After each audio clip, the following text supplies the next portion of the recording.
of that going on within our senior leadership also, as you pointed out.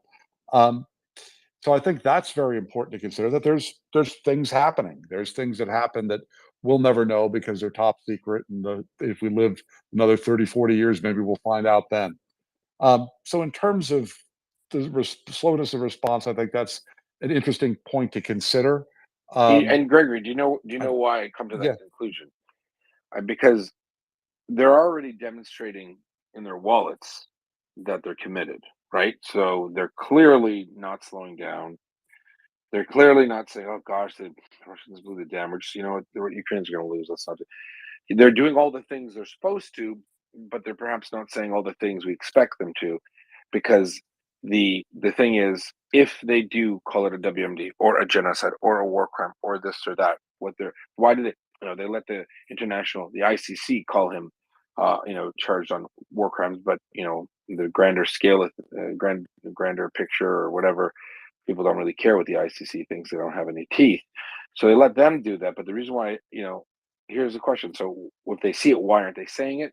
Well, there must be a reason. So my angle is, if they see it and they know it and they agree that it's happening, the halls of power, backdoor rooms, backdoor conversations, whatever it's called, backroom negotiations, then it must be, in my mind, them saying we're going to take a calculated decision not to highlight that yet, not ever yet, because there's something that I like. What's the so what?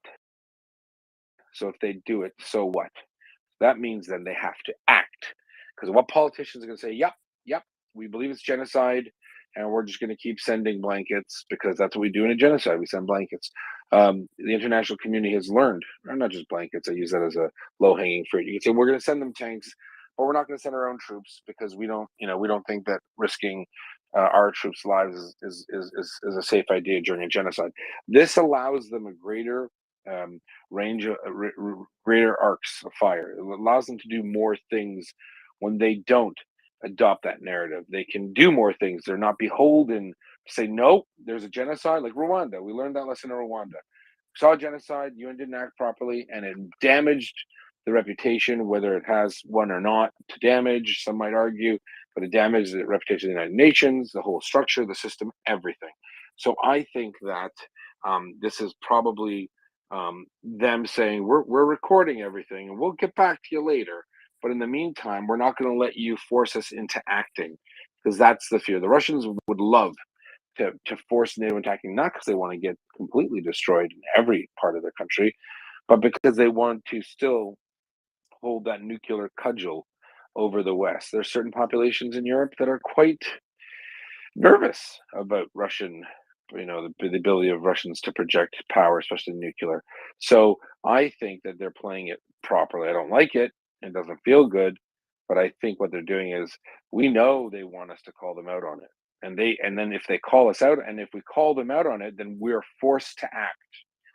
We are forced to do things, right? Like, who on earth, what politician is going to be able to say, yep, I knew there was a genocide in Ukraine and I didn't want to get involved because our lives are more important than Ukrainian lives. They don't want to say that, right?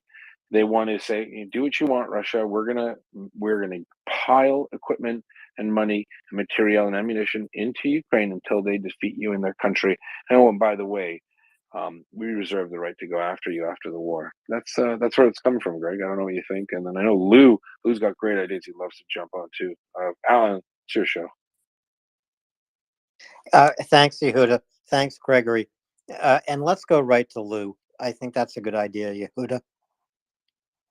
Hey, thanks, Alan, Yehuda, Gregory. I completely agree with virtually everything you said. Yehuda, of course, you are spot on. Everything you're saying is absolutely, I'm sure, 100%. I just want to add one perspective that may be a little more direct, uh, but I think it's important that I express this. I want to call this act a terrorist act of mass destruction. I believe that accurately reflects the fact that what was done was both another act of terrorism by this terrorist state, which we have been watching, um, you know, do horrendous things to civilians um, over the course of the last 15 months, 16 months. And this is just the icing on the cake. And we need to, I think we all, and everyone here who supports Ukraine, I think we need to start referring to this act as a terrorist act of mass destruction, because that's exactly what it was. And if I could, let me just pull up the definition of terrorism for a second here.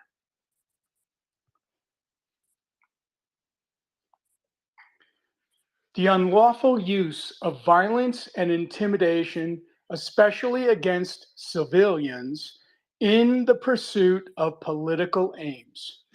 Isn't that what we have been witnessing in this struggle for the last almost to 10 years now? Yes, it has been for almost 10 years, which is a good reminder to everyone listening here. This war did not start 470 days ago. It started almost 10 years ago. That is how long Ukraine has been fighting, and that is how long Ukraine has been reforming its military, its civic society to meet EU standards, NATO standards, Western standards, because this is where Ukraine is looking. Ukraine is looking to the democratic values we all live by. This is how they want their country to be governed, not in the way it was governed as a Soviet republic, certainly not in the way that Russia now wants to subjugate it. And this is something we all need to keep in mind. A little history, even recent history, as young as 10 years' time, is worth knowing. Alan, you're 100% right. You know, I want to remind everybody that this is not just Ukraine's fight for freedom and rule of law and justice and democracy. This is our fight. Ukraine, unfortunately, is on the front lines of this fight. We are witnessing it every day. We are having a spectacle showing the difference between a people who are struggling for freedom and democracy against a regime that is an autocratic, dictatorial, manicidal regime. And I know which type of system I would like to see not only live in myself, but have my son and his children live in. And I hope everyone realizes what's at stake. Ukraine is at the front lines of a battle between, you know, between, you know, democracy, freedom, truth, justice, and the rule of law versus the other. And I know which side I think we need to fight for. So, Slava Ukraini. Heroim Slava. Thank you, Lou. Yehuda, can I just go back to some of your commentary? In other, I think if I am summarizing correctly what you said, if nations, NATO nations, the supporters of Ukraine, step out and and say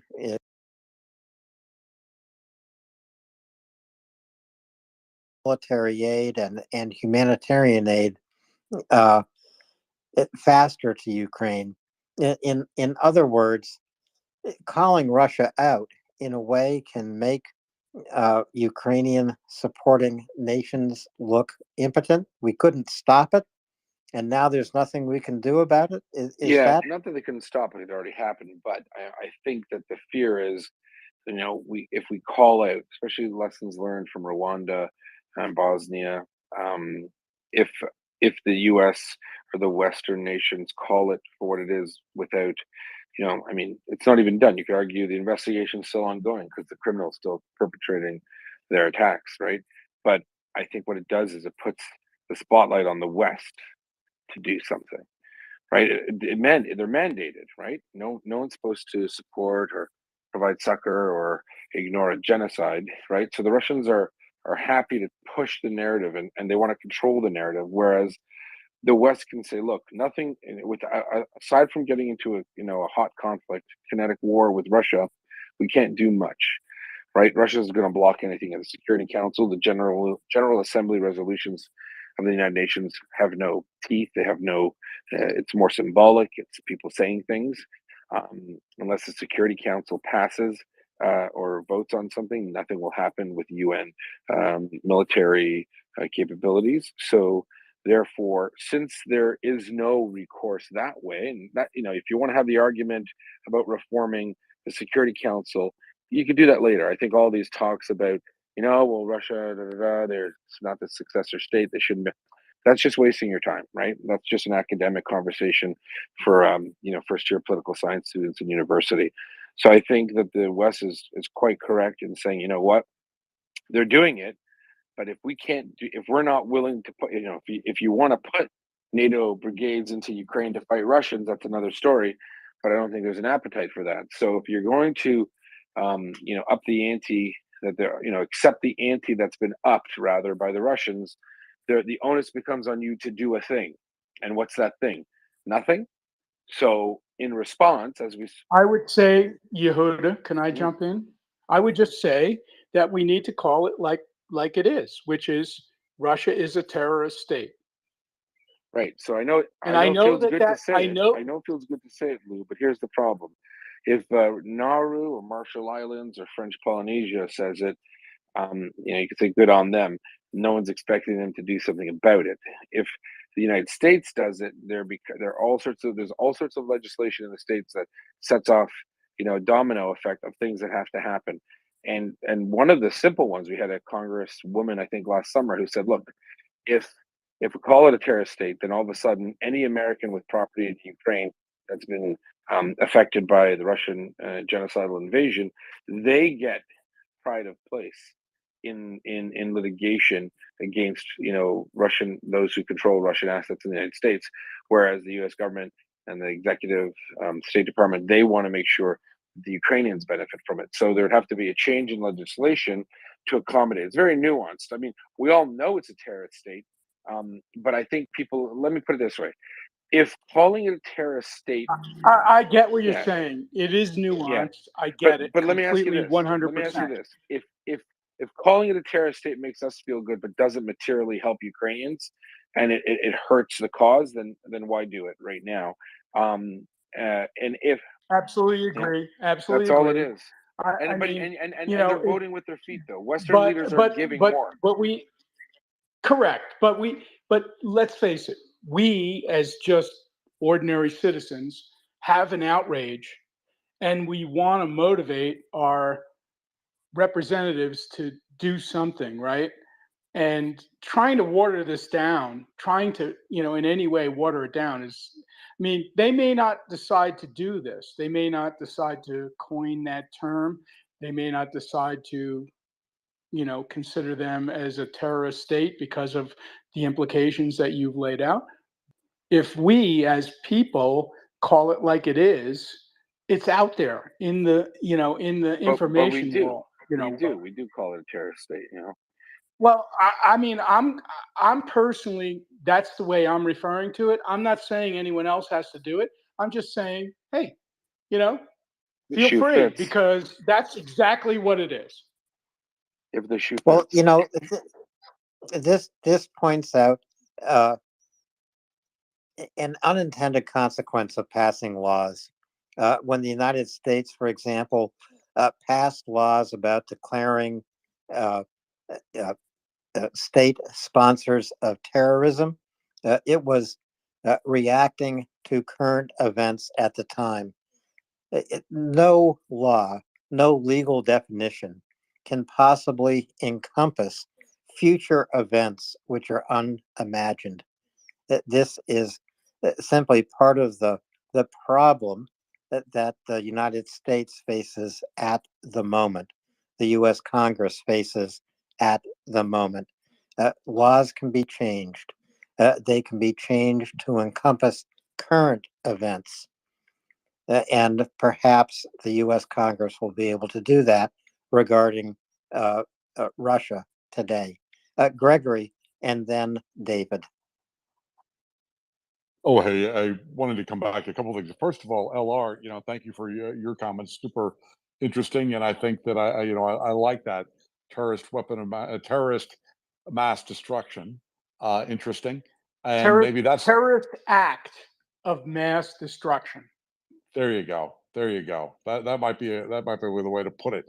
Um, and before I go, I want to come back to things. Yehuda said, "Is Leda still here?" Because I did want to mention that she said something about sanctions that go to the children and the grandchildren, and this is, it's something we do have to consider. Who's going to pay to rebuild Ukraine? If I could frame a larger policy, I can't do it in 2 minutes right now, but basically, it would be more or less, if you break it, you bought it. Just telling Russia that they're going to pay, and making it clear that there will be sanctions and there will be, tariffs or however they're implemented worldwide to ensure that some fraction of all international trade they do with, Western nations involves payments to pay for this destruction they've done. I do wish that some of that had come sooner, because if it had, my one thought I had is that, well, if they know they're going to pay for it, like, what's the difference if they destroy Bakhmut to take it over? Then they have to pay to rebuild it to use it, assuming they would use it. Or if they get pushed out of Bakhmut and they have to pay to rebuild it, they're still going to have to pay to rebuild it no matter what. So you may as well just go home now. Um, and that's a subject for a different time, perhaps. But coming back to what Yehuda was saying about this concept, and I think that there is an important distinction, and LR got to it as well, is that, you know what, we are individuals that live in countries where we have this freedom of expression. So if we feel like calling these events one thing or another, we're free to do that, and we can use our terminology and try to communicate effectively with our, you know colleagues, friends, family, acquaintances, or the whole world, however we choose. So that's within our powers to do so. People that have to take legal cases to the International Criminal Court, they got to do something different. Now, also something Yehuda was talking about is sometimes people refer to the framing of a discussion or the framing of a topic, and I kind of buy that argument a little bit for why this hasn't happened yet, but I don't quite buy it fully, because the same group in charge in the U.S. at least, and actually perhaps elsewhere too, they got into a what I would call a bad frame. So early on in the war, there was this idea that some weapons might be escalatory or not escalatory, and this is kind of a meta topic here. But imagine no one in an administration anywhere had ever said those words. It's hard to imagine, but nobody talked about such a thing as escalatory weapons, or we're not going to do this, or we're going to set these limits or those limits. And so if we had never done that, then we wouldn't have been hearing about it for the last 15, 16 months. Uh, and the conversation would be different. So the the actors that are in charge of our countries are able to frame topics and frame discussions based on sort of the terminology and the way they explain their actions to all of us.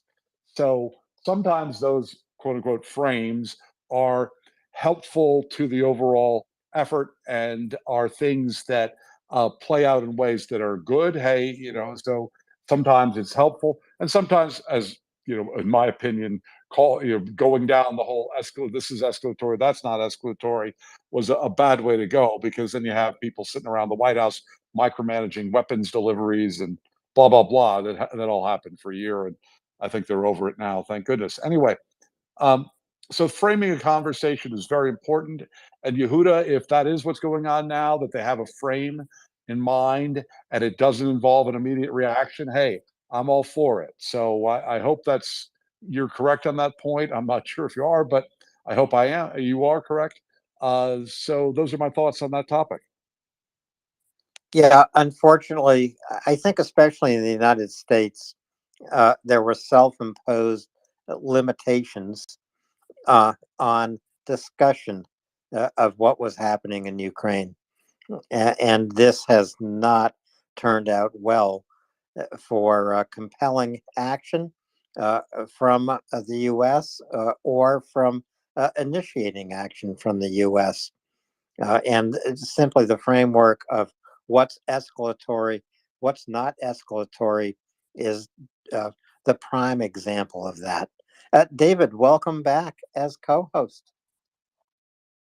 Hello, Alan. Thanks very much, and thanks everybody for being here and contributing to the wonderful conversation. The time is 20 minutes past 9 Eastern Time.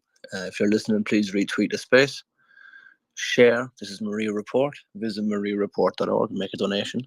It is a charitable foundation, which means you can get a tax receipt for your taxes next year. Please do remember to check if your employer does charitable matching, which would be of great benefit to match and increase your own support.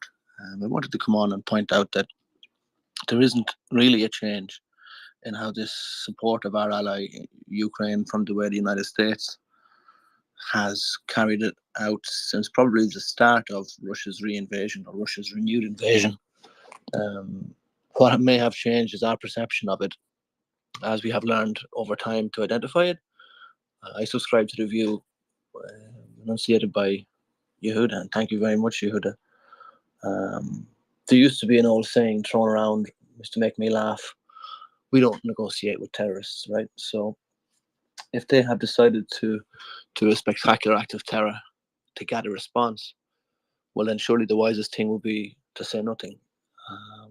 And if there is to be a response, it would be united from Ukraine's allies, because we're not going to be broken into individual states that can be worked on by the enemies of freedom, as they have done successfully for the last 30, 40 years. That time is past now. They are continuing to add to their catalogue of human rights abuses and acts of genocide. And we continue to be rightly appalled by it, but we should refuse to be deterred from the path we are on, which I would point out is successful. Ukraine is successfully defending herself, and she is successfully liberating her own territory. And that is the stakes that are at play here. The United States is not at war. UK is not at war. France is not at war. Our ally is being invaded, and an attempt has been made to genocide them from the face of the earth, and so we are supporting them. We are rightfully frustrated, and we rightfully demand immediate action and immediate response. But I would point out that we have rightfully given ourselves nations of laws to protect ourselves from such awesome and dreadful power as the nation state can wield. And so we don't make decisions in 6 hours. We don't make decisions from a position of needing to respond to a losing adversary. No, what's happening is Russia is continuing to try to deny territory by land by flooding. So this is, today there was another dam blown, a fourth one. Should we now send F-35s? Should we now send stealth planes? Should we send aircraft carriers? Fuck it. Let's send them a space rocket. See what they can do with it. Makes no sense. We shouldn't think in these terms. They are very soothing. We definitely need to indulge each other and support each other. But reason dictates when you're winning, why change? Ukraine are winning. We continue to support them. Russia continue to be genociding in their manifestation of what they think a nation states will be. So be it. That's the choice the Russians made. And it will be the end of their nation state, and it will be the end of what has been known as Russia. There will be left weakened, small little states fighting against each other, all kept poor and unable to accumulate the wealth which we saw accumulated and then abused and then launched as a weapon against free people in Chechnya, in Georgia, now in Ukraine. Those are just the kinetic acts of war we've seen. There have been other acts of war. So no, I don't think we should be deterred. I think we stay the course. I've read that the United Nations are sending a response team, which is appropriate. And yes, it probably takes about a week to organise that, as that is what decent nations do. They discuss, they make agreements, they move forward. I don't envy that horrible use of power that can mean a nation state makes a decision in 6, 12, 24 hours in response. That's weakness, and we are wise to avoid it. We are wise to avoid it for our own safety and for the safety of our allies in Ukraine. They are definitely soothing thoughts. We should help each other with that. But the strategy is working, so we should continue. Please retweet the space. Yeah, as David just mentioned, Russia is blowing other dams, not on the scale of the Novakhovka Dam. Yesterday, it appears Russian forces blew a dam in Kleochove. This is south of Velika Novosilka, and this is where Ukraine has succeeded in liberating now 7 towns and villages, but there is intense fighting going on tonight in and around Stara Milnivka. This is just north of Kleochove, where Russia did blow a dam. Clearly, they blew that dam to slow the Ukrainian advance. We will look for Chuck Farrer's maps tomorrow. We will look for General Mick Ryan, retired, and Chuck Farrer to analyze, especially this part of the battlefield tomorrow, as well as Thomas Tyner. Thomas Tyner will be with us at 1300 hours Eastern Time. That's 1 p.m. Eastern Time tomorrow. General Ryan, Chuck Farrer will be with us in the evening. So there is a lot happening. We can't report on a lot of it. There is obviously a news blackout imposed by Ukraine for operational security. But when I say there's a lot happening, I mean that there are multiple attacks by Ukraine, and there are counterattacks by Russia all along the line of engagement. And this is all the way from Svatove, which is north of Kreminna, all the way to the in Luhansk Oblast, all the way to the banks of the Dnipro River. As soon as we have information about what is happening, we'll give it to you as verified. My guess is that means tomorrow, not tonight. Lou, go ahead. Hey, Alan. Yeah, right along those lines. Have we produced a map that shows the towns that the Ukrainian official releases have reclaimed? That might be helpful because people may not have been following this as closely as many of us, and it would be nice to kind of show the accumulated advance that the Ukrainian forces have made over the last 4 or 5 days. It's almost over the last 48 to 72 hours, Lou, and I can put that map up in the nest. This is what we know from the deputy head of the Ministry of Defense, Hannah Malyar. Ukraine has liberated 7 settlements, not several settlements, but 7 settlements. All of these south and west of Novokilviska.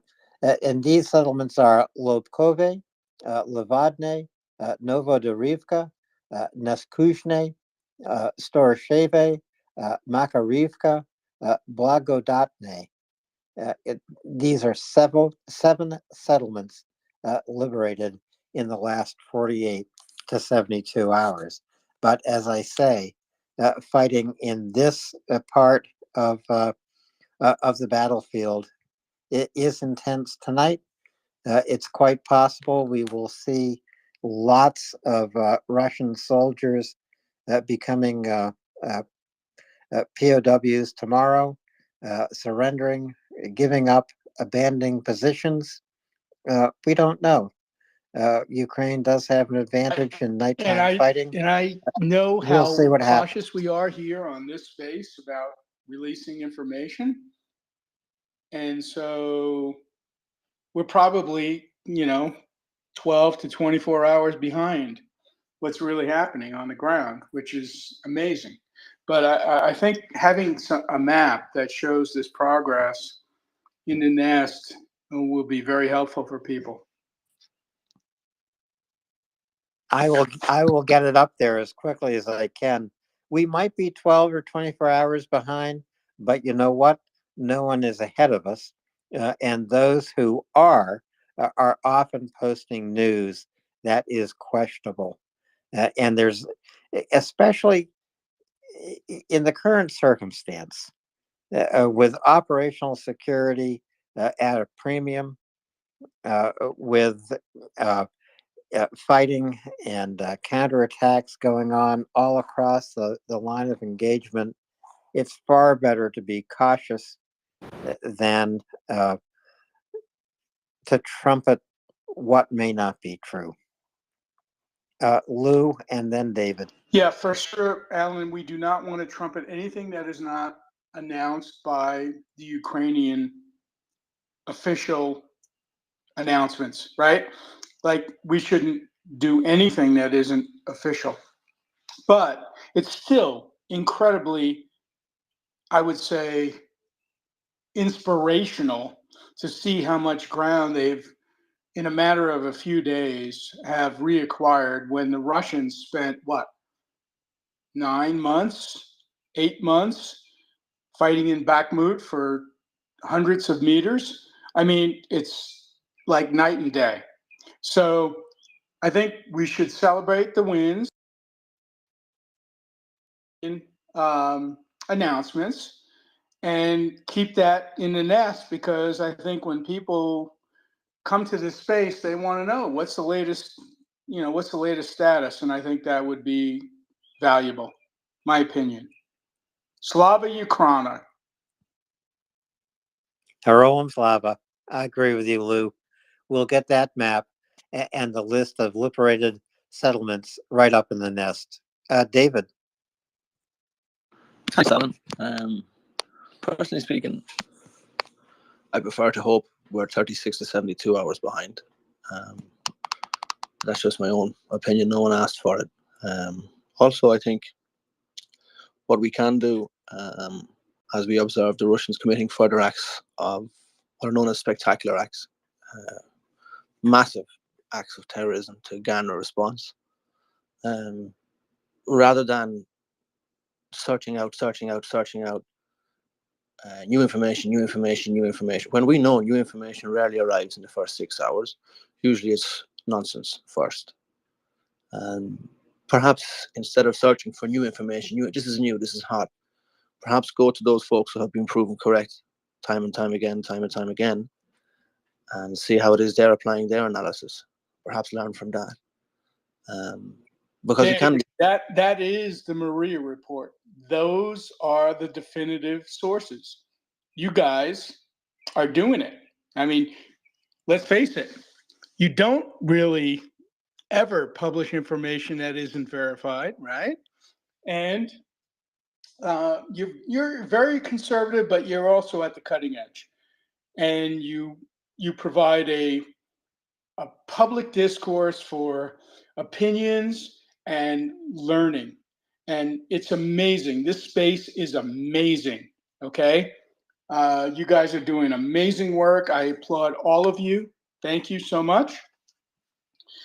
But you're educating everyone, and you're providing an amazing service to all of us so that we can be strong advocates, because if you're listening here and you're participating here, you shouldn't just be talking, you should be doing something, right?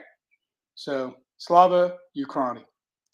Thank you very much, Mr. Reynolds. I think you're right.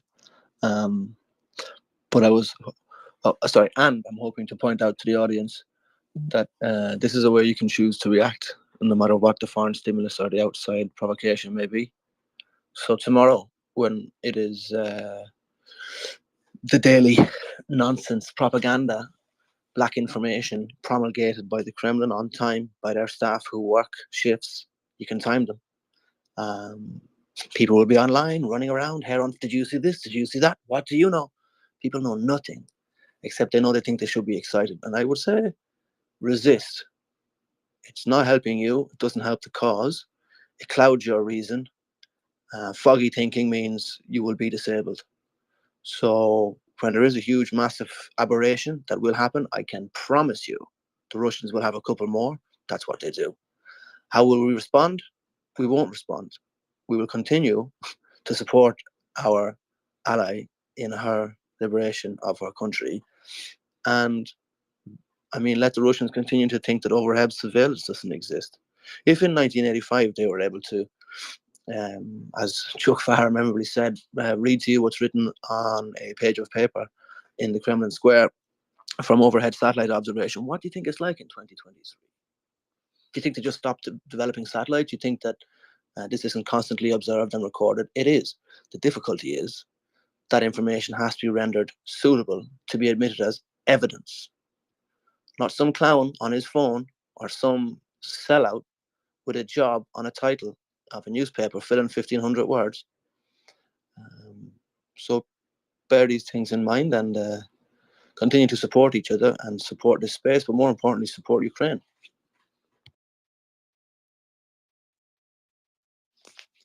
Thanks, David. We are getting some reports of some Russian strikes in Ukraine tonight, and again, as verified, we will bring these reports to you or the next co-hosts in sequence later tonight. As time goes by, we'll bring you this news. Lou, go ahead, please.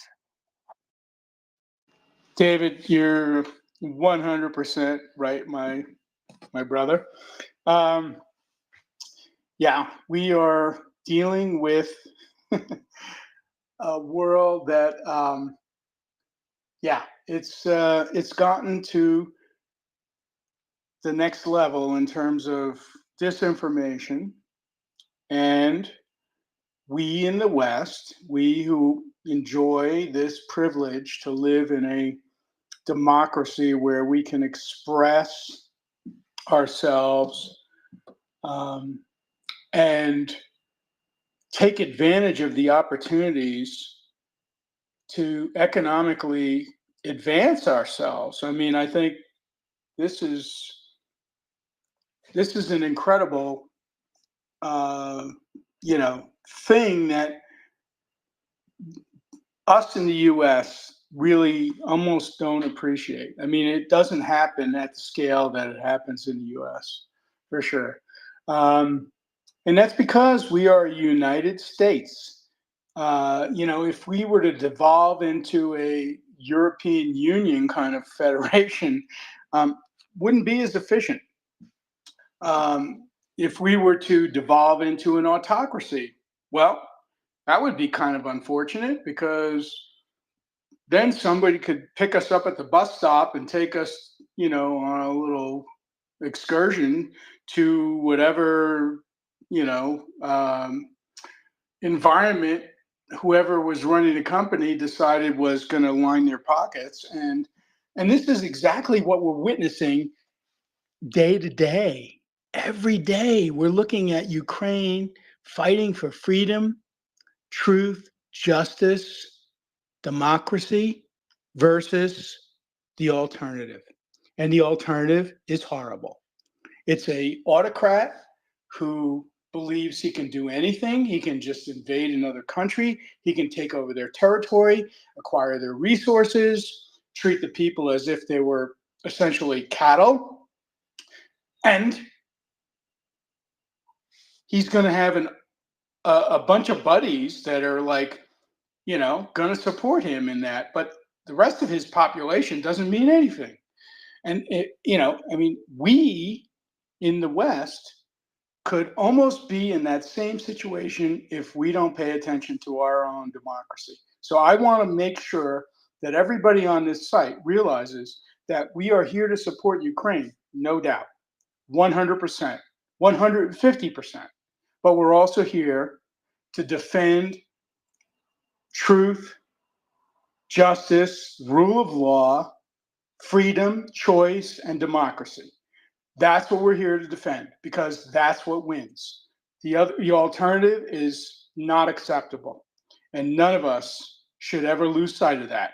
And we should be pushing our representatives to represent that for us because if we're not doing our job. Slava Ukraini. Heroem Slava. Excellently said, Ella. Thank you very much. And if I might pluck that thread, June 14th and June 15th are considered days of action in support of Ukraine in Washington, D.C. There is a person who visits us in this parish. His Twitter handle is Angry Ants. I'm going to tweet out one of his messages on my own profile. If you want to have a look, please do share it. This is a call to action. I believe various union and veteran organizations are organizing public displays of support in and around, I believe, government buildings or houses of Congress. 14th and 15th of June. I will try and retweet that message, but what you say, Alor, is very true. And something we should remember that Russia, from perhaps to an extent, although I'm not sure, they're a more easterly neighbor. Russia needs for us to be under the perception that we, person in the United Kingdom, person in Germany, person in Spain, person in Ireland, person in Nigeria, person in the United States, are at war with Russia, and that they are a threat to us. We are not at war with them. What's happening is the ruling class of aging Soviets have realized there is no succession plan, and so they've just gone whole hog, see if they can win the house. They have miscalculated. We can see that their dictatorial model, authoritarian police state, re-education camps, selling people as if property model is failing. Try as they might, it always fails. Usually, just needs time. But in this case, are unfortunately suffering genocide as the fantasy of imperialism is being snuffed out yet again. But it is not something we should be disheartened by. In fact, we should take heart in it. And as you say, LR, redouble our own support locally, wherever it is that you are. If you do live in a representative democracy, do take time this week to contact your local the person who represents your locality, and let it be known in specific terms what it is you expect them to represent for you in your parliament, your Congress, or wherever it is your national representatives meet. With that, I would encourage people to please retweet this space. The time is 9:43 Eastern Time, United States. Wherever you are, plus or minus, you're very welcome. Good morning, good afternoon, good night. Usually around this time, we start being joined by our Antipodean friends. Good morning, New Zealand. Hello, Australia. If you're listening, please come up and have a chat. Love to hear from you. Or anybody else in that hemisphere. You don't even have to be from New Zealand or Australia. In fact, prefer if you're not. We'd love a bit of strange people come in. You're all very welcome. So yes, I said, people, please retweet the space. Visit mariareport.org. Make a donation if you can. It is a registered charity in the United States, and so you can get yourself a tax receipt. I don't see any hands in the air, Alan. So I feel like I'm just Evan, talking to you are myself. the best, man. I mean, let's face it, you're always on point and you always articulate things so well that you almost make people speechless. Oh, But thanks very much. but I, I love listening to you. I think you're the best.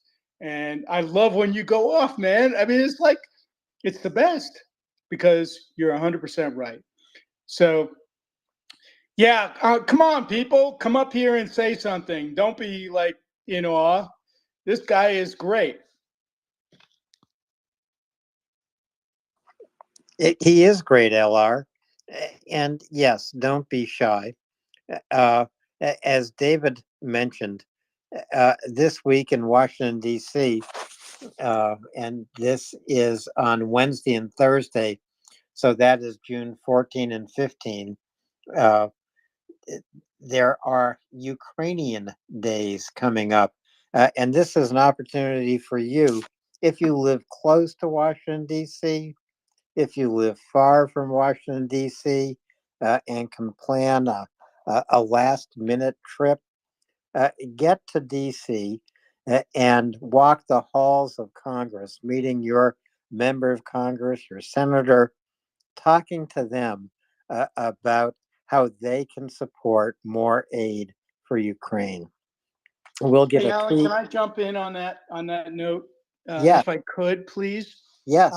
I am willing to match anybody who is ready to donate to Ukraine for relief with the horrendous terrorist act of mass destruction that Russia has perpetrated upon Ukraine.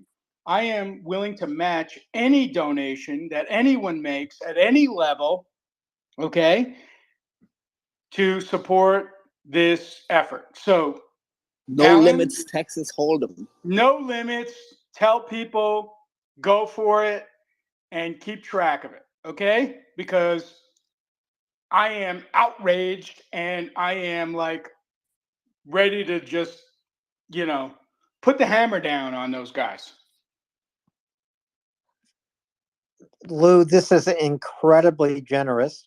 So that means anyone who goes to mariareport.org tonight makes a donation, your $5 becomes $10.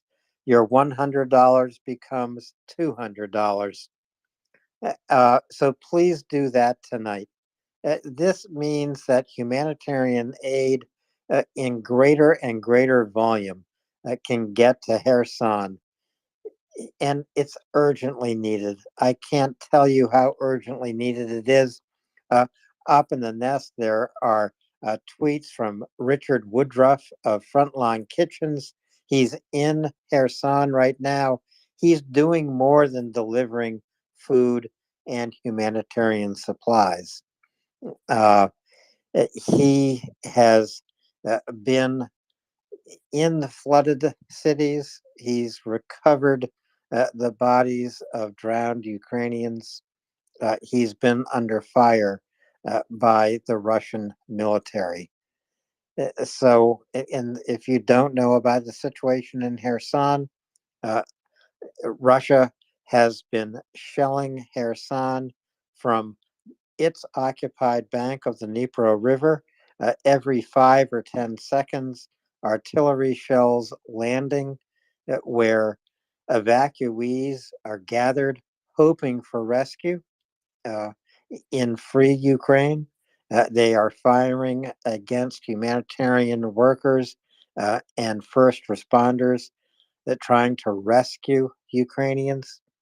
It is an absolutely horrific situation, and it's war crime after war crime after war crime that Russia commits in Ukraine. I'm sorry, Alan. It is a terrorist act of mass destruction. And we need to respond. So come on, people, donate. I'm matching everything you're donating. Let's go. So go to mariareport.org. David, take it for me just one moment while I change the title in the space, which I should have done a while ago, so we can get people to mariareport.org. No problem, Alan. Thanks very much. I appreciate you handling that because I'm not really sure how to do it myself. I'd like to welcome from the Workers' Paradise, Western Australia. Our colleague has joined us. Good morning, good afternoon. I see a fella against fascism has joined us and has a hand in the air. Thank you very much, a fella against fascism. Please go ahead. Hey guys, good evening. Good evening. I had a couple of questions. I saw a tweet earlier, and I'm not sure if it seemed a little too silly to be real, but Well, you spit it out and we'll let you know. Go on. So there's the tweet was claiming that the Russian MOD basically issued the fatwa. No, that's no, false. I'm sorry to say. To say it would have worked true, but no, it's only so much sales. Well, an edict, I guess, a fatwa against the Wagner PMC. All the people there kill on sight. I thought it was a bit ridiculous, but you know. Yeah, not written the way they write, not using the phrases they use, and even the tone that they use. There's apparently a very official-looking piece of paper, or maybe it's not even a piece of paper. It could just be an image. Happy to tell you, Russians are very fond of dramatic propaganda. That's as much as I could attribute to that. I wouldn't attribute any truth to it, specifically because it has Russians speaking, and they have taught me vividly before now and this recent Ukrainian invasion and genocide that they like to lie. So no, unfortunately, it's just so much scary fairy tales that they hope will instill fear in us and think, oh God, they're such barbarians. Oh my God, shoot on sight. Oh, goodness me. Well, what do you think they use at this time to control their own forces? I put it to you that they use vicious violence, sexual, physical, emotional, psychological. And this is what they do already. So now that they've written a fake piece of paper and you have two clown actors who get paid by the same guy, Putin pays them both. They both hold money for Putin and his family. No, I don't think it's genuine. I think it's an interesting piece of propaganda, but I wouldn't swallow it, and I'm not one for sharing. But I really appreciate you coming up, fella. Anything else? Yep. Thanks, guys. I just wanted to run that by you. I mean, I thought it was a bit ridiculous as well, and you know. Good instinct. That's the one you want to hone. That little feeling in your stomach. That was right. Pay attention. Yeah, and I did have another question actually, that completely different topic. Fire. So, you know, the question is kind of about you know, the disaster relief efforts. You know, where has the UN been? And I'm sure you guys have covered this. Gotcha. Check the nest, my man. I just put in a nest right now. It's from 5 days ago. The UN are at their website. You should check out un.org, but that's not where I found this. They have been on the ground. They have been supplying material. It's a very long list, very wordy, but it's all listed. It's in the nest. That is 5 days old. Their response, and I would think they probably have some more updates coming. I know there was an announcement from Euromaidan, which is a reputable Ukrainian publication or outfit, mentioning this afternoon I saw that there's some other UN initiative, I guess more, now that they have gathered information from their initial folks. Probably announced today or last night in Ukraine, so it'll be tomorrow morning before it hits the airwaves on this side. I see we have two hands. I'm going to recognize Will. Good morning, sir, and Gregory. Fella, thank you so much, sir. Please stick around. Retweet, everybody, share the space. G'day, David, Alan. Yeah, I saw that too, and the disinformation there. Unfortunately, yeah, they're not true. I mean, it's fun to pile on to joke things like that in relation to kill orders, but like a lot of disinformation, it's actually got a kernel of truth inside of it, and that is that the Ministry of Defense has announced to all the PMCs that they do need to sign an actual contract with the Ministry of Defense, and they will. I put it to you, that's two different things. Yeah. That's two different But things, slightly. So the misprism is where they insert the propaganda. but this is what I'm saying. They extended it. They basically took something that was true in relation to the PMCs, and they've manufactured it into a whole thing that goes beyond that. Which is, and this is, if you're going to make a good piece of disinformation, try to put a kernel of truth in it and make it sound official. What they have decreed is that all those folks are going to have to sign contracts, and that any of those folks who don't sign contracts are going to have their pardons rescinded to try to keep all the Wagner prisoners in line and coming over. But yeah, the rest of it's just fanciful, fun lie. But we can dream, can't we? Hey, I just wanted to ask a quick question to Lou. Lou, I hate to do this to you, but it's just about time for my monthly donation. Where would you like this donation to go to the Maria Report, or do you want to go somewhere else? United 24, Maria Aid, where you want donations to go this month? Maria Report, just want to confirm. Yeah, let's go with Maria Report and let them do whatever they're going to do, because I trust this organization 100%. Okay, 100%. They're going to do the right thing. They're going to put the money where it counts. So whoever wants to come in here and make a donation, I'm matching it through noon tomorrow. Thank you, Alan, for that recommendation. So anyone who donates through noon tomorrow, okay, I'm matching you. So let's go. Let's show what this community really, really, really wants to do, right? And we can all sit here and talk and make a lot of noise and say we don't appreciate what our representatives are doing and this and that and blah, blah, blah. But whatever you can contribute, doesn't matter. I'm going to double it. So whatever you can contribute, $5, $10, $20, whatever, $100, $1,000, $10,000, $100,000, whatever you want to do, I'll match it. So let's go. Love money your work, on the Lou. counter, folks. You heard it. The money's on the table. Will, I mean, that's it, right, Gregory? Hey, well, thank you for that, Lou. That's a really great offer. Doubling the contributions. Hey, I did want to, first of all, I want to thank everybody this evening. I'm going to be saying good evening, and I have things I need to do at 0500. And did want to point out one other UN organization. I also put something up in the nest, Favid, that the OCHA, which is the UN Office for the Coordination of Humanitarian Aid, they're on the ground in Kherson. I think they've been there several days, and they're posting videos, photos on their Twitter channel if anybody wants to follow and take a look and see what they're doing there. And the UN is, it's a big organization, so they have resources, and they've already. It's this one snippet says that I put up there. I put out water for 180,000 people, which sounds tremendous. It doesn't say how long that water will last. And also, the problem is that now we know that drinking water is needed by 800,000 people. So as many as 180,000 is providing water for 180,000 people. That's less than a quarter of what the need is. So there's going to be a lot going on putting aid into Kherson, Zaporizhia, and trying to help these people. And one other note on that, I guess one other positive thought is if the sooner they can be liberating these areas, the sooner that professional aid can get there. And I don't know how long somebody could survive who was trapped, but hopefully they can get somewhere, some higher ground somewhere.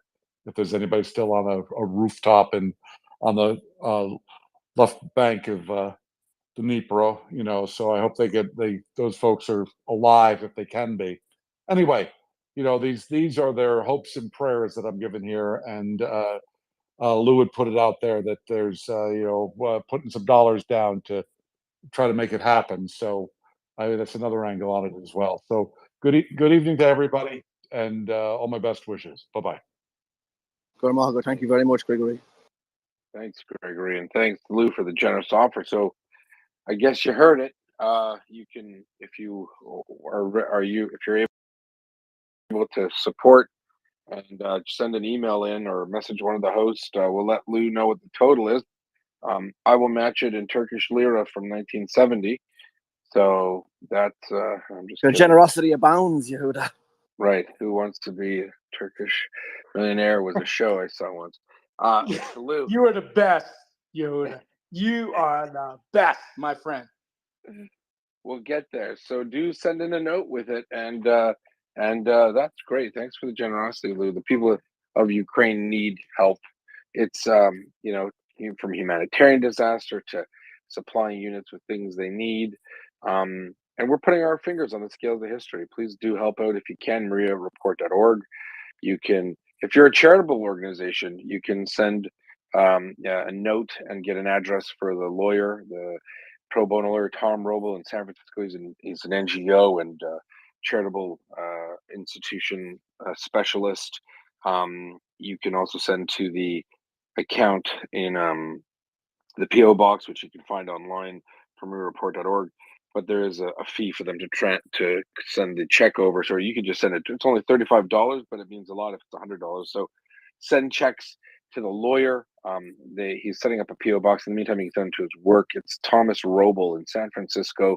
He is the lawyer for Maria Report. How do you spell Roble, please? WROBEL, Roble with a Hey, silent Yehuda, W. can I jump in here? We're going to be Sure. updating the website hopefully very quickly with some of that information. Panic, but yeah, That's right. you're right.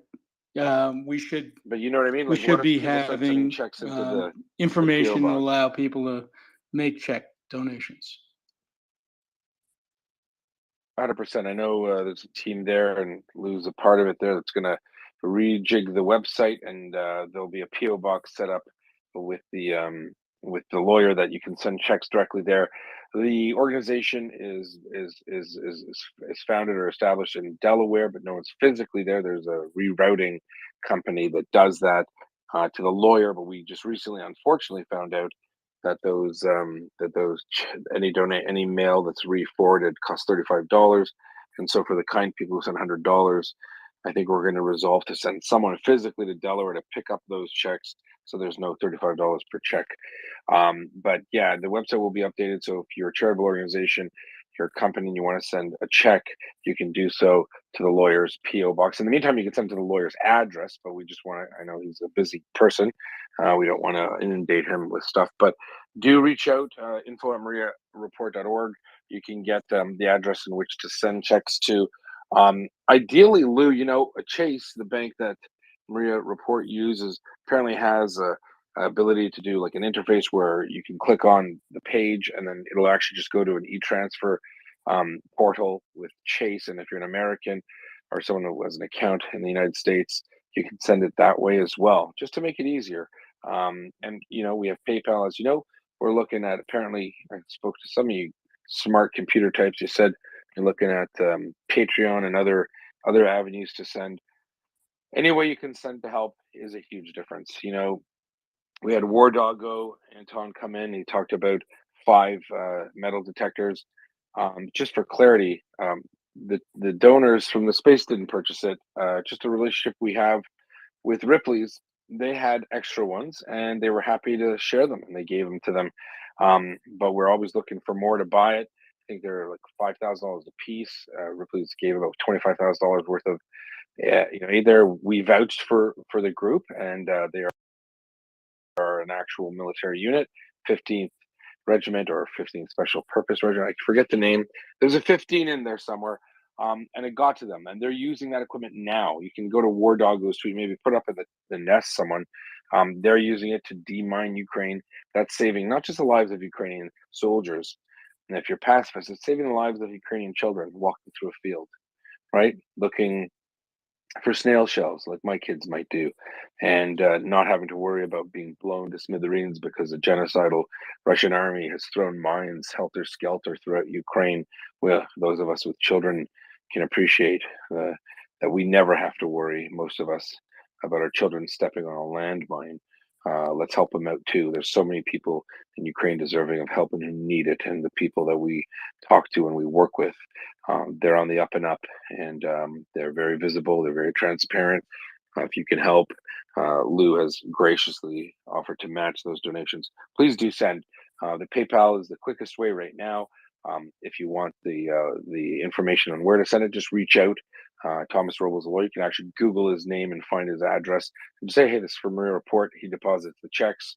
We had a person in the space who is now a member, helping out. He was in Ukraine and he has a charitable organization as well. He met Zhenya and Ferlane, and he came back to the United States and he sent them a check for $2,000 each. This is how we get things done, right? Some people feel, I don't want to talk about it. I don't feel comfortable. What do you mean feel comfortable? It's not about comfort. Sorry, put an inflection there. Yehuda, you're 100% right. Folks, it's on. If you're here, most likely you're here for one of two reasons. One, you believe that Ukraine has been unjustly attacked, that their freedom and democracy is, essentially threatened to the point where it's an existential threat. Yes, a threat to freedom anywhere is a threat to freedom everywhere. Correct. And if you believe that and you're here, then act now, because I'm matching anything that you were willing to contribute to this cause. As much as we want to be here, we want to express ourselves, we want to express our frustration with how our political leaders aren't doing enough and whatever. Let's just act ourselves. Let's start by putting some money on a table, and I'm willing to match that. And thank you, Yehuda. Thank you for your leadership. Thank you for creating this environment for us who believe in truth and justice and democracy and freedom. And Ukraine's on the front lines of that. And that's why we are supporting them. Slava Ukraini. Heroam Slava. No, that's great. I do appreciate it, Lou. Look, this is feels like it's almost Christmas time, a season of giving, but it's always almost Christmas time for Ukraine. We have to support them. We have to be in a season of giving. And if it's not funds, because not everyone is blessed in that way, retweet this space, send it out, call people, tell people, call your congressman or woman, let them know we exist, let them know you support Ukraine. It is a critical mass. We just got to keep matching it and meeting it. There have been some amazing articles written on the lack of war fatigue. They call it war. It's not war fatigue. We're fatigued of genocide. Genocide fatigues us. And, murder and hatred. That is the actual cause of fatigue. And I'm so happy in this space and all over the world, people are not forgetting Ukraine. They know they're fighting this fight. The Russians are trying to ratchet up disaster after genocidal act after disaster that they cause because they think that if they can burn the whole house down, we're going to give up. You know what? I say the exact opposite is true. They're trying to burn the house down, and they are in some places, but it's strengthening our resolve. It's not diminishing it, it strengthens the resolve. Every Ukrainian leader, whether it's the vice mayor of Kherson or whoever we have, head of Ukrainian railways, Chef Zhenya, when you talk to these people, it's funny. Some of the audience seems to be more Catholic than the Pope. They say, you must hate the revenge. They say, no, we're done. We want to flourish, is what they mean to say. They say, we want to be better. We want to move on. We want to rebuild our country. We want to make it better. We want to snuff out corruption. Gosh, I mean, morally, you can't find a better group of people, right? They're not looking for blood and vengeance. Someone said it's the Lord's, apparently. And they're saying that's good with us, right? They are saying we want the help to defend our own country. We're not looking for, we're not, homicidal maniacs. We know what they've done. But to hate them and to have revenge is to give them credit they don't deserve, to give them attention and time and respect that they don't deserve. They just want to be better, and we can help them be better by helping out. Thanks so much. Over to you, Hal. Hey, Lou, can you stay with us for just one moment? I just made a contribution, and you helped me make that contribution by promising to match my contribution dollar for dollar. Tonight would be a great opportunity for first-time donors to Maria Report, or for donors who are given before, knowing that $1 you give becomes $2 thanks to the generosity of LR. Can Oh boy, you? Alan, I just got a message from one of our listeners and longtime supporters. $510 says, "Tell Lou, let's go." That's what he just said.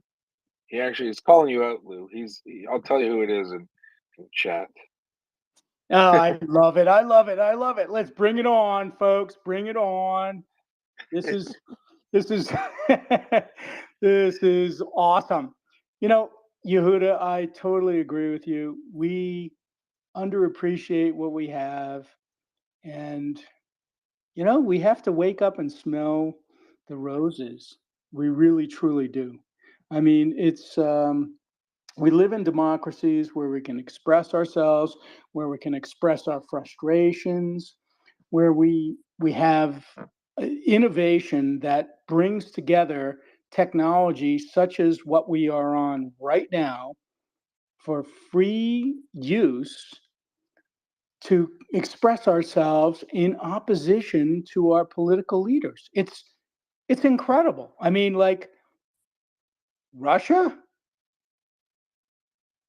is not even close. Could you imagine Twitter and Twitter Spaces existing in an environment like that? I mean, no, it's absolutely retarded, right? I mean, and yet here we are, over a year, 24/7, having a discussion in public, pros and cons, frustrations,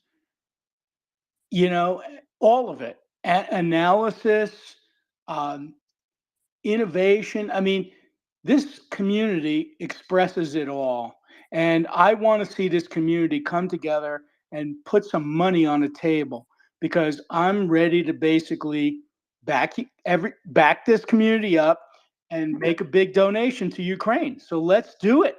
Okay? Thank you. Thank you, Love LR. Ronnie. Lou, I know that $2,050 has been given so far, so that, thanks to your generosity, is $4,100. This is huge. I just ask everyone. I've got two more messages of $500. I think they don't like you, Lou. I don't think they like you. There are people saying, "Oh yeah, wait till tomorrow morning." Jeez Louise. Will anyone take my mother-in-law? How about that? Can we throw her in the deal? She can dig ditches. She can make potions. But I'm sorry. I'm Yehuda, sorry. Step up. $1,000 minimum. Come on. Lord, not I'm, everyone. I'm gonna try and take it to a new level. Whiskey, go ahead, Jeff. Whiskey. So, like, I was thinking about donating in the hundreds and the thousands, but I'm thinking about donating in the millions. I was kind of talked down to that and talked into donating in the billions, but I'll start it out with saying I will donate 1 million Iranian reals. It's like $14. It's about 23, but I Yehuda knows love a it. better I guy. love it. I love it. Bring it on. We'll do the conversions. We'll do the conversions. Whiskey. Howard Stern has promised to give at least 2 million Turkish lira. Whiskey, you must have some loonies, right? Wait, what did you call me? You must have some loonies. That's 78 cents. Oh, no. I think that's a two. I think. Well, everyone, this is Alan's last night on the report. He's retiring. He's decided it's over for him. His Canadianophobia there. I'm just kidding. Listen, I'll have you know the Canadian government lowered our dollar in the 70s just to increase the productivity of our industry, because we sell mostly to the States. We're usually about 10, 20 cents higher. So we chose to be a little lower. It's a kindness we've extended to you. Thank you for buying our lumber and water. And that's all I have to say about that, Alan. Hey, I have a Canadian flag on my Canadian canoe, Yehuda. We'll come take it back. I have a Canadian flag on my drone cases. By the way, I have a Canadian kayak and it's freaking awesome. That's right. Well, I'm glad everyone has Canadian boating equipment. I don't know what's going on here. This is a weird conversation. Yes, I thought we were looking for money. Now we have boats. If you have a Canadian kayak, Lou will buy it, and so will Alan, apparently, and they'll donate those funds to Ukraine. You know, if it's a Prospector 16, if it's an antique chestnut Prospector 16, I would buy it, and I would donate an equal amount of money to Maria Report. You know you're Canadian when your father takes you portaging through the Great Lakes. That's kind of like a rite of passage, by the way. Portage, check it out. Listen, let's get a tweet up in the space there. I see that. I don't know who's got the main account, but we should do it. Fundraising drive for Ukraine. Lucky Lou will match your donations. Let's go to town, as they say in French. Yeah, absolutely, Yehuda. Let's do it, man. Get it out. Get the word out there. Let's raise the money, because let's frankly, be honest here. They need our help, and if you're here, that's what you're here for. So let's do it. Let's help out. De facto April, she came on, and she was listening to the mayor of Kherson. The day before, April had raised $5,000. Just people sending her money to her PayPal. Now we don't, it's not a charity. She's a single person just running around. But you know what she said when she posted it afterwards? She asked me for the mayor's number or information, and Lita and Paul, the fellow with the generators of the solar power things. And she said, "Listen, unrelated to your fundraiser, I raised $5,000 the day before. I want to go buy those generators." She went to them, and she bought, I think, one mid-range generator for $3,000. So, those were people in her network who she has following her, and she said, "Look, Kherson is underwater. Help out." But because she circled in and listened to the mayor speak, she felt obliged, and there was a direct link to help. It wasn't, tourniquets are important. A lot of things are always required. They're consumables. But she went out and did it, and I think we've raised about $3,000 for Lita, and through Lita Letta. There, she's friends with the person who's friends with the mayor or the vice mayor, the previous acting mayor, and let's buy it. Like, listen, they need water generators. We might not be able to buy Bayraktars and things that go boom, but we sure as heck can help the average Ukrainian drink water. Right? Think about it. Think how insane that is. We are helping them survive, really. So if you can help, send on over, retweet this space, let people know. Let's get more people in here. This is like it never felt so good to give when your contribution is literally helping a family of 4 who've just been evacuated from the rooftop, and they need to be able to drink water, eat food, live, survive, and then eventually flourish. And we're a part of that process because we're here, right? This is activism on the most base level. This is the entry. This is where you enter, and we are not just doing a good deed for today. We are paying it forward for a future generations of Ukrainians that will never forget the support, the love, the kindness, the caring that a bunch of random yahoos, and I know Alan and David. Let me tell you, Yahoo is too kind for these guys, right? Especially David. Jeez, I mean, the guy was born driving a truck. With his verbiage. I'm just kidding, David. You're very polite usually. Anyway, if you can keep giving, it's important. The cause is real. The deputy mayor of Kherson on this space on Thursday or Friday, telling you what she needs. She literally said it. It was so powerful that an independent fundraiser who was listening to it, de facto or something, I don't know the handle. She's like, "Look, people sent me $5,000 yesterday. Who are these people? Let me go to them." And I gave them her information. She went. said, "Great, I can transfer a mid-level, mid-range generator is 3,000. Well, I got 5. Let me do 3, and I'll use the 2 for something else." That's the power of good people working together, connecting on the internet. This isn't crap talking on a video game, or splitting hairs, or talking about how many angels can pass through the eye of a needle. This is people doing something right now, right here, to save Ukrainian lives, and the knock-on effects are incredible. Every Ukrainian, when they hear this, they go, "Wow, these people care about us. We're not in the cold. We're not forgotten. We are a part of the human family." You know what I mean? And this is in so many ways it's important. Sorry, Alan, I'm pontificating. So many hands up. I'm going to shut up. Go ahead. No problem, Yehuda. I just Whiskey wanted to let first, and I then just Peter wanted to let Doran. I just wanted to let you know I actually donated 1.25 million Iranian reals to the space. So actually I put my money up on the table where it happened. So yeah, this is real. Let's make it All happen, right, guys. dude. Thank you. Marvelous whiskey. Thanks so much for coming up, Alan. Peter Doran, welcome. Please go ahead. Alan, thank you so much. I have been listening in and looking at my phone as people have been sending me messages. This has just been such an exciting conversation. I really can't say much more than what Yehuda said. Sometimes Yehuda's humor falls a bit flat for me. I love your dad jokes, man. But his point about why we exist as an organization, why our mission is so important, and how unique it is that people from all around the world can come together to support our friends in Ukraine at a moment when they need our help the most. That's powerful. It's one of the reasons why I'm very proud to be a part of this organization, and it's why I'm humbled to see the generosity of our community, people stepping forward at the moment it is needed most. Thank you to absolutely everyone who is taking advantage of this opportunity, this 2x match. This is fantastic. So let's really lean in on this one, and let's remember what we're fighting for and who we're trying to help. That is why we exist as an organization, and it's why the Maria Report is so unique as a space and as a community.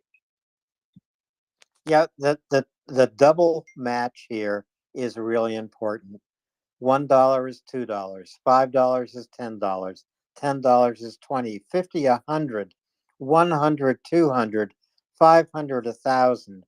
$1,000 will be $2,000 matched because of the generosity and commitment to Ukraine of a member of our community. So, big hand for Lou. I'd like to see a bunch of hands, please. Can we do a cold hand from Canada, a hot hand from Florida, Canada, and then Florida, and obviously that'd be great, or Australia where it's hot. Just give it up. Thanks so much. This is a season for giving, because there's no other reason to give, so that kids can drink water. Think about what that means. Not so they can have a PlayStation, but so they can drink water. Amen, I'd love to buy. brother. Amen. Yeah. Amen. Amen. Thank you. Thank you. Thank you. And yes, I truly appreciate it, but honestly, it's the least I can do. Lou, It's the chief the rabbi, least I reached can out. do. Listen, the So chief rabbi's team reached out to me. I said the water generators that rabbi, chief rabbi of Ukraine. No, he's not an extra from Lord of the Rings. He's not a dwarf king, although he looks as powerful as one. They brought 2 to Kherson. It's an Israeli company. They make this. It's a box that makes water. I mean, you can't get simpler than that. Box, make water. Very strange. Sounds like magic. Maybe it's part of their space laser program, but it's a box that a generator that pulls moisture out of the air. It filters it. It makes it taste like raspberries or something. The last part's not true, but it provides pure, clean drinking water. And they have these, and I would love. They're supposed to reach out to me, his son-in-law and his son, Chaim and Itzhak. They've reached out. They said they've given my contact to the president of the company, because we're not paying retail. Lou, I don't know if you know. I actually whatever you guys decide to do, Yehuda, Peter, whatever you guys decide to do will be 100% I'm fine with okay. it because I trust you. I trust this organization. I trust your hearts. Yeah. Go do the best we can with it, whatever we raise. But let's raise some money. So So, let's put it on, man. Let's force people to step up if they're going to participate in this community. Come on, doesn't matter. Even if it's $10, doesn't matter. It so all adds up. it all adds up. As Alan demonstrated his skills at arithmetic, which I was impressed, Alan, by the way. He went all the way up to 500 times 2. And that's great. And it's important, Alan. No child. I'm sorry. Yehuda, Lou, your contribution can come from any country in the world. We can convert the contribution so that your contribution is received and doubled. It doesn't have to be an American dollar, a Canadian dollar, an Australian dollar. It can be a British pound. It can be a euro. It can be any currency in the world. And we have a global audience here. So please let Ukraine know the world is around them. And tonight, we're surrounding Ukraine with love and help and generosity right from our hearts because the need is urgent. Marvelous. Thank you very much, gentlemen. Everybody retweet, share the space, donate at mariareport.org. We're going to hit some hands. We've got Carl, Will, Prince, Carla. Carl, Will, Prince. Hey Carla. there. So, yeah, Hello, mate. most of my giving in recent times is kind of directly to people on the ground, including, I helped get some water there a couple of days ago. Just some friends that risked life and limb and shelling to get it to people. But who can resist a 2 times match? So I'm in here with it. Good man. It's just really exciting to see people excited, right? I think it's actually a great thing you're doing the matching, because it's not just getting things more, but there's so many of us here who are here day in and day out, and it can get discouraging. When you see things like the dams and that, just to have something like this where people can be like, oh yeah, I can do a coffee's worth of money, and know that it's been doubled, and that I can get excited after all this. Feeling bad about the suffering that's going on there. It's really just great to just that it can infuse that upbeatness, but actually make a difference at the same time as well. So, over and out. Marvelous, Carl. Thank you very much for your contribution and for coming up to speak with us. You're always welcome here. Will, Prince, Carla. So yeah, I mean, I just wanted to say to Lou, you're a fantastic guy. Really, I mean, brave to do this, because in Australia, I know that we've all been a little bit disappointed with the level of support that our government's provided recently, especially even in the humanitarian after the Novakakovka Dam. I intended to make another donation myself this month, and I'm really glad that I held off for a day or two before I did that, Lou, so that we can make it hurt. So so let's honestly, if you're listening in Australia or New Zealand, let's make Lou hurt a little bit, so he has to come on and come on and say, "Wow, I'm gonna try that again." Man, twist my arm. I love it. Thank you. Go.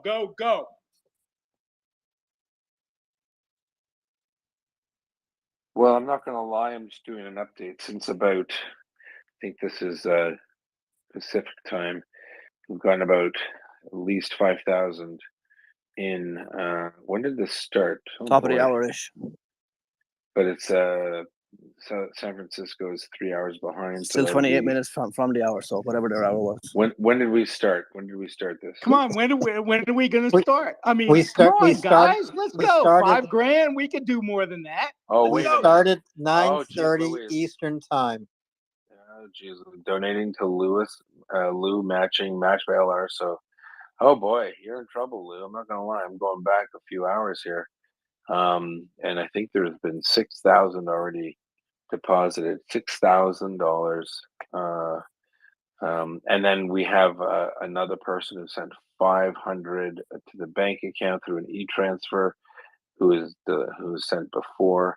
It's our friend in New York. He's in the same chat with you, Lou, and another one. You know who it is. Hey, it doesn't matter how much you can give. It's not about, being the $500 donor or being the $1,000 donor. No. Whatever you can donate, I will match. So please, $10. please, everyone in this please, room, give $10. just chip in whatever you can. Let's get this number up. We need to support Ukraine. Let's not be here yenting about, what our leaders aren't doing and not doing something ourselves. We can all afford $10 or something. So please join me. $10. 500 people putting $10. I think, Alan, with your superior math skills, that might be 5,000. I think. Well, with Lou's match, it would be $10,020. There you go. Season for giving. All right, I'm going to keep checking the numbers. Thanks so much.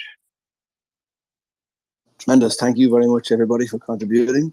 If you're listening, retweet the space. Visit mariareport.org and make a contribution. Every dollar, penny is welcome. Shilling, whatever you got. Prince, please go ahead. Thank you for your patience. And Carla. Hey, I'm always good waiting. I'm okay waiting. And somebody just said something in the back channels here, and so I am not going to mention by name, but I am going to mention by the spirit of a gentleman who comes up on this space and tells us on a regular basis about going out for coffee with his friends every week. And he has decided to take the money that he spends on coffee and donate that to Maria Report.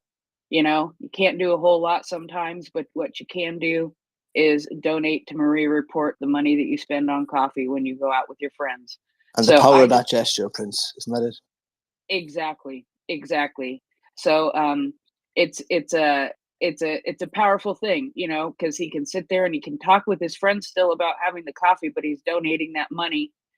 Talk to them about Ukraine while having the coffee, and maybe inspiring some of them to donate to Ukraine also.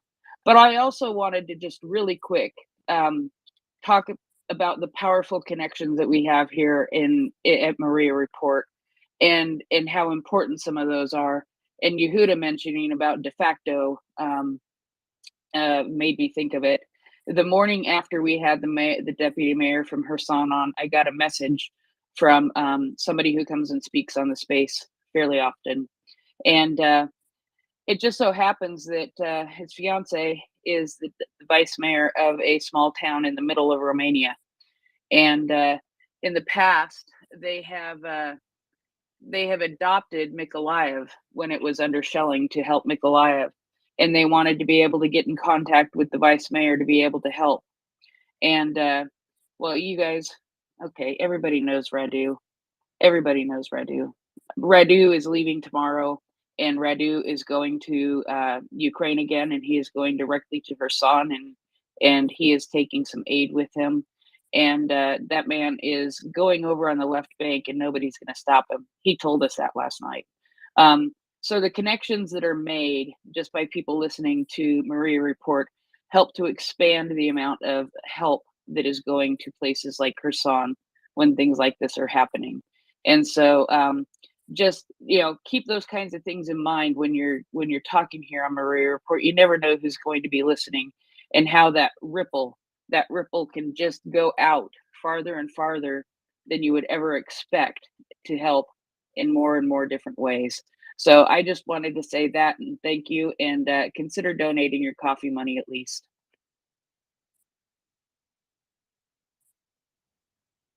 Thank you very much, Prince. I always love to hear from you. Carla, go ahead.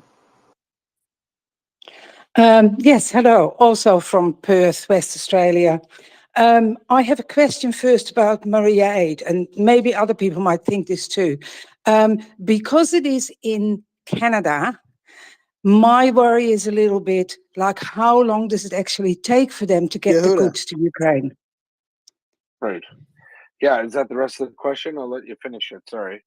No, I wasn't ready, but if you did. that's the question. Yeah. Right. Okay. So Maria Aid, an amazing organization staffed by amazing people.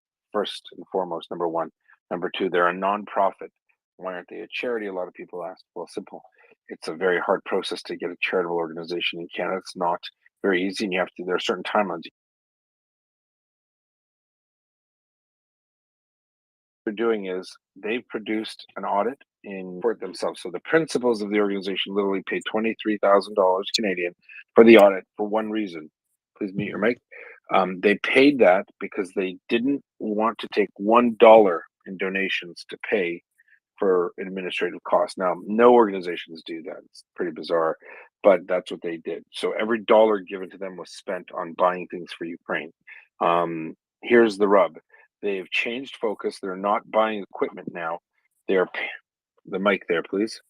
To the co-host, if you could mute mics that are hot by accident, please. I'd appreciate it. I'm not a smart person, so I get distracted easily by noises Carry on. or pictures.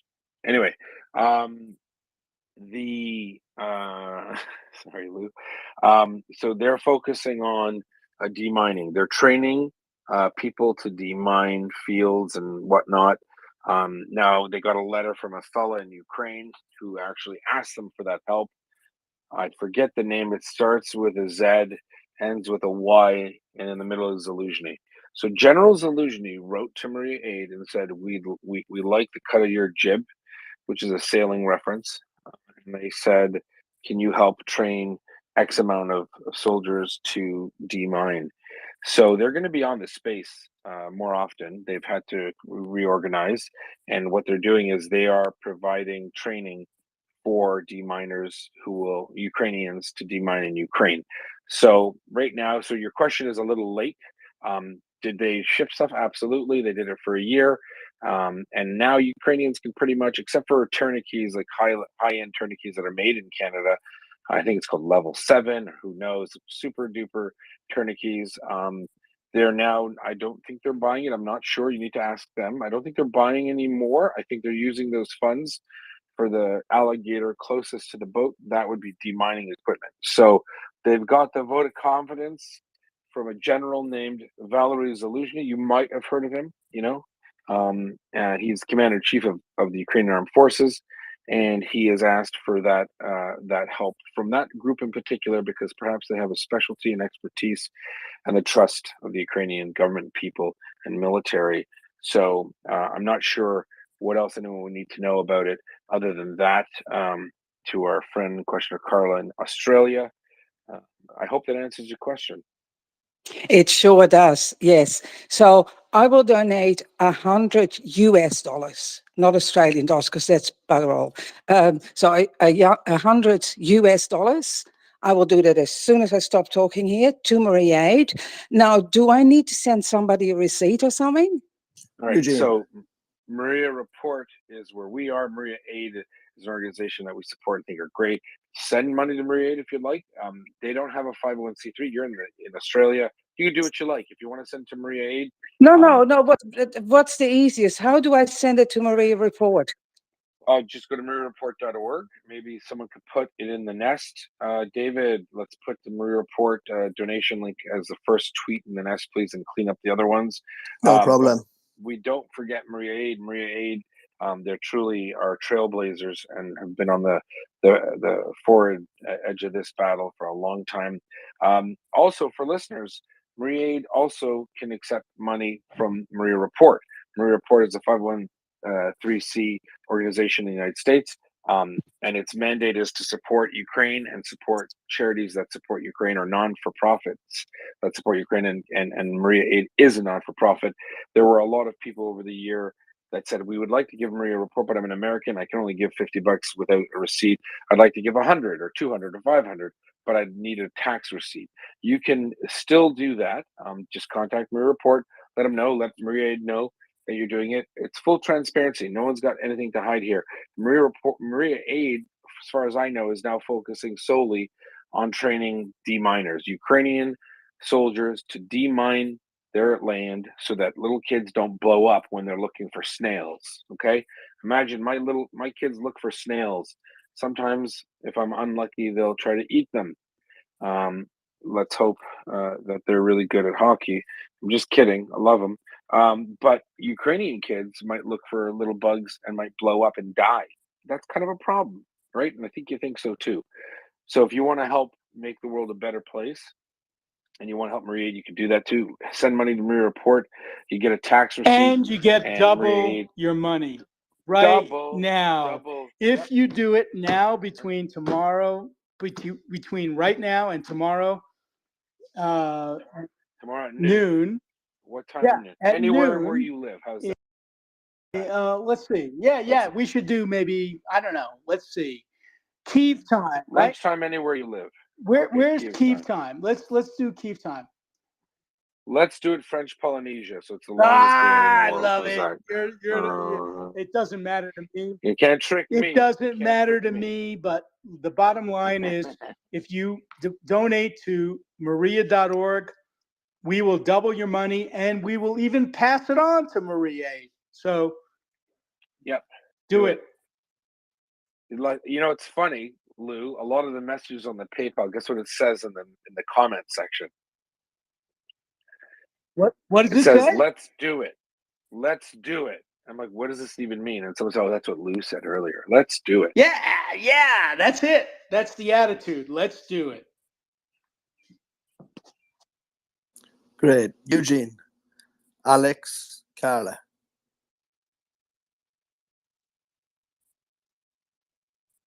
Oh man, I was trying to hit my button there. You guys are doing a great job, and I'm really happy to hear that you're able to raise some money. I wanted to. So I'm in renewable energy industry. I do mainly utility projects. But I wanted to comment on a couple things that I heard. One was about water systems. So for years, I've done a lot of projects around the world, but for years I've shipped down to Latin America dehumidifiers. So if you take a commercial dehumidifier, you can pull gallons of water a day out of the air. There's a lot of companies that are selling all these fancy whatever. The fact is if most of these dehumidifiers have filtering systems in them that filter out most of them. You can buy an extra static filter to put in there that will purify it. But yeah, that is for water purification. It is a simple, cheap way to get clean, fresh water to folks. The second one is, I know that without electricity, it may be hard in some areas for cooking. I know we can cook over fires or whatever. But we've been carrying this thing called GoSun for a long time, and it's these solar tubes. You can bake bread in them, you can fry steaks in them, you can cook anything in them. From a half hour to 45 minutes, you can cook in these things. So my offer is this: anything that you guys need concerning the either energy or with this water, I'm available. Yehuda, I think, follows me. I follow him. If there's any questions or any way that I can be available to help, please just reach out and let me know, and I'm here. That's all I have. I don't see the follow there. I'm trying to.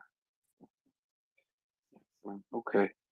All right. No problem. Well, thank you. Back to you, David. Thank you very much, Eugene. It's lovely to hear from you.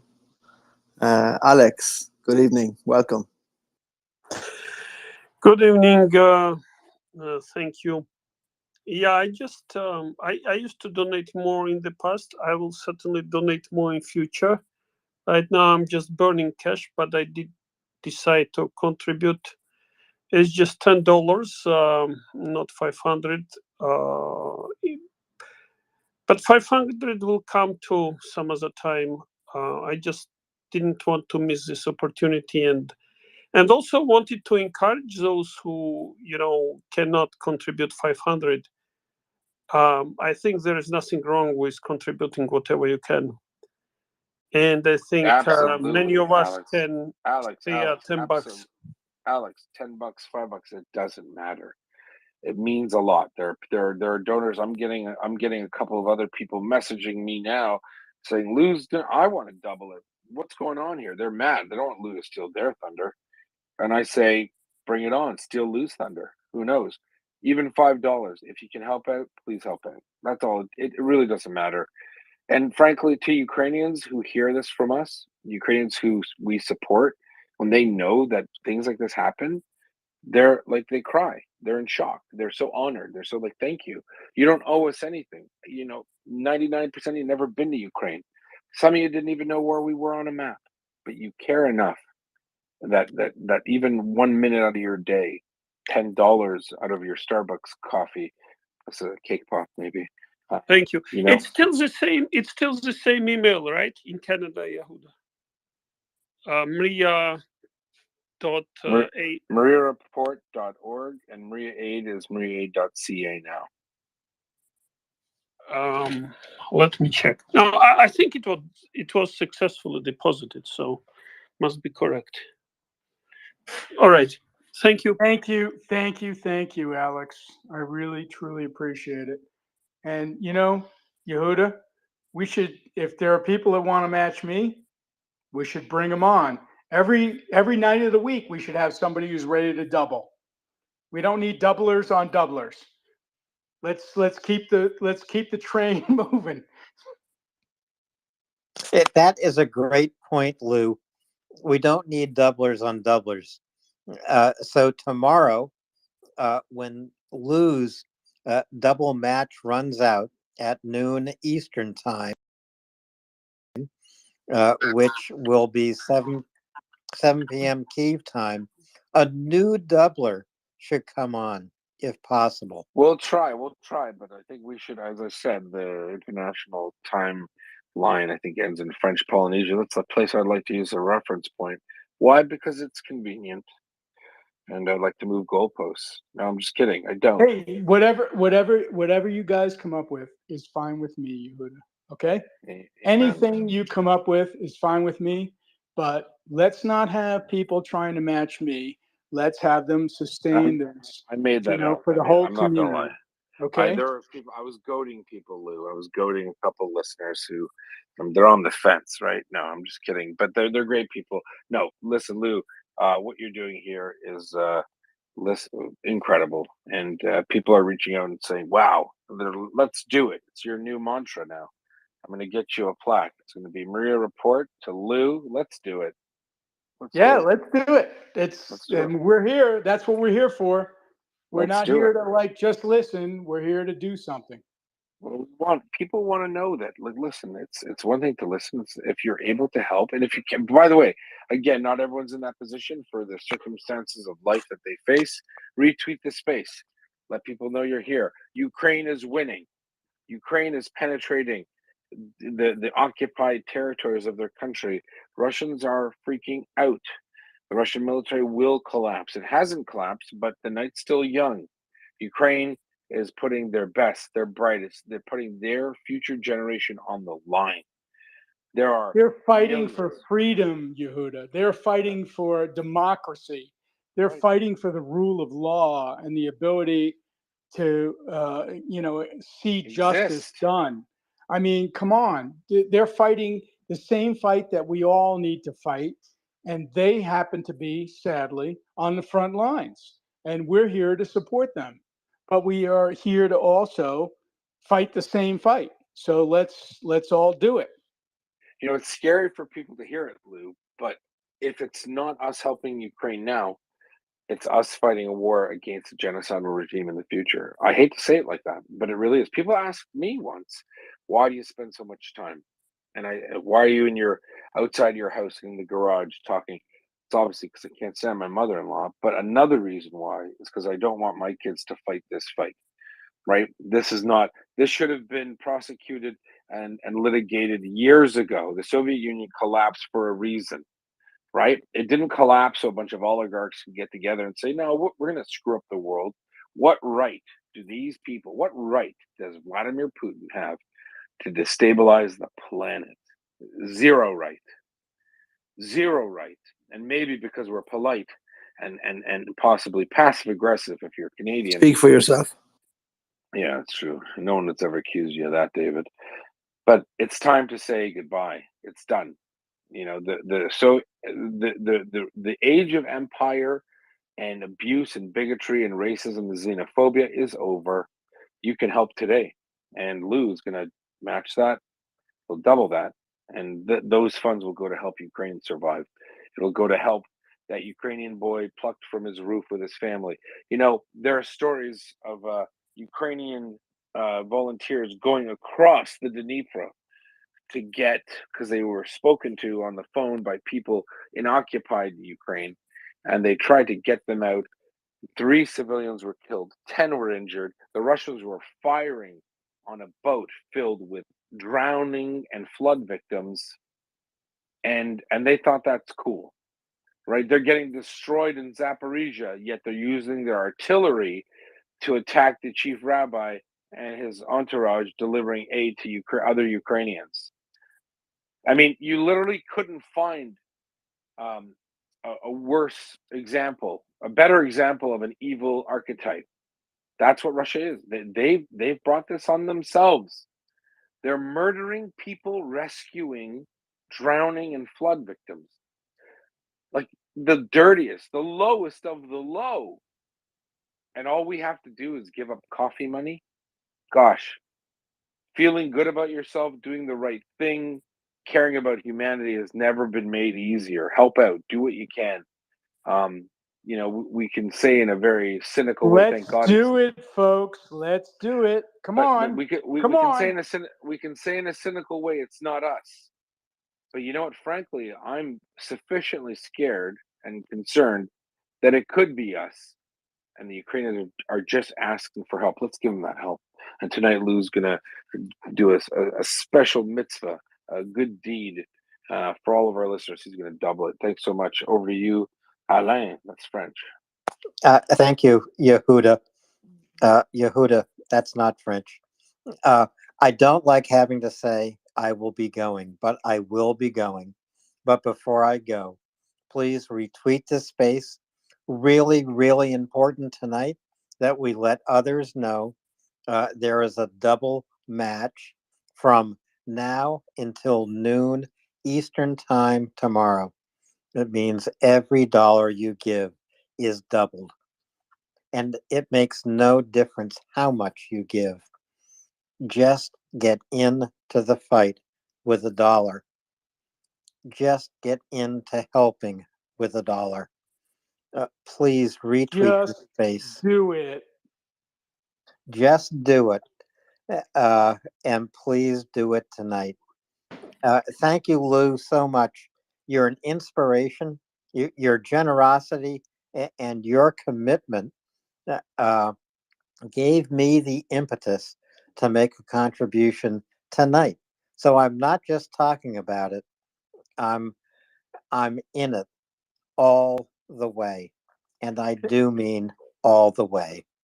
Awesome. You are, Alan. The contribution, the financial contribution that you're making right now, I appreciate that so much. But I want to say I appreciate your contribution in time and attention and care in guiding this space, because this space is a precious, precious resource for all of us. So thank you. Thank you for that. It's Yehuda who is 10,000 times more important than me when it comes to Maria Report and when it comes to guiding this space. Alan has proven himself to be a big old liar. This space exists because of everyone, right? We are a group of people dedicated. I certainly don't. I put in my 4 or 5 months of ridiculous 12-hour shifts, but if it wasn't for people like Alan and David and everyone, mockers, gosh, I can't even name them all. There's 47 of them actually, who come in, Heather and Nancy and the Hardy Boys, everyone who's here. They help out and they make the space run. They make it tenable. It takes a village, or it takes a bunch of weirdos online. Listen, there are so many of these people I don't think I would have ever met in life, or if I met them, we might not have gotten along, you know, because, you know, different interests and different things. But it's amazing what calamity can do to humankind. It can make them get together and they can form alliances and say, you know what, I might not agree with you on this or that, but I sure as heck agree with you on the rule of law, justice, freedom, stopping a genocide. When has anyone ever decided they could stop a genocide by working together? And that's what we're doing now. We are working together. We are changing the world.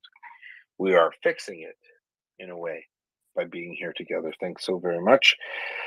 I'm going to check the fund. I'll give you an update on the fundraiser. I will be back. That's not a threat. It's a promise, Alan. Well, you know, Hey, Yehuda, Yehuda, don't disappear so quick. Come on, give us a an update, please. I'm giving an update. That's why I'm going to the computer in the house because I don't see so well. And I'm going to look at the computer. I'll BRB, as the young folks say. Thank you, Yehuda. Yehuda, even a bunch of weirdos needs a leader, and you're one of our leaders. Axel, Doman, Prince, Mockers, David Brookfield, Shaggy Fella, and I can't remember all the co-hosts either. Come on. M is a great Brewer. one. Scott Harper, Fella who bonks, Forrest. Fella who bonks. You know, Michelle. And don't forget Favid. Primus. Oh my God, Primus. And you know, and then shout the out contributors my brother like George. Shout Raver, out George. and the contributors like Raver. Come on, Thomas Tyner. Oh my God. Fair, John Spencer. It is a lineup like no other, an all-star team.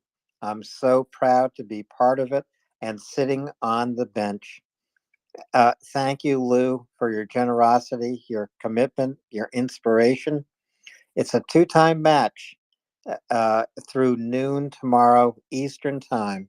I'm stepping down, saying goodnight with a very, very full heart because of people like Lou. Slava Ukraini. Heroem Slava. Thank you, Alan. Thank you, Lou. Thank you, Alan. Elizabeth, I know you've been trying to come up a few times. If you want to take your mic off mute, I'd like to hear from you. Can you hear me? Loud and clear. Thank you. Go ahead. Well, I kind of dropped back down because I thought the conversation was going in a different place. But I'm going to say something that's a bit embarrassing and humbling because I'm not in a great financial place. But I just wanted to let all the other people who are listening who are not in a great financial place, but who have wanted to donate, that thanks to the double match, I did at least $1.50 this week, and now it's $3. And so if 10 people do that, then, you know, all of a sudden we have 30, and we're all little drops in the water. And when they say everything that you can makes a difference, it does. So just to all of us who can't even do 5 or 10, 50 cents is okay. And that's it. Thanks. I'll listen. Thank you, Elizabeth. Love you guys. Love you too. Appreciate your contribution. Thank you very much. Thank you, Nancy. Elizabeth. That was awesome. Thank you so much. Hey there, David. Yeah, I just hearing Yehuda talk about the folks who are risking their lives saving others from the flooding reminded me of a news article that I saw today, which was from about a young Ukrainian man at the age of 19 who died this past weekend in Jacksonville, Florida, after his family who is in the process of emigrating from Ukraine. They took refuge in Norway. Now they're moving to the US. And he was at the beach with a brother this past weekend in Jacksonville, Florida. His parents haven't even gotten there with the younger children from Norway yet. And they were at the beach, and he saved a family from drowning at the beach in Jacksonville and lost his life doing so. And he's definitely a hero, even though he is not a hero in Ukraine. He is a hero of Ukraine.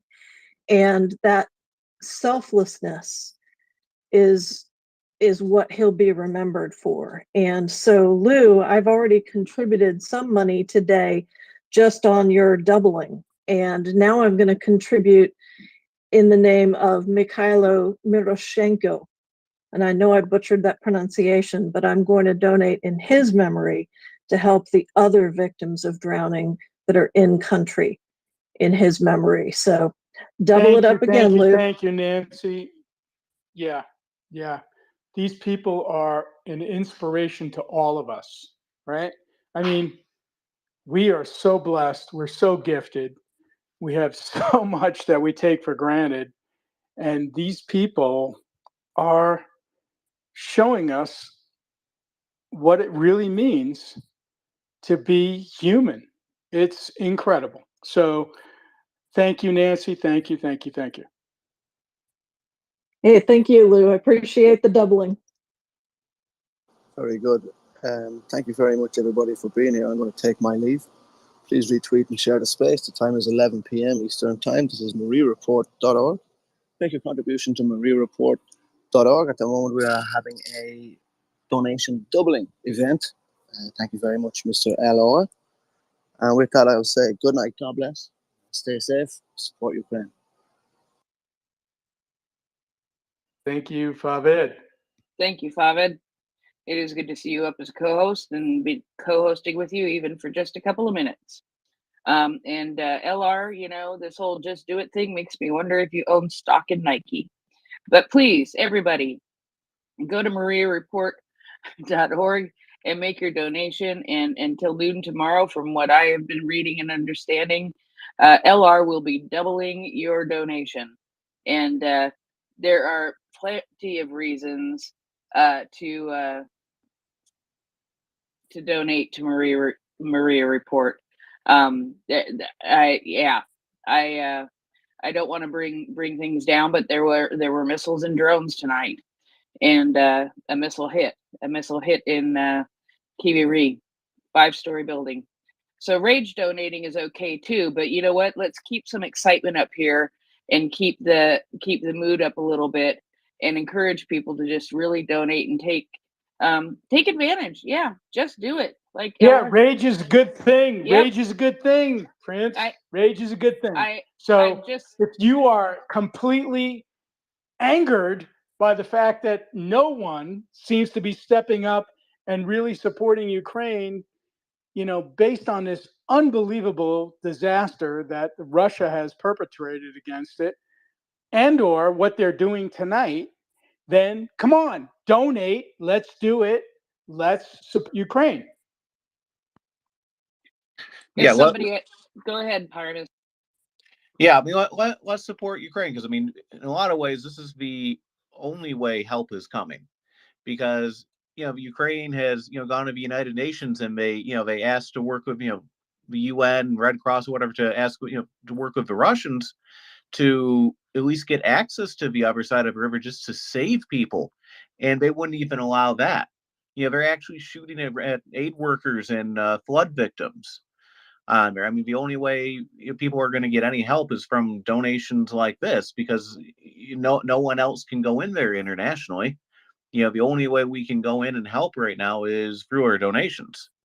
I won't say how much, but I mean, tonight with this donation, I put down a donation myself larger than I've ever actually given to a charity, a specific one at a specific time on there, because hey, brother, I'm mad that's as hell. great news. Thank you. That's the way to go. That's the way to go.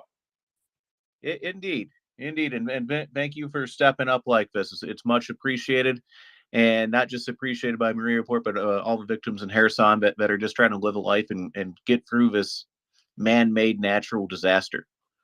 It's a horrible thing. Well, I got an update. Go ahead, sir.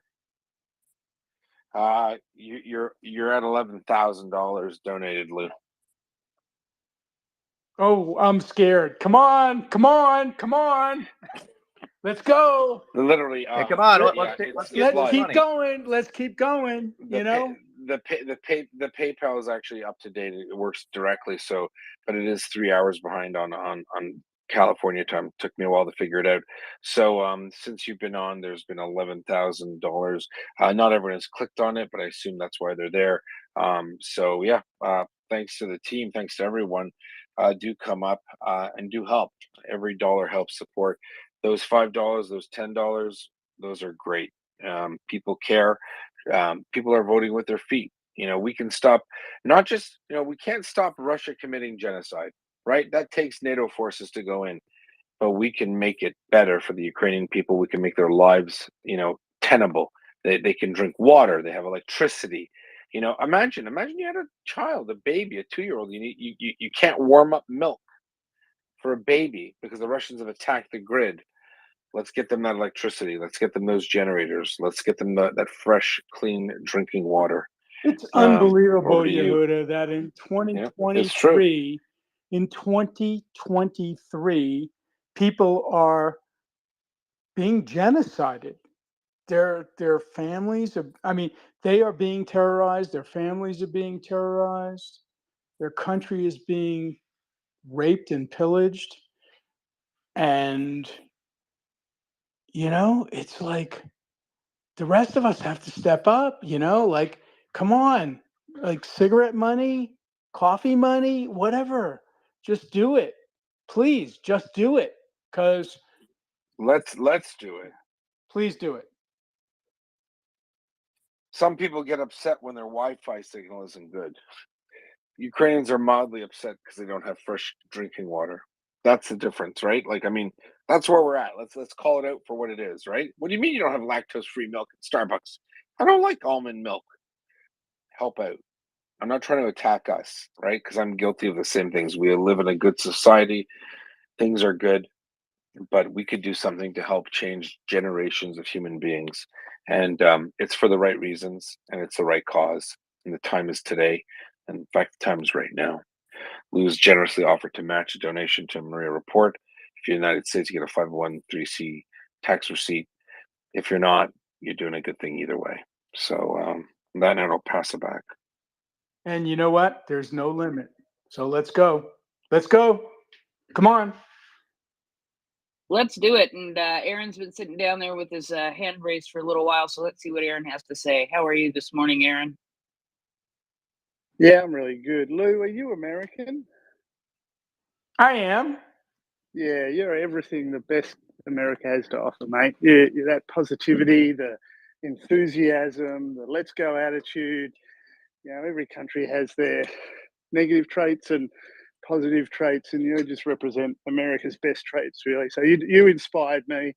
I donated wrong at the first one. I donated to Maria Aid, and then someone said, "Oh, there's two." And I went, "Oh, god damn! I got to donate to Maria Report now." So I've donated twice. There was probably more Hey, that went to Maria awesome. Aid. That's awesome, buddy. That's awesome. There was a small amount to Maria Report, but thanks for your positivity and enthusiasm, mate. You got me going, so keep it up. Thanks for the positive words, and thank you for your contribution. And it's nice that you made a mistake. But double down. Like, it's going till tomorrow at noon, so In French Polynesia, listen, there are let's people that go. have said I've donated to Maria Aid, thinking it's you. You know what? I'm sure we'll meet with them. We'll have a chat. How's that? Well, I wrote Everyone's a report giving. on it. I wrote double or nothing, back to back, no retreat, no surrender. So that note should sort of imply where that donation should have gone. You never know. Who cares? So, As long as it Prince, gets to I don't Ukraine, think I can hear everyone. Is Aaron speaking? Yes, Aaron is speaking. Go ahead, Aaron. Sorry to interrupt. Yeah, sorry. I was just saying on the note that I wrote, I couldn't write a note on the second one to Maria Report, but on the first one to Maria Raid, it may be maybe I gave it to. No, it was. I think pretty sure it was Maria. It was double or nothing. back to back, no retreat, no surrender. So if that note comes up somewhere, but really, as long as the money gets to Ukraine, it doesn't bother me. But it would be nice if it still got double day because it was a bigger amount. Okay, thanks, guys. That's all. Thanks, Aaron. And yeah, everything's going to go to Ukraine, and as Yehuda was saying earlier, that Maria Aids is focusing more on helping to train mine removal. It's their Go ahead. Yeah, it's their sole purpose now. They're doing the demining task through a letter, a memorandum of understanding from the chief of defense staff of the Ukrainian Armed Forces, General Valery Zaluzhny. He's a confident, he's got a unisex first name. Love him. He is the leader of our generation, military mastermind. He's doing great stuff. Trust me. And the sources, trust me, bro, it is. And Russian Telegram, you can be upset and cross all you want. Soon, you'll be discussing the disintegration of the Russian Federation. Not our problem. That's yours, on you. But guess what? President Zelensky, his staff, his cabinet, the government of Ukraine, the Ukrainian armed forces, leadership therein are making it very clear to the world that all of Ukraine will and must be liberated. And by hook or by crook, they will get there. Wait and see. The night is young. It'll be a long night. On a sad note, thousands of amazing Ukrainian heroes, patriots, men and women, will die liberating their country. But the effect of that liberation will secure peace in the free world for the next 100 years. And I think that's something we can't forget. They're fighting for us, whether we know it or not, whether we like it or not, whether we admit it or not. Anyone worth their mettle, I don't mean Mr. Mearsheimer, because I think he's should have retired a long time ago, recognize that if Russia is allowed to win in Ukraine, Poland, the Baltics, a lot of places are next. Let's not let that happen. Right? There are people in World War II who thought when the Anschluss happened, when the Germans invaded Austria and the Sudetenland and Czechoslovakia, it's just trying to protect German speakers. That's all they're doing. Wow, where have I heard that before? Trying to protect ex-speaker. Okay. Let's go after Poland. There are people that thought when Germany invaded Poland that it wasn't World War II. You know what? We're on to it. The gig is up. We know. Keep fighting, keep protecting, keep supporting. And on that note, I pass it back. I yield the mic, Primus, and on y va, which is French. Oui. Yeah, no, I was just thinking about, I remember it was the day after that the chief rabbi of Kherson was talking about the aid that they were working on, what they were trying to do for flood relief there, because everyone was coming together to help out in that moment, and he's standing there, giving an interview, and the Russians dropped an artillery shell on his position, and you better believe that was targeted, yeah, they're going out. They're trying to assassinate, aid workers and people trying to coordinate these things. Anyone really trying to get get a voice out, and just let the world know how bad this is. And still, even a week later, it just doesn't seem like this is being covered enough. This is as bad as Hurricane Katrina was, except you have a UN Security Council member, sitting out there shooting at relief workers and flood victims. I just can't wrap my head around the absurdity of that and just the complete lack of mercy. It's not just a disaster. It's an intentional one. And they're not stopping. They're not helping. They're not even helping these people. They're just watching them, drown. They're watching them, starve and get dehydrated. In waterborne diseases. Right now is almost the easy part. In a sense, because what's going to happen afterwards? Diseases are going to come around. Hundreds of thousands of people aren't going to have, potable water. It's going to have to be brought in for probably months. And it's just a head shaking disaster.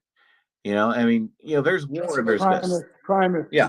Primus, if I could, this is a terrorist act, and we have to call it for what it is. It's a terrorist act by a terrorist state.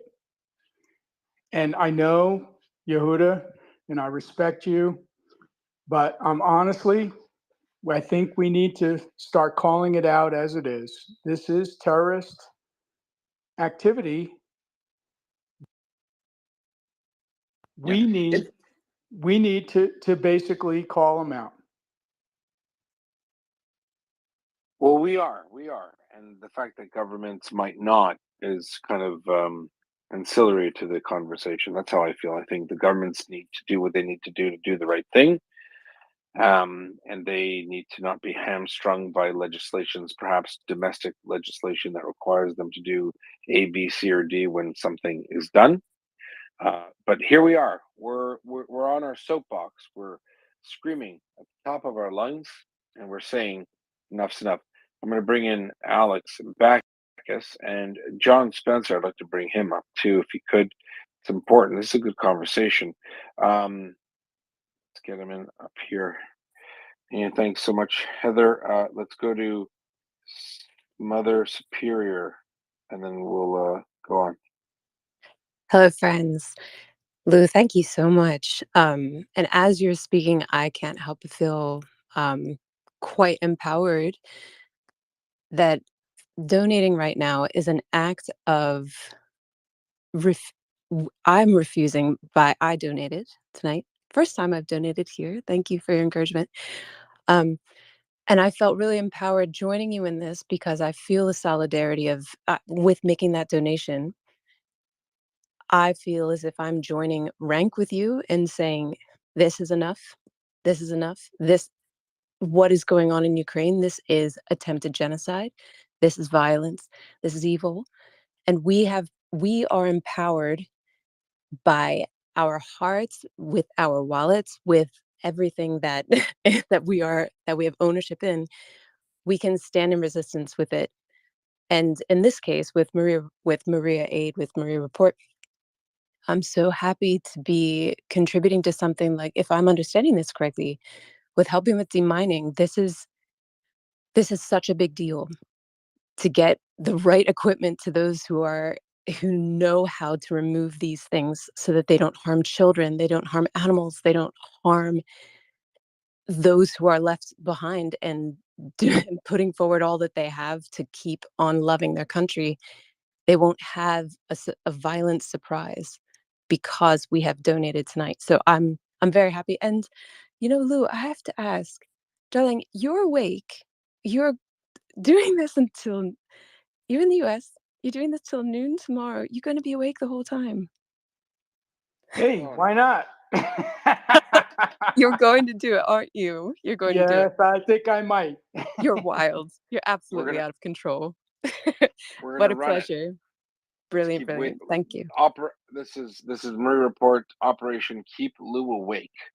But you talked about demining and Marie Aid. What the heck is going on? Who is General Zaluzhny? Why is he email? You know what? I missed his email. It must have gone in my junk folder because I'm pretty important. But Alex Backus, if you're a Borat fan, Alex is here from Maria Aid. I would, what is Maria doing? What time is it in French Polynesia?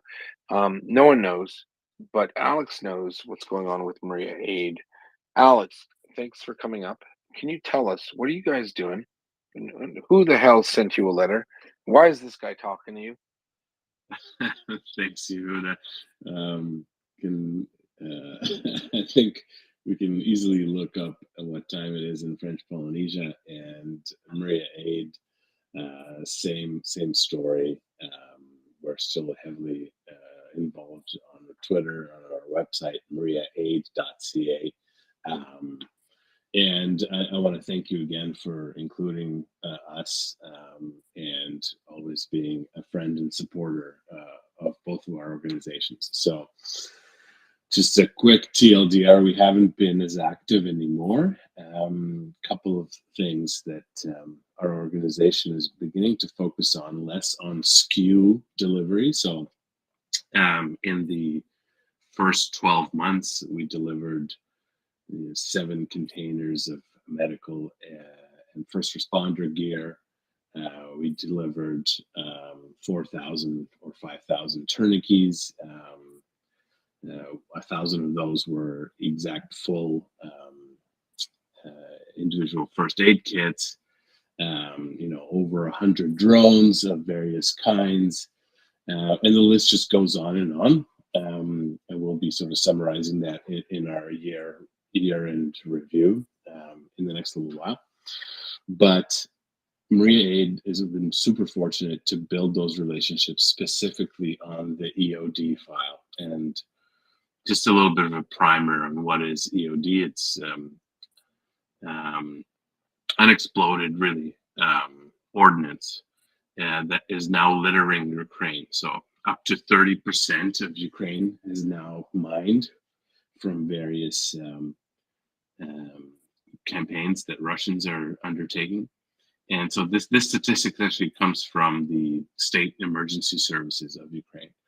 And so we're working on multiple areas. One of them you all heard about, which is Ryan Hendrickson's. Right now he's tip of the spear. He's actively working to demine, and he's there with his Chia deminers. And so we're supporting with material. The second and the really important piece is we've sent, I think, over 22 now folks, and predominantly women, actually, from the armed forces of Ukraine to go train in Kosovo, which is there's a international mining center there that for various reasons during the war in Yugoslavia, they've now ramped up and gotten expertise about demining, and specifically using Soviet mines and Russian mines. And they have that expertise there. And so we've sent now, I think, over 22 people, most of them from zero to hero. And they're now beginning their journey in the armed forces of Ukraine, and now training other folks inside Ukraine. And so we're going to be expanding that mission. We're going to be, sponsoring a lot more people to go and train over the summer.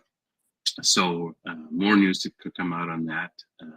But this one is important because this request is directly from the general staff, and it's directly from Valery Zaluzhny, General Valery Zaluzhny's office.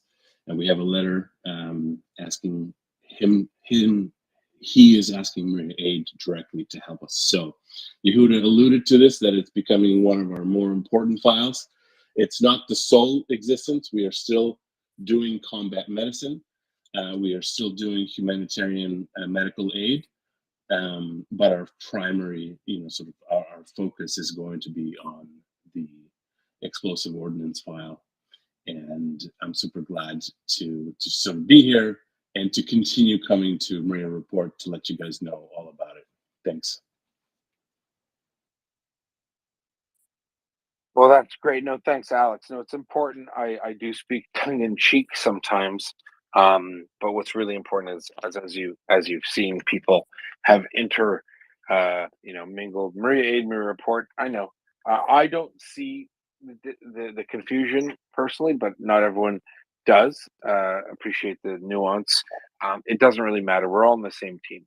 At the end of the day, we want to help support Ukraine, not just to survive, but to flourish, right? So it's not just a matter of, oh, I'm alive. Thank you for water. No.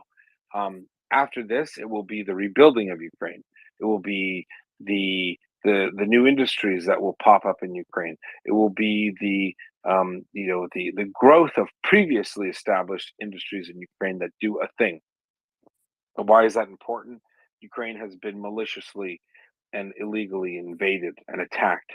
It has had genocide committed in its lands. This is no small issue. This is not a side note of history. The Russians wish it would be. The Russians have done this year after year, decade after decade, century after century, demonizing minorities, taking over, oppressing, pillaging their resources. And it is very apropos. We need to make it clear that everyone's in it to win it. I made a joke about, because I don't have a letter from any general saying, help us out with this, but you do. So I think that's a vote of confidence, and I'd like Maria Aid to bank on that, capitalize on it, and say, look, we're doing the right thing. I think Lou would be pretty comfortable with saying, look, if you need a tax receipt and you want to send funds to Maria Aid, Maria Report, we're all fighting the same fight. The mandate legally with Maria Report is clear. Maria Report has a mandate to assist Ukrainian charities or charities that support Ukraine or not for profits that support Ukraine, and Maria Aid is one of those.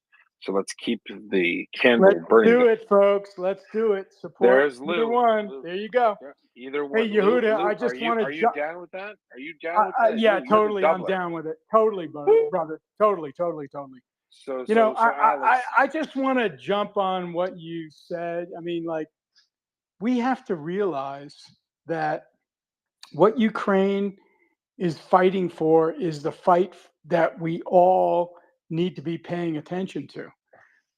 This is a fight for freedom, for democracy, for truth, for justice, for the rule of law. I mean, all of these things, this is fundamental. And if we don't fight this fight, if we don't support Ukraine now, our children and our grandchildren, our great grandchildren are going to be paying the price. And that is unacceptable.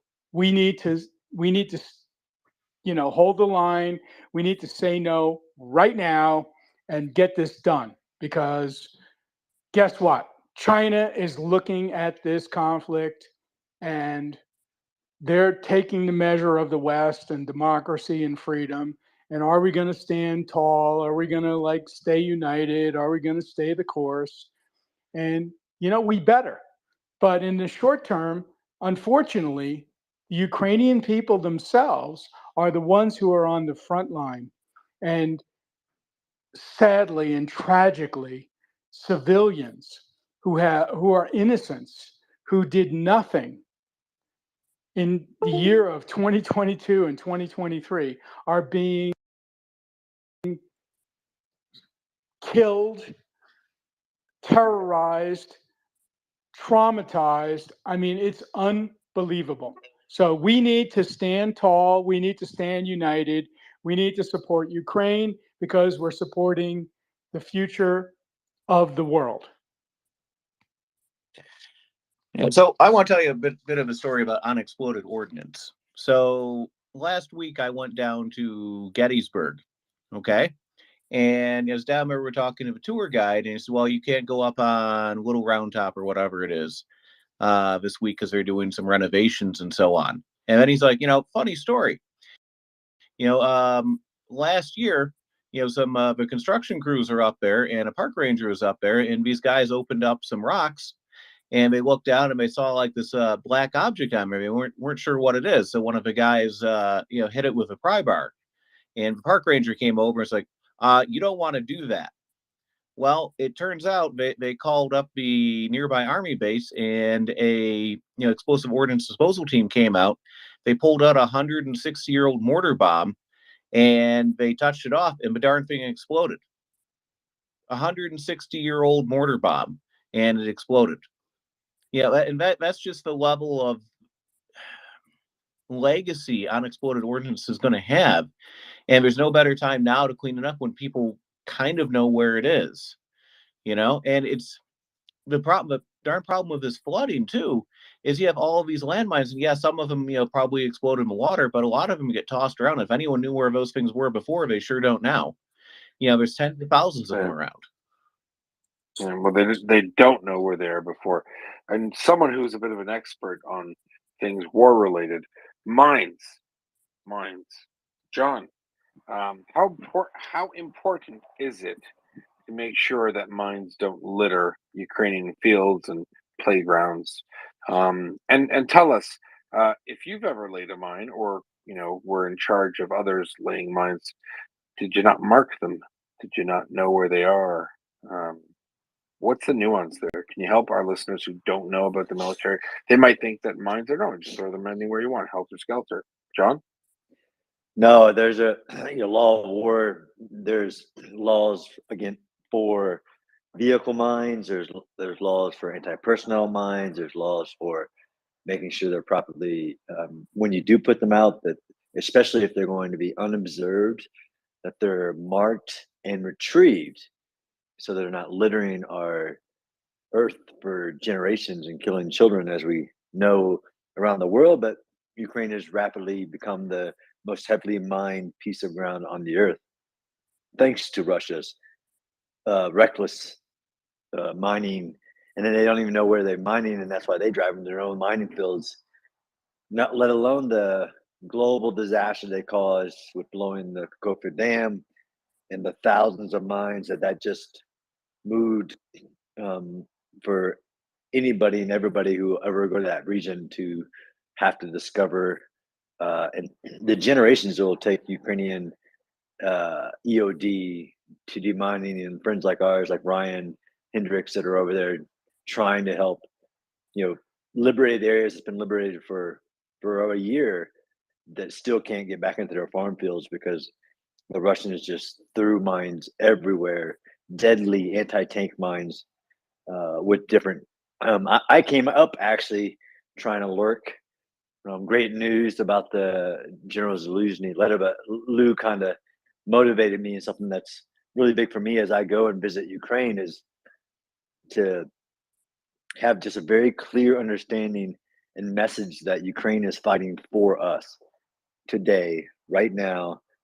Russia's trying to rewrite the world in recolonization, self-determination, tyranny, auto, everything. He's really trying to rewrite the world, and we've actually let him, in some ways, rewrite the international order, what we all thrive on every day of our lives. We just don't even realize it, that we're thriving off the global international order that's been established post-World War II, the interweaving of nations, and that Ukraine is fighting and dying every day for us, for our system, for democracy, for the global international order, and trying to put at bay. And in our national security strategy, the U.S., there's only two enemies, two threats. And it actually, in the 2022 national security strategy, says Russia is the biggest threat to the global international order and our biggest competitor, threatening the world. And Ukraine is holding the door for all of us. And anything we can do, anything I can ever do to support that. And thanks, Lou, for what you're doing. Thank you, John. That means so much. Yeah. No, you're 100% right. Yeah. Totally in agreement. Ukraine is on the front lines for the battle for all of us. Yeah, absolutely. Let's go to some hands here real quick. We have Carl and then Robin on here. But before we take any other hands real quick, I would ask everyone who's listening, take a moment, take 15, 20 seconds, retweet the space, but don't just retweet it, quote tweet it. Okay, that puts it higher up on the algorithm, and let people know. Right. So there's never been a time, since I've been here, that we've ever been doubling donations like this.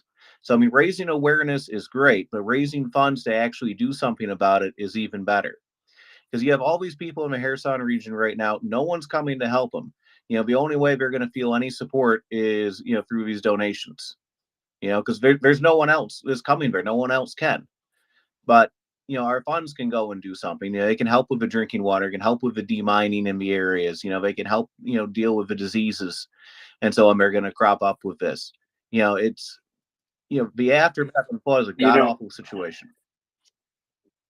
Primus, what kind of psychopath, what kind of battery commander on the Russian side says, oh, Ukrainians are rescuing children on the tops of roofs, let's kill them?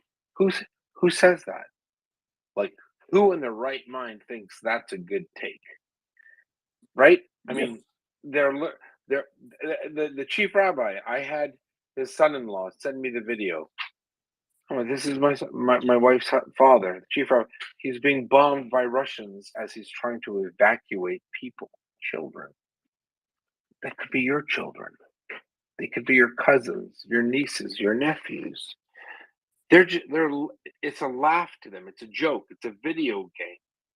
Well, I'm about at the time, like I'm at the point where I'd love to turn that computer off. All right, Russia, this isn't a video game. They laugh at it. They think it's funny. Ukrainians dying. Ha ha ha, we blew a dam. Let's kill people rescuing children on rooftops. Let's shoot down drones that are delivering bananas to children on rooftops. If you didn't know, now you do know. All right? The Russians are very, very happy to give the Nazis a run for their money. And thankfully for the world, the Russians aren't anywhere near as competent as the Nazis were. Because if they were, they would murder every Ukrainian in Ukraine. Time to say goodbye. It's the truth.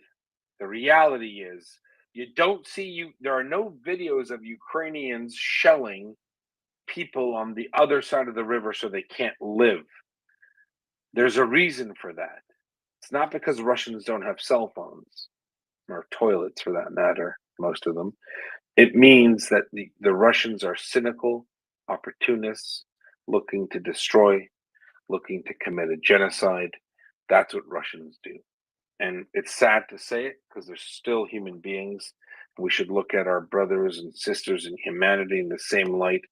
But when they make it so painfully difficult to do so, we're stuck with a problem. And the only way to answer that problem, it's not to denigrate the Russians. They do it well enough on their own. They don't need my help or yours, but it's to uplift Ukrainians. It's to uplift their capability. It's to give them the tools and the weapons that they need to stop a genocide, to stop this war from becoming World War III. If you care about peace and security, I don't care if you're a librarian from the United States, a libertarian, sorry, or you're a far left, Che Guevara was great, minus the murdering gays and minorities. It doesn't matter what fringe you're on or if you're in the middle like normal people. The reality is, if we don't help Ukraine today, this war, this genocide, this evil scourge of authoritarianism will be a lot closer to home than we all would like. Help Ukraine. Help yourself. John, over to you. No, I 100% agree, and don't and you can't get desensitized to the suffering while Russia still continues to send missiles every night, but especially over the last month, but it's been the last year. Missiles raining down on Kiev and Marie tonight. As an old soldier, like I said in Bucha, pushing a button on a missile it means a war crime. It's horrible. They're targeting, just, playgrounds, nurseries, hospitals, anything they can hit that gets through. But when you target with snipers, mortars, and artillery, rescue workers saving children, elderly, you're very, what you're doing there is a difference. It's a very special kind of evil that has been let loose onto the Ukrainian people. And sometimes you feel helpless that you can't help, but through Maria Report, people can directly help. And I think that's different than probably I've seen in some of my past wars, where you can see directly helping. And so many people, even from the Maria Report, who are in theater now, are in the Kherson relief actions, providing aid, bringing solar banks or power banks and solar panels and potable water and food every day. We had for a long time today, we had a Food Nation, very touching firsthand accounts and directly showing where all the aid, and sometimes you just don't know, but here it's very clear that you're pushing it back against evil that couldn't be more clearer in the world today. There is no disinformation possibility what it can do. When you fight, a sniper takes down a relief worker helping children, that's the clearest visibility into evil that I've ever seen. Yeah, John, let's ask the question. Even the worst of the worst, ISIS guys, in Syria, ISIS position. The U.S. drone picked up um, an ISIS position where it was actually women and children being evacuated from some blown dam. Uh, d- no matter how bad ISIS is, do you see the U.S. bombing the children? No, you don't, because that's crazy, right? I mean, come on, and those are the worst of the worst. You don't kill rescue workers trying to rescue children from a rooftop. It's just not on, John, is it? No, and it's nonstop. So it's not rogue. So Bucha wasn't rogue warriors. What's going on in Kherson wasn't rogue Russians. It's ordered, deliberate genocide in multiple fashions, multiple arms. But what's going on there is sanctioned, ordered, without retribution. They actually give people awards. The Russian soldiers get awards for this kind of evil. Why that's important is because some commander would have had to have some intelligence that said, "Oh, there's a square in Kherson where women and children and civilians are sheltering to be evacuated. Oh, we've got the drone up. We see, yes, it's civilians and children. Great. Get the arty to fire on that position." You literally have to go out of your way to be a genocidal maniac. There is no excuse. There's no explanation you could give for why Russian artillery, and frankly, you'd think the Russian artillery would go and say, "Wow, they're attacking us in Zaporizhia. They're liberating their own country in Donetsk. Let's save some artillery to kill children." It's the most disgusting and bizarre, dystopian view of the world. And for those, I reserve my words and judgment, but for those clowns on Twitter, on social media, Russians with attitudes, you should all be ashamed of yourselves. Shame on you. Shame on you. You're talking about Russia, this like it's a moral entity. They're murdering children. The chief rabbi. What target is the chief rabbi delivering aid at a popular square in Kherson? There's no military target. You're just trying to kill civilians. You're trying to terrorize Ukraine. You're trying to send a message to the West. We have no morals. We have no values. We are brigands. We're scum. We'll do everything to murder people, and there's nothing you can do about it. But guess what? There is a lot we can do about it because we can dig deep. We can help out Ukrainian people today. With the funds that we're going to get from this fundraiser, Lou so graciously offered to double. Marie Report volunteers and listeners and donors can buy water purification items. They can buy solar plants that don't, solar generators that don't have a footprint, so the Russians can't track it. They can do all of that, and they can do that to make the lives of Ukrainians suffering genocide a little easier. It's not perfect. It's not the best situation, but it's the way we can help. So please do, if you're able to. We've got Alex Backus from Re-Aid. They're doing demining. They got the support of General Zaluzhny, very, very well-known leader of the Ukrainian military. We've got John Spencer. We've got Will. We've got a bunch of people up with hands. Carl's been waiting for a bit. Carl, let's go to Carl. Let's go to Will. Let's go to Alex. Go ahead, Carl. Hey, one of the things that I heard over there that's kind of just shows the brutality was and just the psychopathy behind it was a case where they mined underneath both ends of a children's seesaw in a playground. It's these things are just unfathomable. But anyway, what I came to ask was to ask LR, like, what time and what time zone? Carl. No, say that again. Say that again, because it's absolutely batshit crazy. Bonkers. Yeah. Russians mined children's playgrounds. Did they think a Ukrainian commander, a Ukrainian artilleryman or woman was going to sit on a seesaw in a playground? No, Carl. They No. wanted to literally murder Ukrainian children playing on a playground. I mean, listen, everyone should stop and give pause. The people that are attacking Ukraine are literally going out of their way. Listen, I could fight the Ukrainian army, but wait a minute, give me an hour. Let me booby trap a children's playground. That'll be fun. That's sick. We need to call it out. If you trust the source and you know they're going to help them, they don't have enough. All right. Not that the world has abandoned them, but no one ever planned for Russia to invade a country wholesale like this.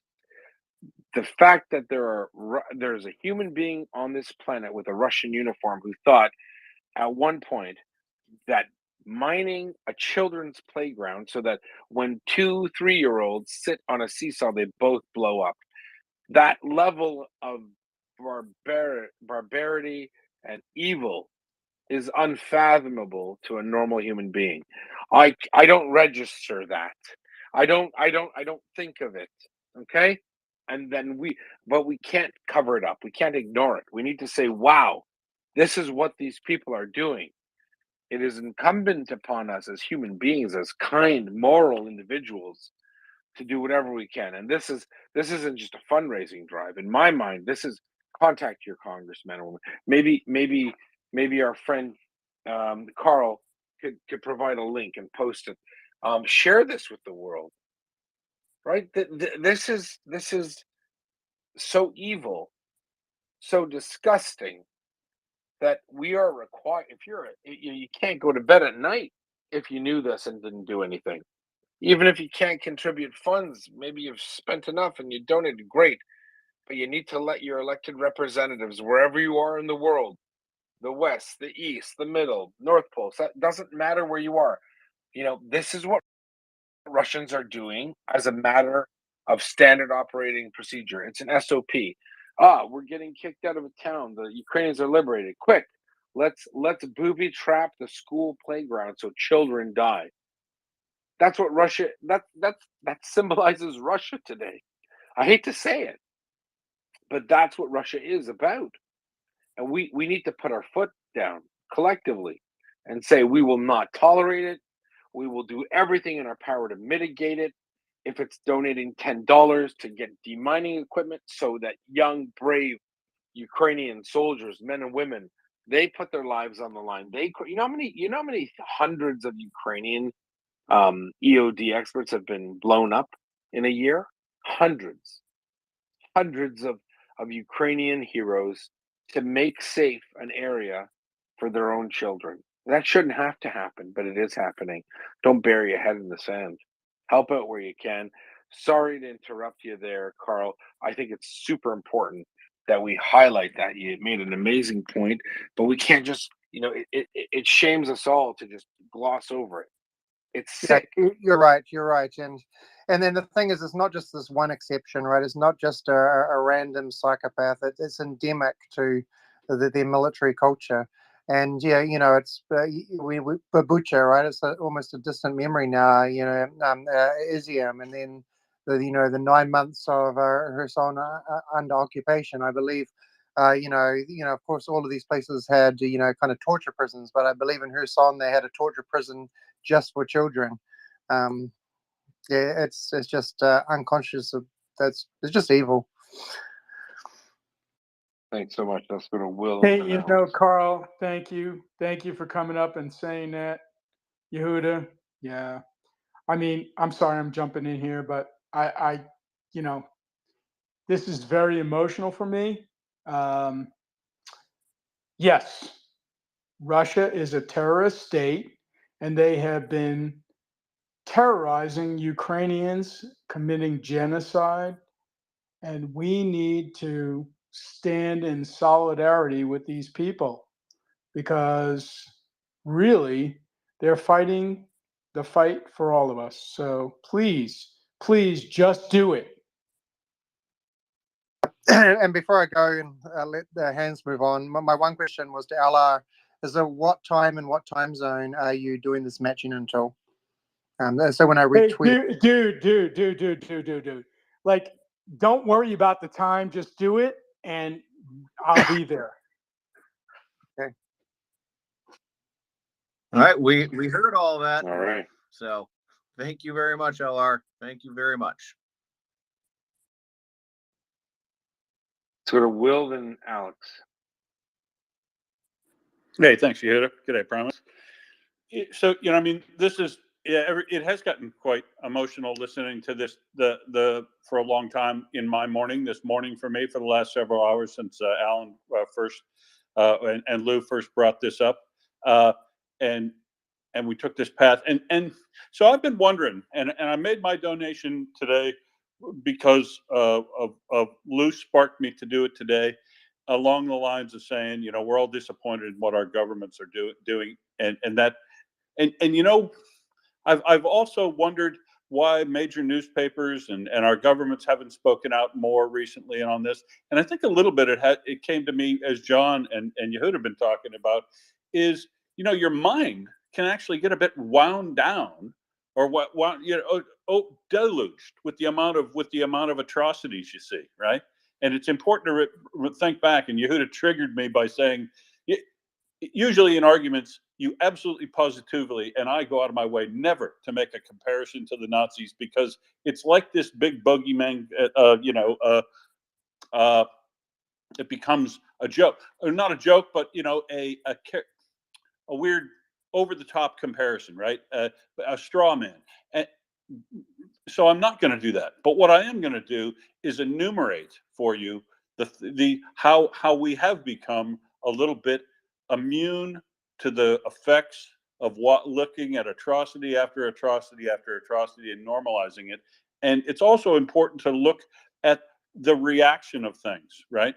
If Russia's Russia Day celebrations yesterday, if you read the translation, or you listen to that thing that came out yesterday, they're proud of it.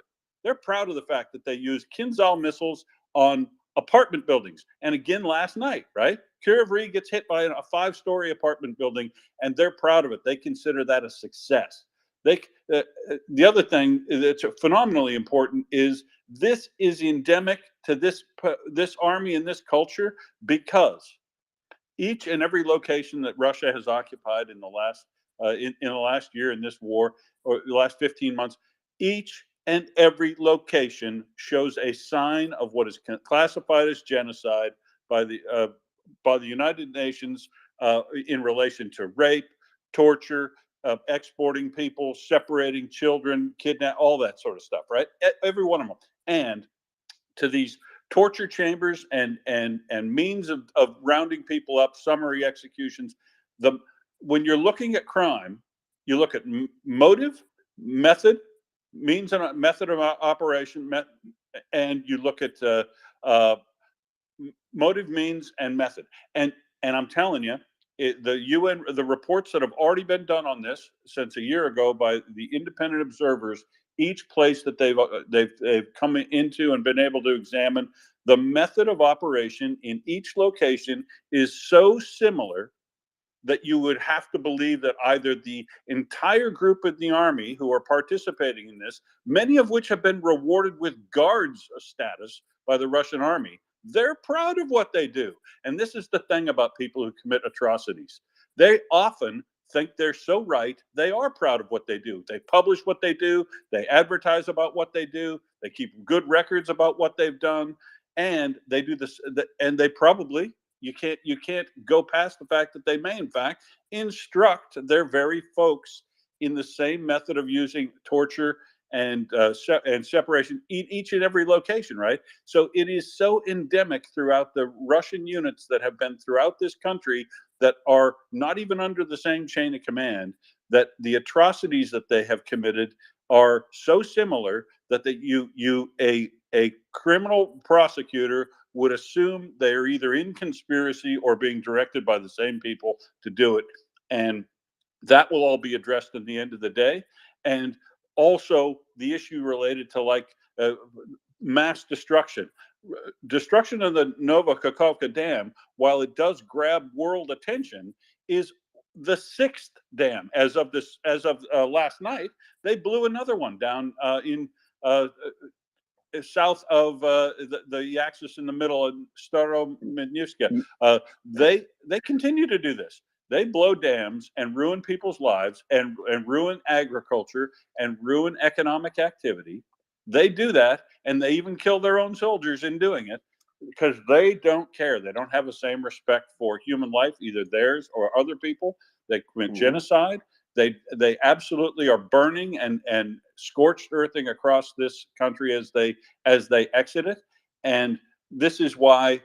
But listening to each the new and fevered ways in which that they come up with to commit war crimes every day, it gets a bit beleaguering. And so and you kind of shut off, and you understand why the media can't cover it absolutely every day like they should. You kind of get into this mode of well we just have to put up with it. We do not have to fucking put up with it and lose impetus to say this is exactly right. Well, everybody needs to pile on as much as we possibly can now. We've got to continue to pressure our elected representatives, if you're in Australia, to get the Bushmaster line running 3 shifts a day and pumping those out over to Ukraine until they say stop. Just turn the lines on and start making them. And we need to do that today. Those FA-18s, those need to be in the cargo transfer to the United States to get repaired today. Those pilots need to be in our simulators here in Australia and training today. We need to have this stuff. The urgency is here because the thing is, these goddamn Russians are going to come up with new and varied ways to commit atrocities from here. It's what they do. And they've done it since the Russian army was allowed to rape and pillage its way through Poland and Berlin in the end of the Second World War, and we let it go on because it was expedient to do so, and we have to stop it and stop it now. Well, sorry. Amen, amen, amen, Al. Will, sorry. You are on the money, and thank you for expressing it so clearly. Well, we need to be completely in support of Ukraine. thanks. Well, I'm a little disappointed, Will. I would have hoped you would have told us what you really feel. So we'll have to take what you said. No, I'm just kidding. No, never were more passionate words spoken. And I don't think anyone could find fault in that. It's true. Get those Bushmasters up. If you're in Australia, write your letters. Do what you need to do. I mean, hell, our elected representatives rarely hear from us. But now's the time. There's a reason to talk to them, and this is it. Alex Backus, over to you. Thanks, Yehuda. And I think Will raised a fantastic point that those of us here, sometimes we feel like we're preaching to the choir. And I think it's time that we realize that we have to get our people. We have to go out here, specifically from this space, and get others to tune in.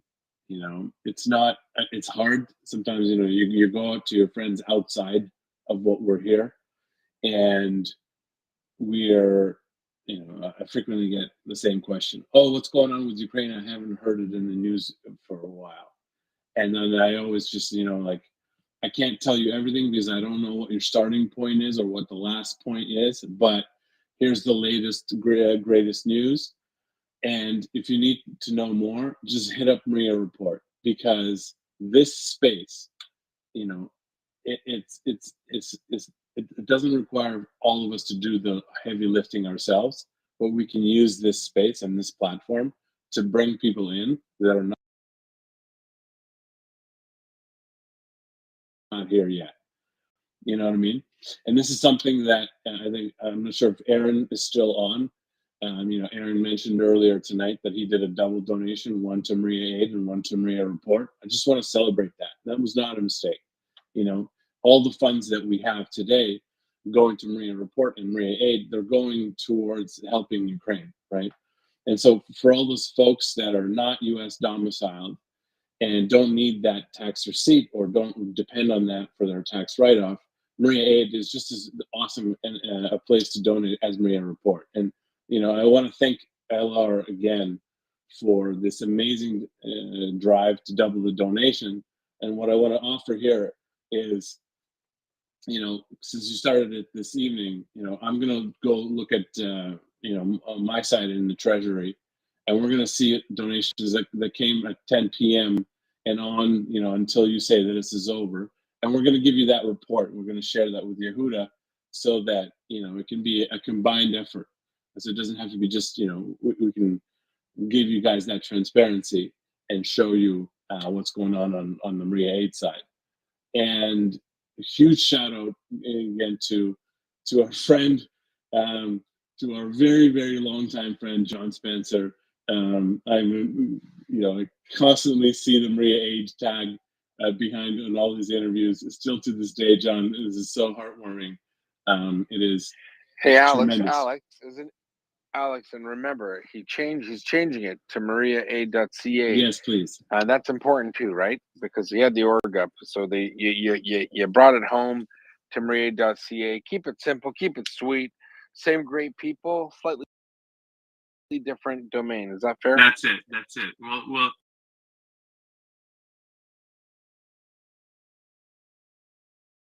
About changing our domain, but yeah, that's coming up. And thank you. A little bit, about 10 minutes ago. Yehuda, and I think it's worthy of a double click and a highlight. The fight will transform.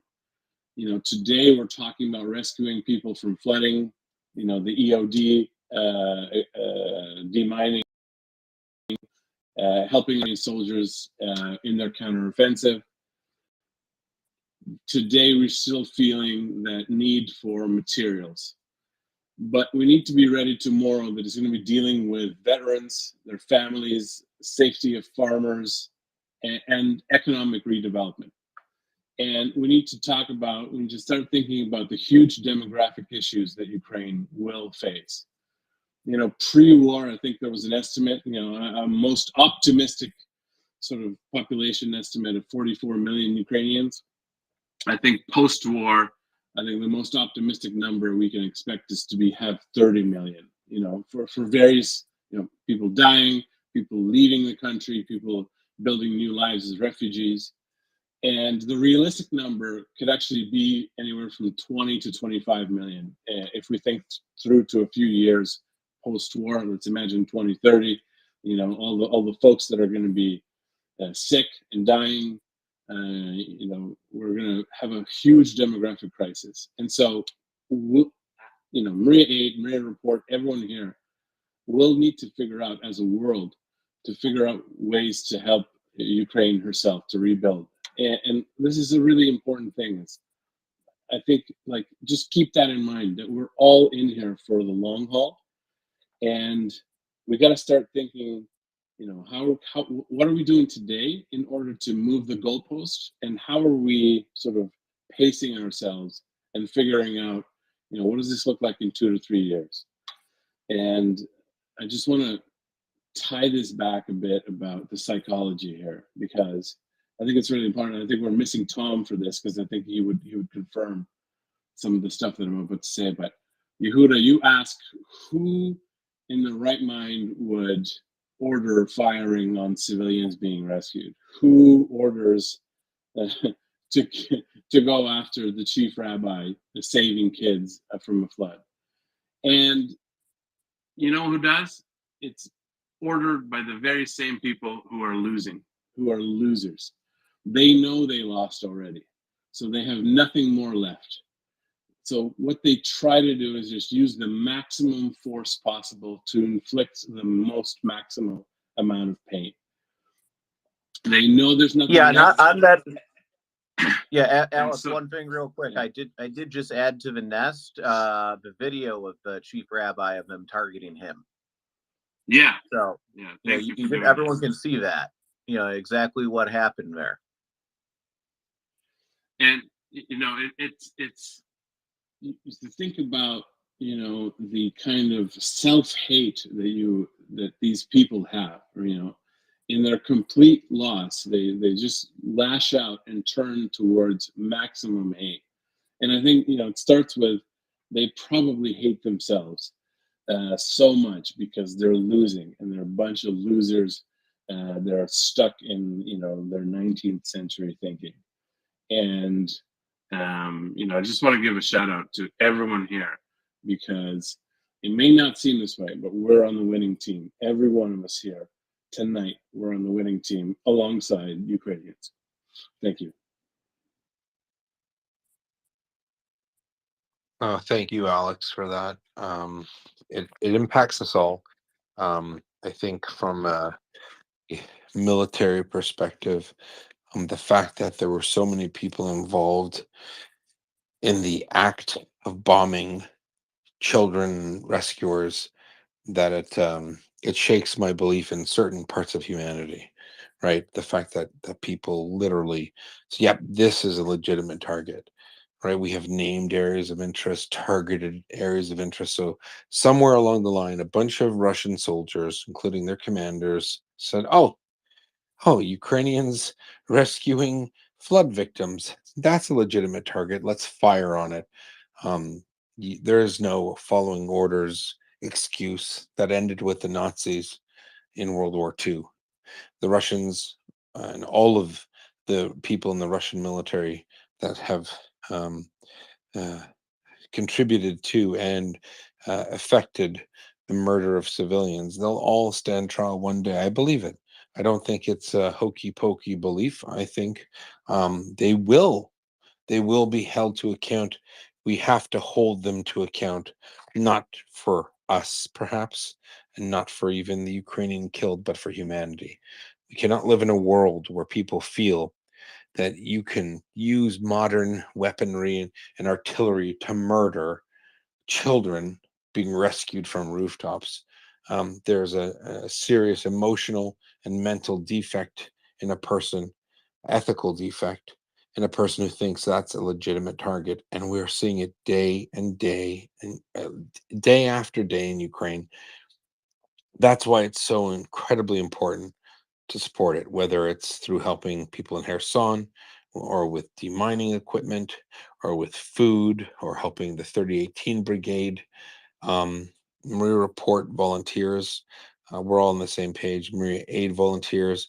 All of the great organizations that exist solely for one cause to make sure Ukraine wins, to make their win more tenable, to make it obvious to all of us. So please, I'm going to have to sign off. Heather's going to come and replace me. Thank you, Heather, for all those who believe in justice, freedom, the rule of law, good and evil. Really, this is a battle of values, right? Now, the Russians can still be genocidal maniacs, and we don't have to be perfect. The West doesn't have to be a panacea, this wonderful cornucopia of great values. We're not perfect, but I know what we're not. We're not genocidal maniacs. Okay?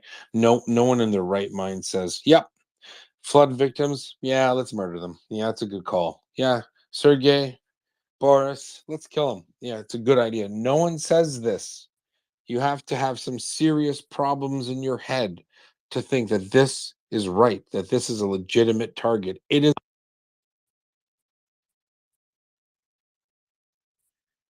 I think we lost Yehuda for a moment there. I'm here. Sorry, my mic. Okay. So what I say is, Amen, let's just do it. Yehuda. Yeah, Let's yeah. just do it. Yeah, let's just do it. Come on, let's just do it. Support Ukraine. Slava Ukraini. Herom Slava. Listen, I'm gonna pop off. Promise you got a great crowd here. John, thanks for being here. Your presence is a moral victory for all of us. To be honest with you, you're an educated, Oh, oh, yeah, hush. Oh, no, hush. if you can send me that, I'll give you my PayPal later, John. No, you're really a light unto the nations. Your presence, your support. You could be doing a million things. You could be doing the public speaker track, but what you're doing is saying, "This is important to me. This is a fight of our lifetime. It's a fight that you might have been trained to fight your whole life." And you've realized that your best position right now, the most you can do is help influence change perceptions, let people know what's going on, and highlight the successes of the Ukrainian armed forces, because they're really they're the forward edge of the battle space, and they're doing the business. They're fighting the good fight.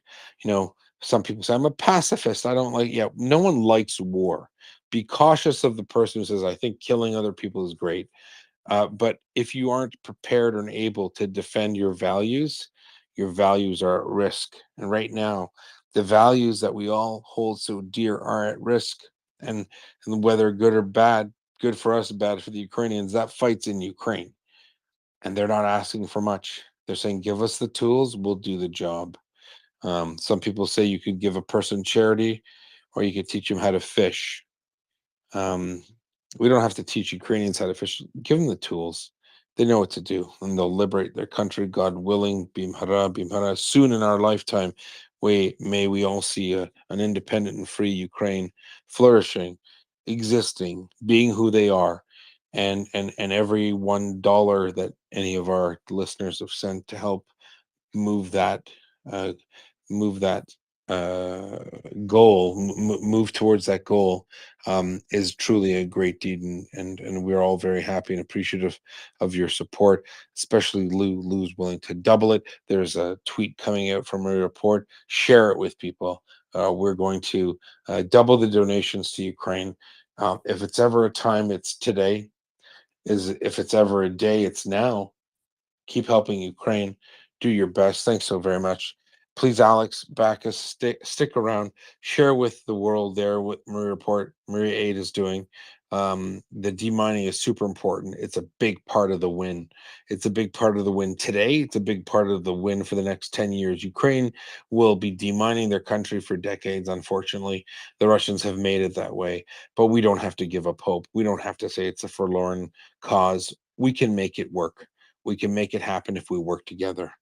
So thanks very much. On that note, Lou, please take care of John. John, take care of Alex. And Primus, you're on your own. I'll pass the mic over to Heather. Thanks so very much. Hey, thank you, Yehuda. Thank you for summing it up so well. Yeah, we are here to support the fight for freedom, truth, rule of law. It's a fight that we're all fighting. Ukraine, sadly, is on the front lines. We're witnessing firsthand, for all of us, the difference between a free democracy and the alternative. And so let's all join together. Let's support Ukraine, and let's also support the gift that we've been given. Slava Ukraini.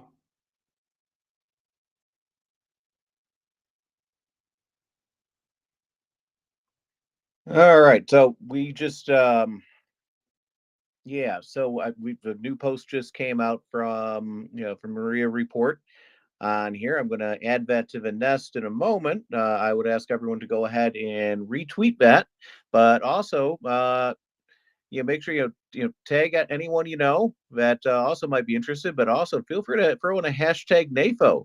Let's activate NAFO tonight on this. Okay, because now more than ever, these donations are helping twice as much.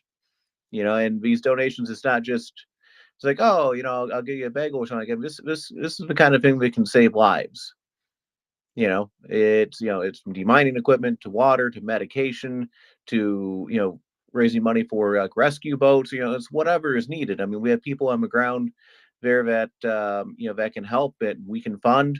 We're just trying to do whatever we can from our little space here to reach out and make an impact on this, because raising awareness is great, but if we want to do something on here, it's raising funds, translate that into real change and real action.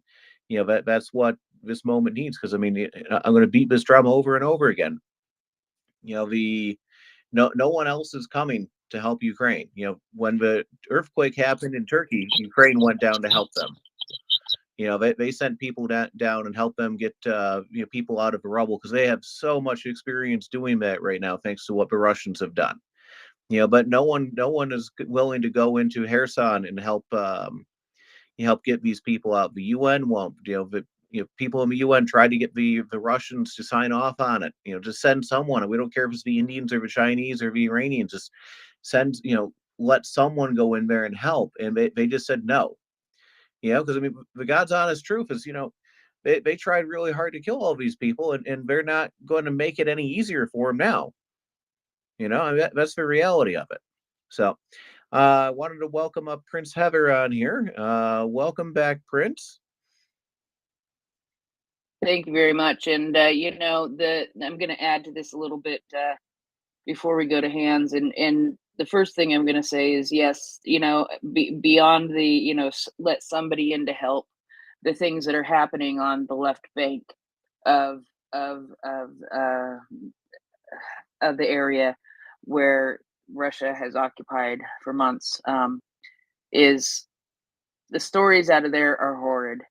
Besides the stories of people getting over there on boats and then coming back and being shelled and people being killed in that process, they are agreeing to evacuate people on the left bank if they have a Russian passport or if they give a bribe to the Russian soldiers.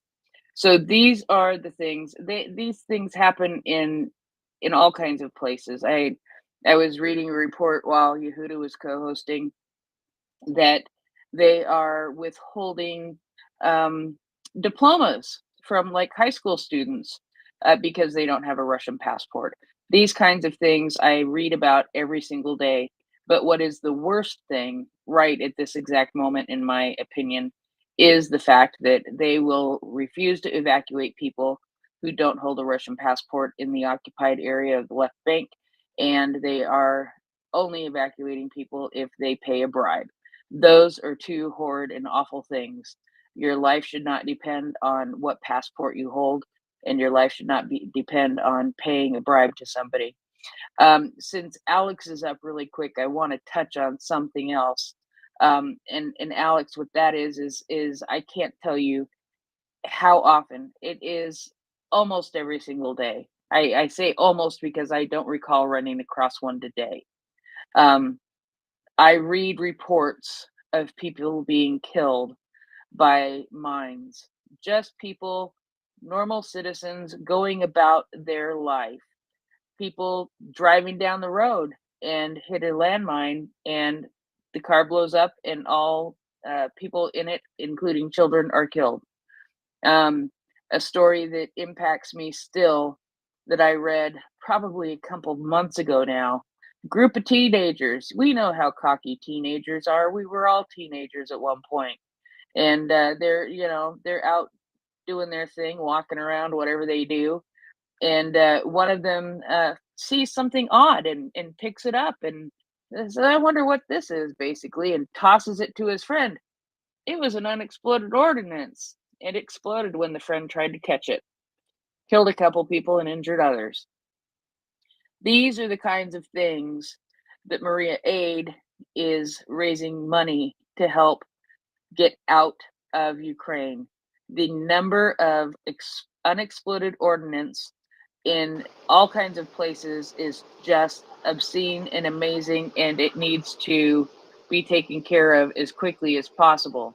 And I know that it's going to be a long and difficult process, and we see the ingenious things that farmers are coming up with so that they can maybe plant their fields, and those are all good, but there are going to be areas that need to be gone over with a very, very fine-tooth comb that EOD specialists are going to have to do, and Maria Aid helping to provide funding for training those people is key, and it's vital and it's important. I'm tired of reading stories about innocent people, citizens, children who come across unexploded ordnance and wonder, oh, I wonder what that is, and pick it up and lose their life, or are severely injured, or lose a limb, or on and on and on. There are many of these instances. And while I was waiting, while Yehuda was co-hosting for a little while, I can tell you that tonight again, there was launch of missiles. 10 out of those 14 missiles were shot down, and 1 out of 4 UAVs, Shahed type, were shot down over Ukraine. One of the missiles that was not shot down hit a 5-story apartment building in Kiviri. And I'm just telling you official information that I know now. And what I know is that there are injured and there are dead. They are waiting to clarify information, and that is from the head of the Dnipro Oblast. So there are things happening now. Not that you would think that it can't get worse. Well, it does sort of get worse in some ways because just as air raid alerts went off for the entire country, there were reports of a new launch of more missiles, and we waited to see if those were false launches or if they were actual launches, and they were actual launches, and they are now over Ukrainian airspace. I'm trying to track what's happening with them, but we currently now have 18 out of 26 oblasts in Ukraine again under air raid alert. So that is a little quick update for me and a little bit of encouragement. Donate to Maria Aid, donate to Maria Report, and thank you so much, LR, for doubling the match, 2 times the match when you donate, and that money will go to Ukraine and will be very well spent. Go ahead, LR. Do it now, do it now, folks. Do it now. Yeah, I mean, time is now. Let's do it. Thank you. Thank Yeah, you. yeah. Prince To Heather. clarify, the donations to Dublin is for Maria Report. On here, although we certainly encourage Maria Aid as well. Oh, did you not hear what all right. Alex said? I did not. Go ahead. I'm sorry. Alex, go ahead, Alex. Yeah. Thank you so much for the shout out, Prince Heather and Primus. I think you missed the little note, and it's totally cool.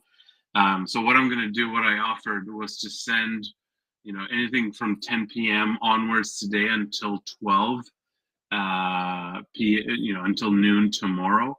I think is when LR is wrapping up his doubling so far. So we'll send that information to Yehuda and to LR as to how many donations we received, so that we can get the same effect as a totality, as a group here, rather than just a single organization. Great. I'm so Yeah, sorry. no worries. I was trying to at get the all. post out there. I think Prince Heather raised a fantastic point about EOD and the horrific stories. And let me just tie it back to Canada a little bit. I think if we're looking at we have an organization here about amputees in Canada, and it was started in 1918. It launched in 1918 as the result of the First World War, and also all the unexploded ordnances. The kids and adults were losing limbs, getting exploded on the fields in Europe.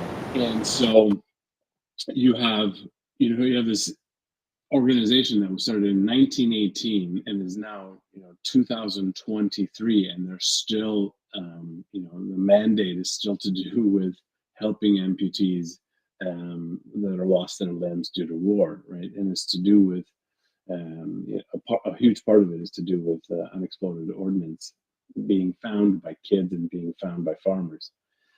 And that's we're looking at 100+ years of service.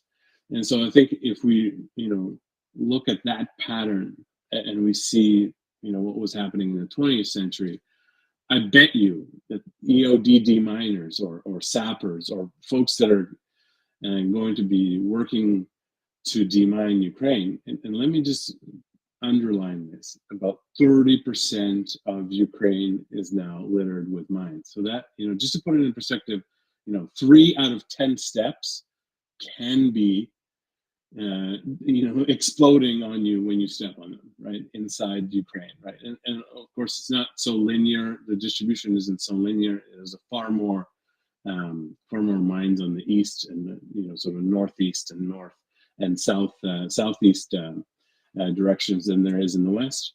But regardless, those areas will need to have a ton of a ton of capital, a ton of new technology to go out there and to clear that stuff. And there's lots of interesting new solutions to be had.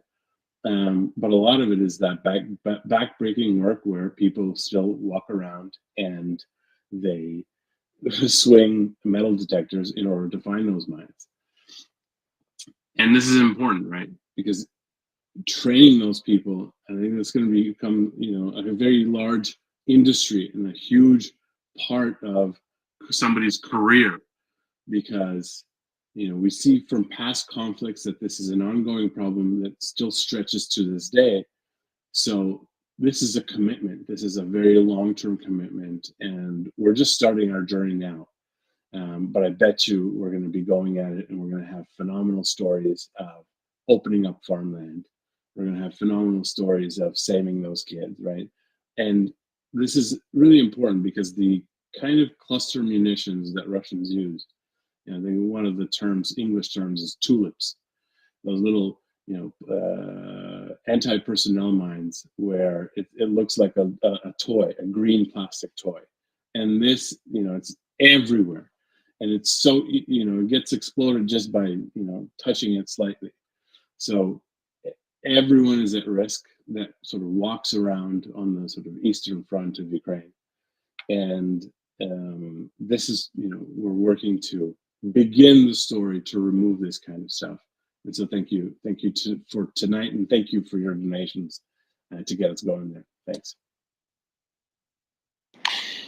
Thank you for that. And the one thing I want to sort of contribute is Yehuda's optimism that technology will help the Ukrainians in this demining operation. It is, you're correct, 100%, 150%. It's going to be horrific, but fortunately, I think Ukraine and the rest of its allies will bring to bear the very, very latest in technology, and hopefully we can mitigate this, um, a little better than has been done in the past. Slava Ukraini. Harem Salada. Yeah, we just got to put it in perspective. I mean, this is really the difference, doing the demining now and getting that started now, as soon as possible, is the difference between, this being something that maybe this generation can handle, and get it done reasonably well, right? Or is this going to be, there's going to be people that, the people finishing this demining haven't been born yet. It's possible their parents haven't been born yet. Okay, that's the kind of legacy of this. And there's still sections of France you can't go into because of World War I. Or just no-go zones because it's just the thousands of tons, of millions of tons perhaps, of unexploded ordnance out there. They can't farm it, they can't go through it. You just kind of just drive through those areas. And that could be large sections of Ukraine, because it's even more shells being used, landmines, which could be out there, for generations and still work. It's a legacy issue.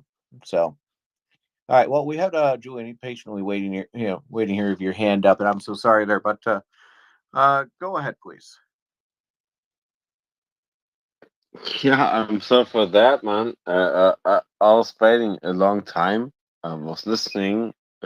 Really interesting what you are saying, but I'm from Germany, so yeah, we had a little bit of trouble how to support you well, because our history, is a little bit difficult. So that we killed 20 million Russians, and yeah, so it's a little bit difficult for us to support it, and I want to say thank you to Miria, that I'm speaking again, because I was speaking before, and I was saying that before. So yeah, I really appreciate it that you don't block me just because I said that I have a little bit troublesome feelings about fighting Russian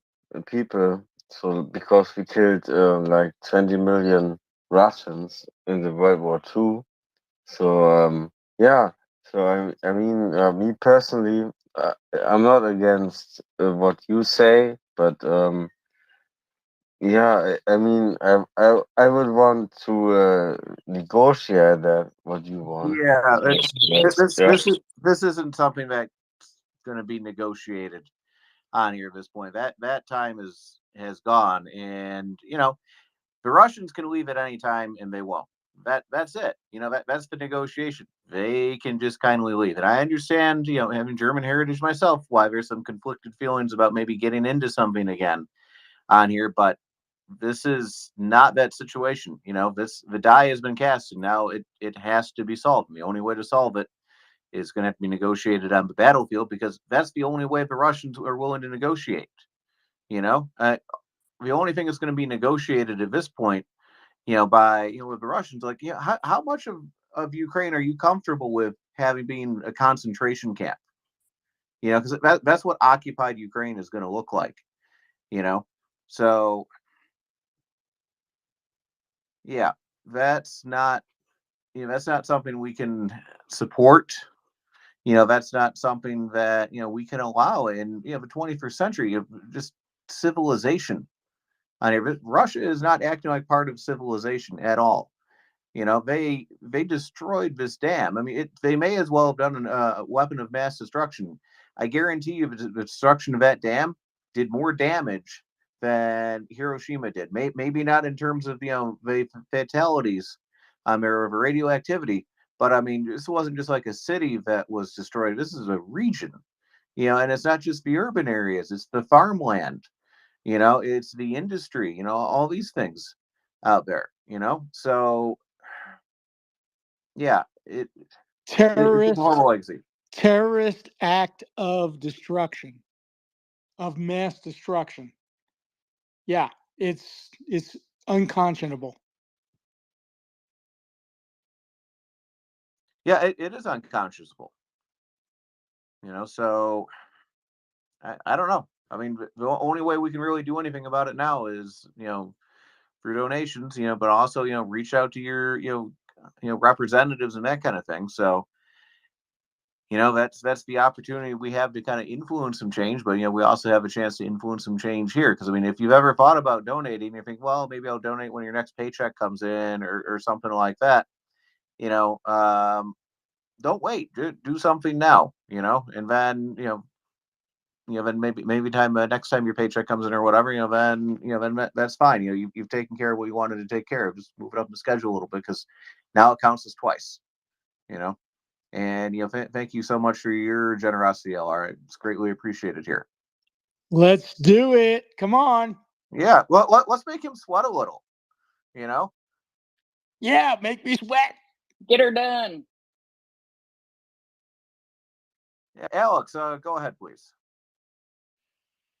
Primus, we're always cautious here, right? Because there's a ton of these narratives about, well, what if they just negotiated, or what if they just what if they promised not to join NATO, and what if, and it doesn't, like, those narratives are simply fed from Russia. They've been proven time and time again that none of that actually matters. None of that actually, that's just a fake red herring that just exists there to pollute thinking, to pollute seeing the real truth. And it's really black and white, like you said. Russia can just leave. They can just get up and say, we fucked up, we got to go. Here's our plan for reparations.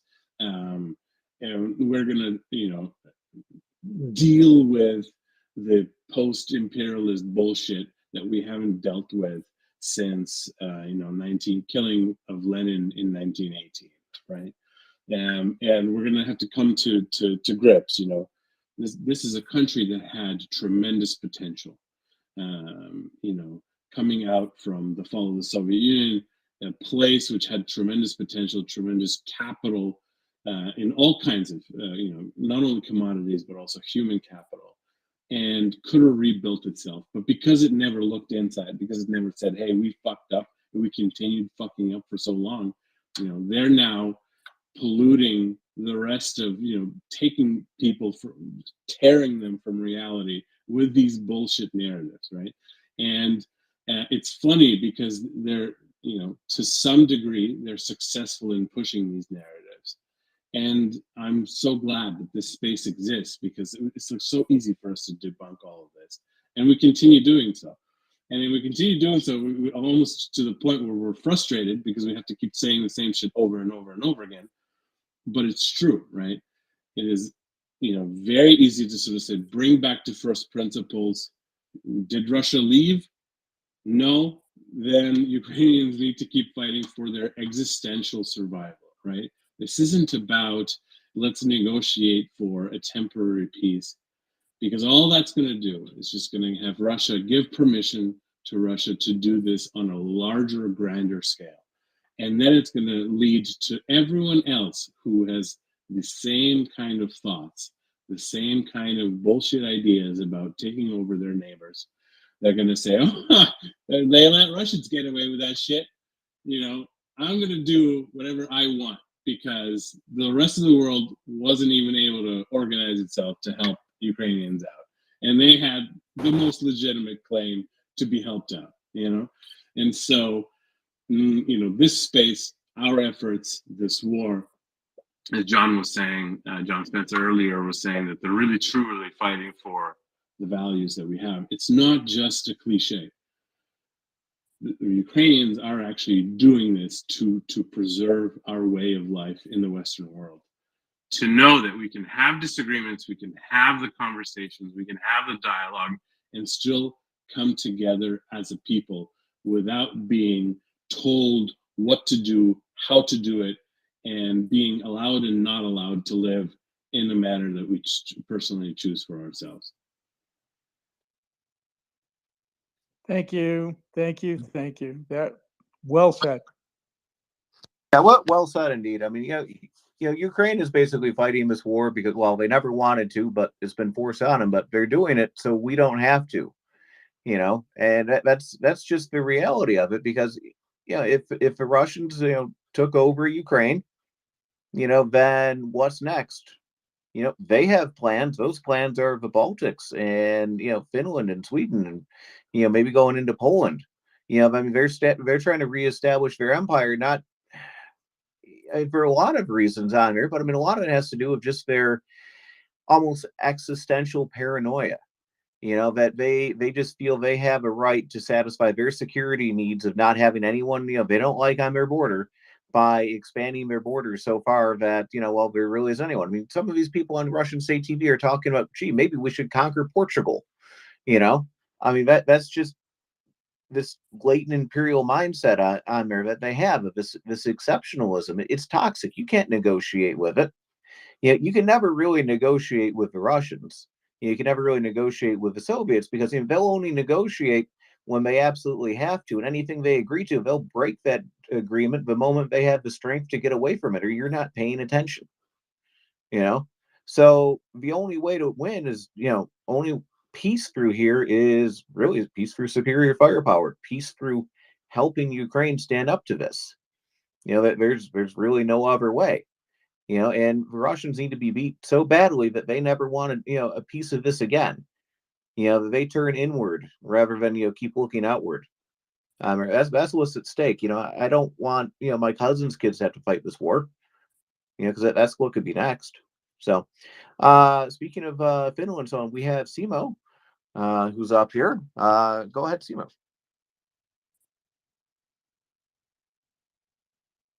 Yeah, Primus guys. Hi, greetings from Samari, Helsinki. I send you the DM Finnish folk song from Eastern Finland from 1959 if you want to play it. It's perfect for our so-called Eastern neighbors today. It describes the feelings very well if you want to play it at some point. I can provide a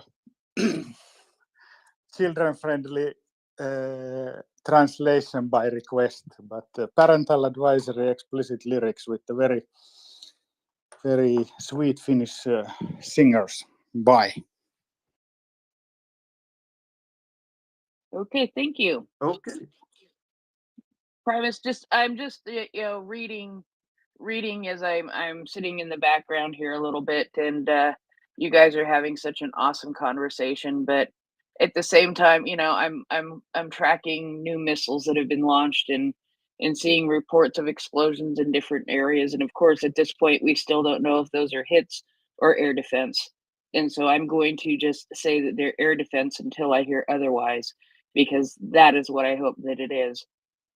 Although we do see and we do know that what goes up must come down, and sometimes even things that are shot down cause damage.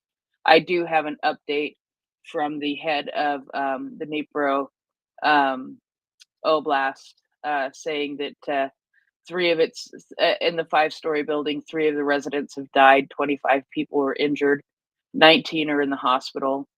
Apartments from the 1st to the 5th floor are on fire. The fire covered 700 square meters. They're still trying to put it out. Then it also, I guess, affected a private enterprise where there were people who were injured, and yeah, so clarifying information as we go along here. But they have also stated that there are still people under the rubble, and so these numbers are going to change. And so it's just one of those nights where it's a fabulous night. You know why it's a fabulous night? Because LR is doing something absolutely amazing. And if you donate to Maria Report or Maria Aid tonight, you will have that be twice as much, because LR is going to match that donation, and we thank him very much. And Alex has been here telling us how Maria Aid is focusing on a bunch of EOD removal and other humanitarian and other things, but primarily because General Zaluzhny sent them a letter asking them to help with some EOD stuff. They are helping to pay to send Ukrainian soldiers for EOD training. And I've read articles about the EOD training that they're going to and how Maria Aid is helping. And it is truly amazing. And I hope that, and I know that in small part, I'll start reading less reports and stories about people who lose their lives to unexploded ordnance because of the help that Maria Aid has given. And as far as Maria Report is concerned, we give our money when we receive it to well known charities and organizations in Ukraine who can help to provide the much needed aid on the ground.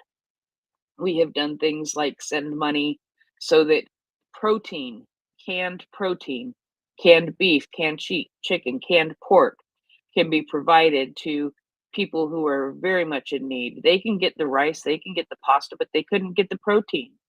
So we raised some money and donated some money so that they can go and buy, I don't even know how much, canned beef, chicken, pork, whatever it was, but protein so these people can have protein. We've helped the Verlaine out. We've helped the veterans out.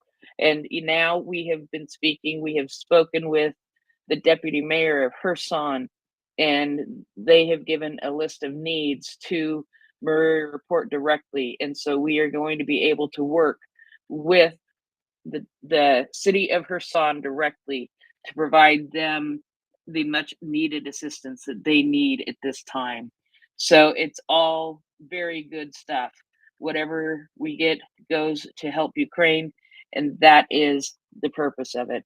And right now, being able to say that we can give twice as much thanks to the generous donation of LR is absolutely fabulous.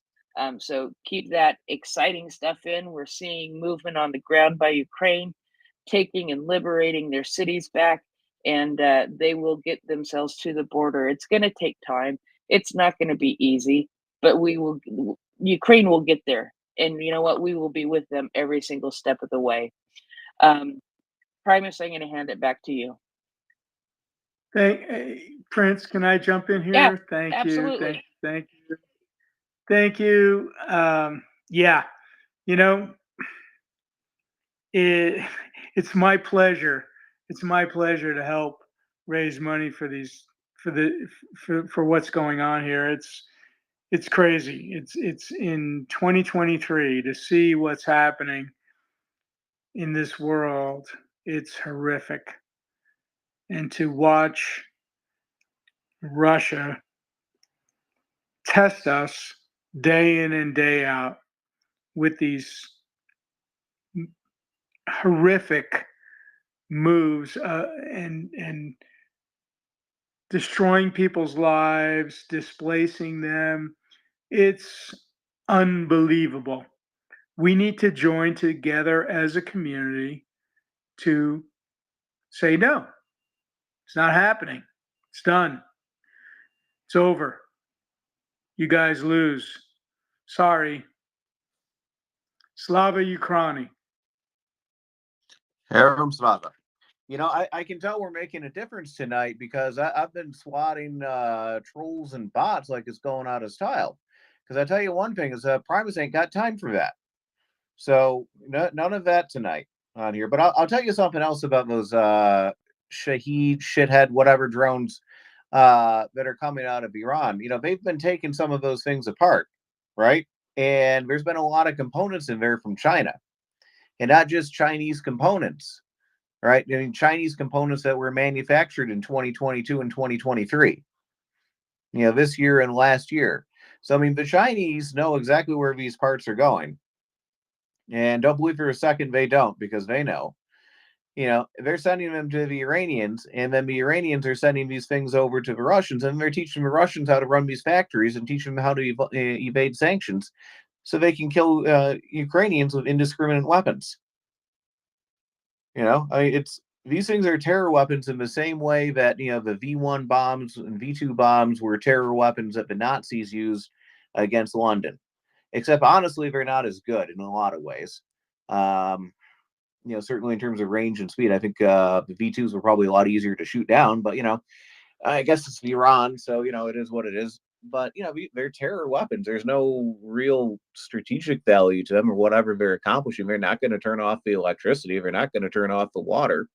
You know, but what they are going to do is hit hit a 5-story apartment and burn it down full of people. You know, and they don't care, because I tell you this one thing about the Russians too. You know, terror for them is a weapon just as much as a tank or a rifle is a weapon. You know, and you know, weapons and you know, terror are really the only thing the Russians have ever exported. You know, that anyone else really wants to buy. Yeah, their energy. You know, yeah, gas, and so you know, sometimes maybe some of their vodka, because you know they spend a lot of time drinking. So I guess they're pretty good at knowing what's good with that, you know. But I mean, you know, sanctions and so on are getting so bad that the Russians are about to face kind of the existential kind of Russian problem, you know, with the potatoes. Like, you know, do I eat it today or do I ferment it so I can drink it tomorrow? I mean, that's where their economy is going. You know, it's you know, and they're paying a price for it. They know they're paying a price for it, and they're trying to cause as much harm and as much damage as they can on the way down. You know, they want to pull everyone down to their level because they've never been able to rise up. You know, it's always been about pulling people down to where they are. You know, and you can look at their history. I mean, they've always looked towards Europe and wanting to be part of it. When they felt rejected, they get quite aggressive about it. You know, so yeah. You know, Primus, if I can jump in here, if you don't mind. Yes, I totally agree with that. In fact, their whole game, because they know they can't win against the West, they cannot win against a free, independent people who are innovative and able to, you know, uh, basically build businesses and build infrastructure and have a rule of law that protects people's interests. They know they cannot compete against it. So the only way they can compete against that, frankly, is to divide and conquer, which is exactly what their information wars since, you know, I'm probably the last 10, 15 years have been all about. They have been trying to divide the West, get us to doubt ourselves, create all these ridiculous false narratives, have us whataboutism, and make the people who are disgruntled, and there are people who are disgruntled in our societies. There's no doubt. But the reason those people are disgruntled in our societies isn't because fundamentally our system is bad.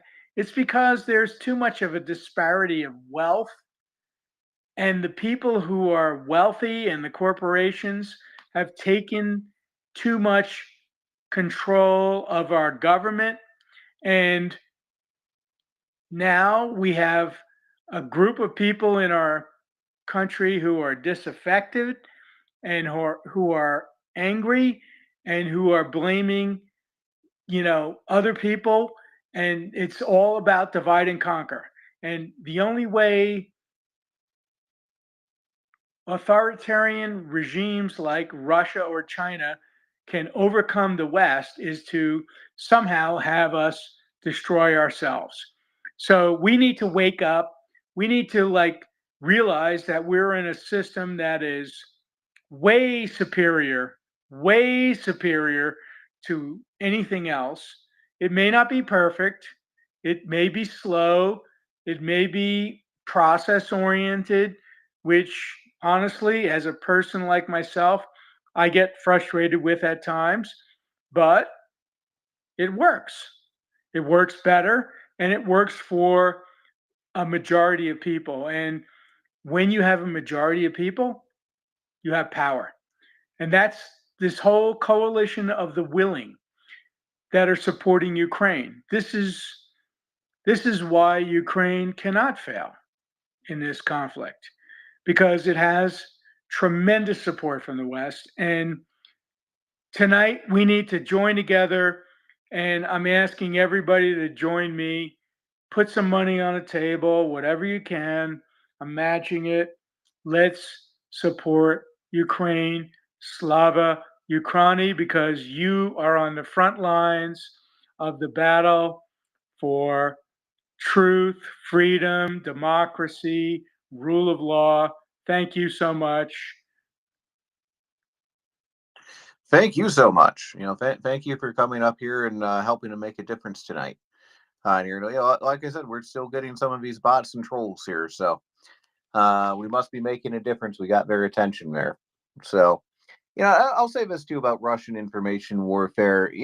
They spend a lot of money kind of going into different countries, and they'll have people poking at the right and the left and that kind of thing on there, because their intention really is just find ways to divide people. And when we fail, when we have arguments, when bad things happen or whatever, they can turn around and they can tell their people, hey, look at these horrible things that are happening here. They're no better than us. you know and that's how they can justify their authoritarian system, because they convince their people there's really no better alternative out there. It's not the Americans, it's not the Europeans. Look at these horrible things that happen. It's just like what happens here, so how are they any different or better?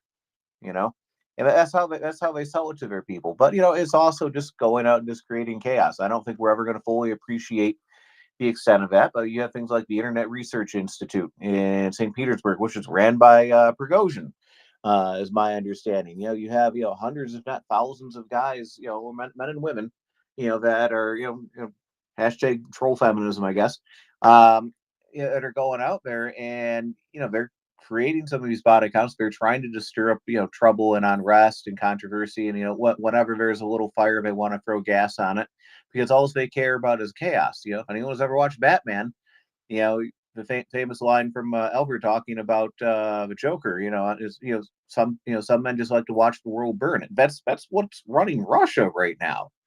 And it's just absurd. Absurdistan. That's one thing we've been referring to Russia as lately. And I think that's a great fit. So, your Primus. I'm sorry, just jumping in again.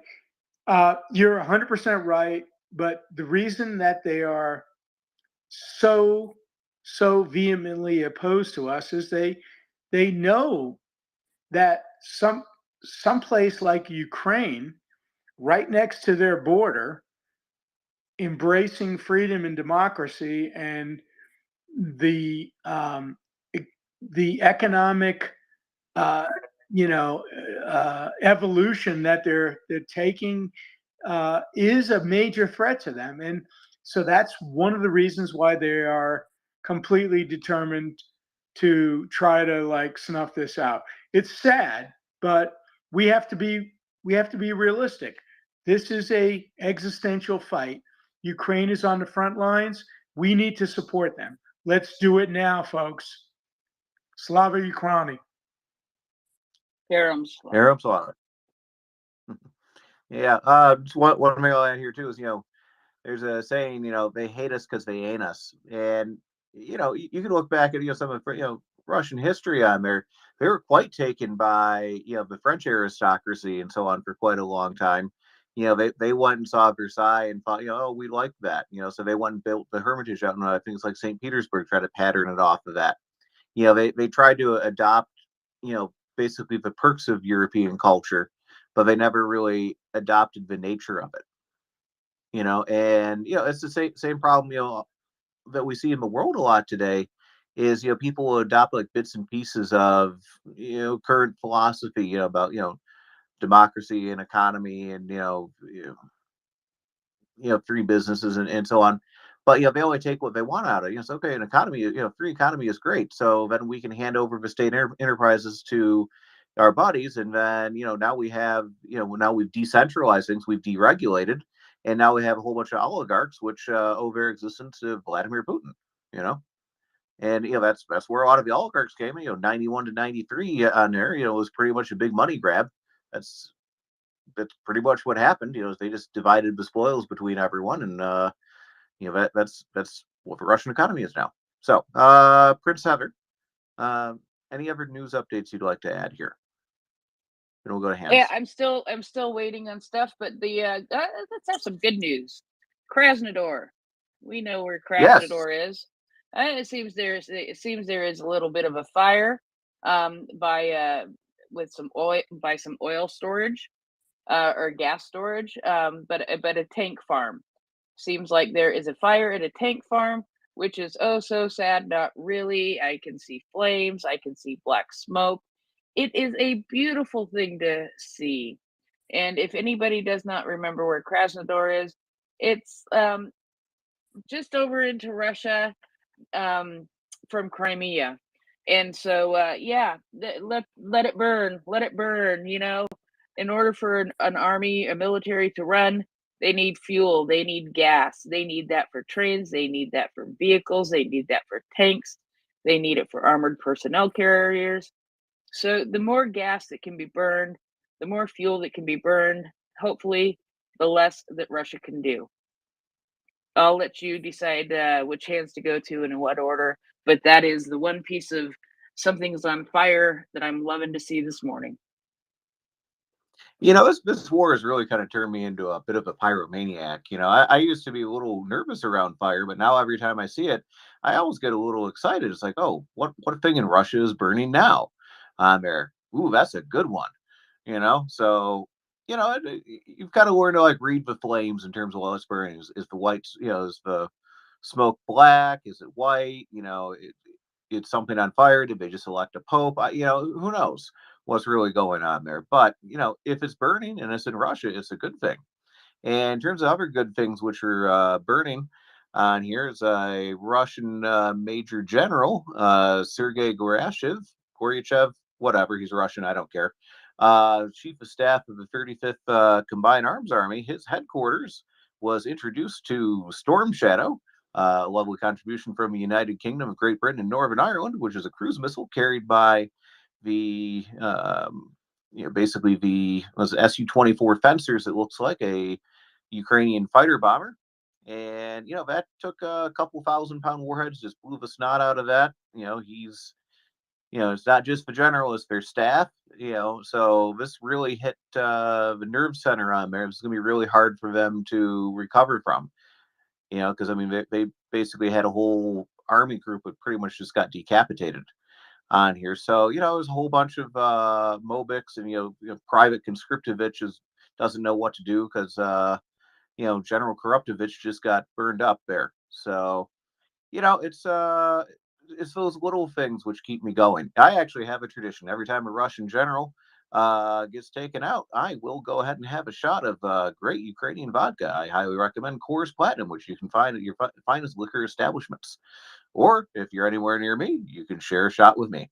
So, speaking of booms, we have Mockers is here, and she always has the numbers on here, so she comes bearing gifts. How are you doing tonight, Mockers?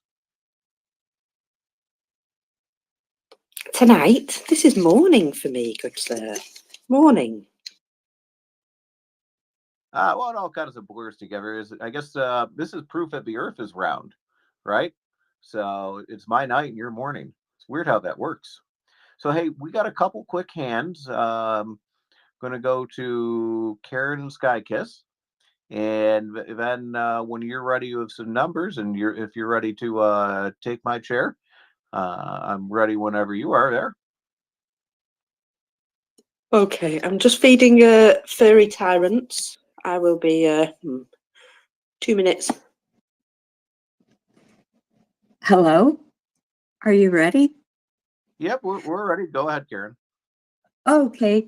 I just wanted to add a quick note to what you were saying about the parts from China in the drones.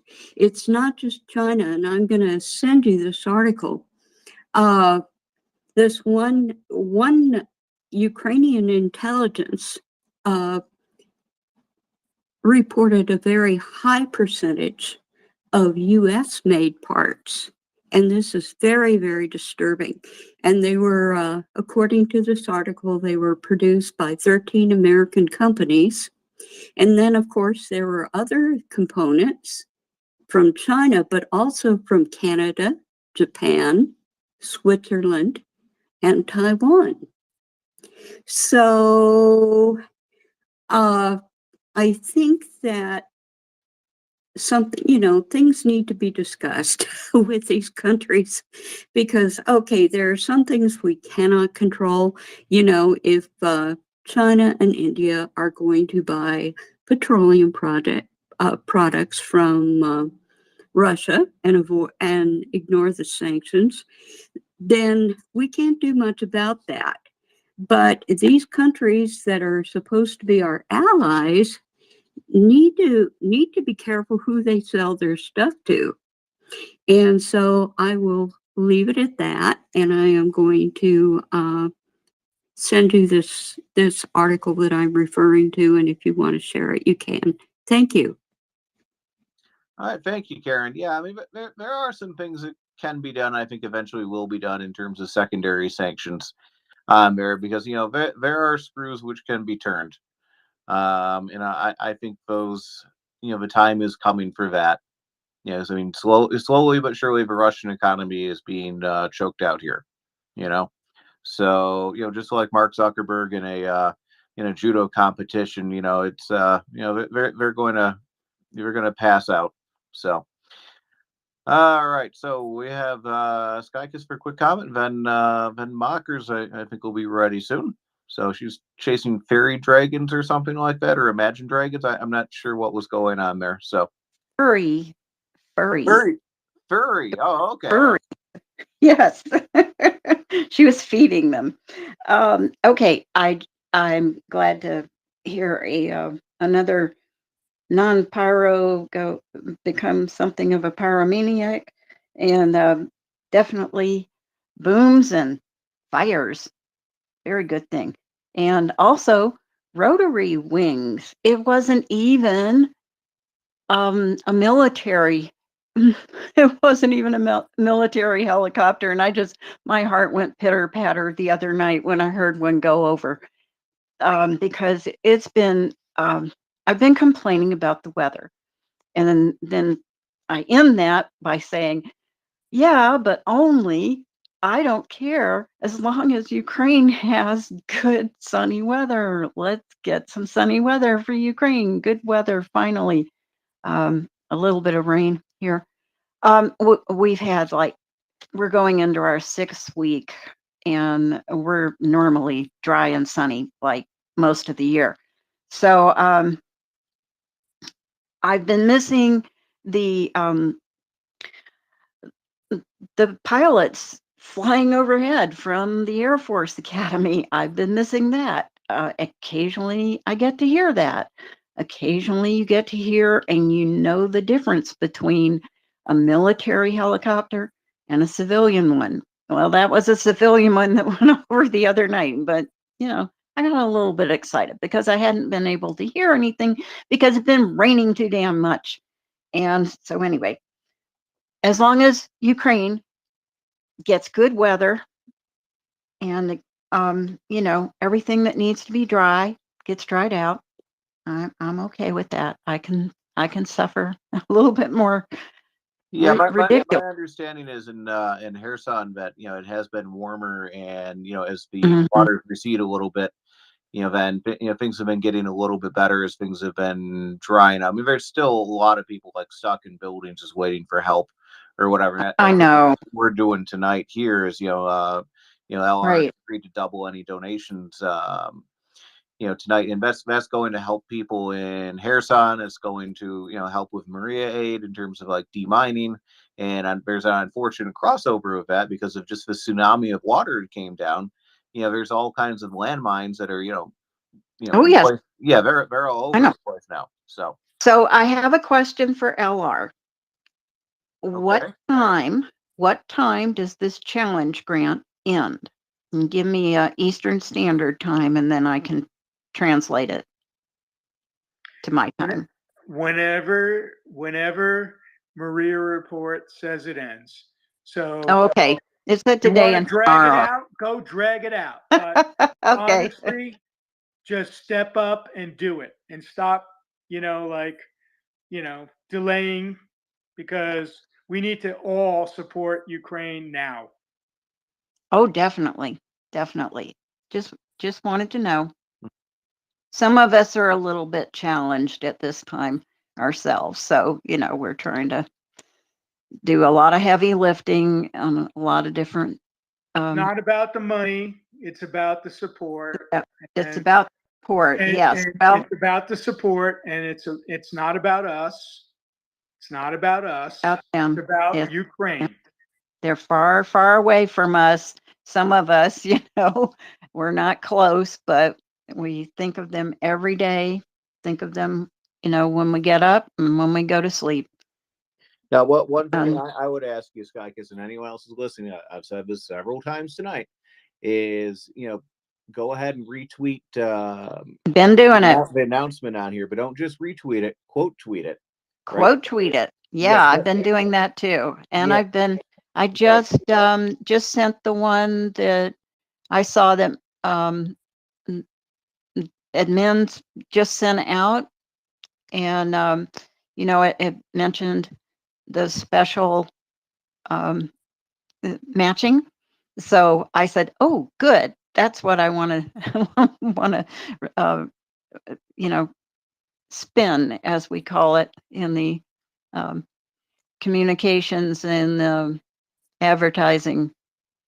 That's what we call it, spinning. So I do Yeah. a lot of spinning. Okay, thank you Yeah, very much. Let's go to mockers, Yeah, right? spinning is good. So we have 48 retweets on this, but we have like 500 people in the space right now. So I'm asking some of you to go out and just retweet it because I mean, the donations are good, but if we want to maximize the donations, we got to cast a wider net on there and let everyone know on there because we have a lot of listeners and a lot of friends that support Ukraine. This is a kind of a unique opportunity to make a difference on here. So if you have a little piggy bank though, it's been looking a little lonely, and now might be the time to crack that open. A few dollars goes twice as far as ever. So and every avalanche starts with a few pebbles, and a few pebbles becomes a lot, becomes a landslide, and that's what we want to create here is not just a couple of big boulders, which are great, but we want to create the avalanche of all the pebbles on there. So if you got $5, maybe skip Starbucks or something like that, and go ahead and just donate to that because we've had Starbucks coffee. $5 turns into $10, turns into several gallons of drinking water, or contributes to like a community water filter, right? So then hundreds of people can go through that, because a lot of this water is contaminated now with fuel oil, some who knows what's growing in that, biological stuff, icky stuff. You don't like the icky stuff, and this stuff will filter it out so you can drink it safely, because waterborne illness is something that is going to run rampant through this area because it's just absolutely soaked. And it's going to be rebuilding for years. I mean, you're going to have entire cities that are going to have to be torn down and rebuilt on here, because it's just going to be so waterlogged and water damaged. Then water will grow, waterlogged things will grow mold, and there's not really anything else you can do about it. So there's reconstruction. I mean, you're talking, I mean, repairing the dam itself is going to cost billions of dollars. Repairing the region is going to, is going to cost, tens of billions of dollars. I don't know, 50 to 100 billion. I don't really know. I don't think anyone knows. How do you even calculate that? There's not a calculator function on my cell phone to figure out what does it cost to rebuild a entire region. But even short of And that, Primus, we're yeah. dealing with the immediate crisis. There's tens of thousands, maybe hundreds of thousands of people who are right now they have no access to clean, potable water and or food, and they're being shelled. I mean, it's unbelievable in 2023 that this kind of atrocity can be done, and the world, the UN, our governments can't be standing up and saying, no, this is enough.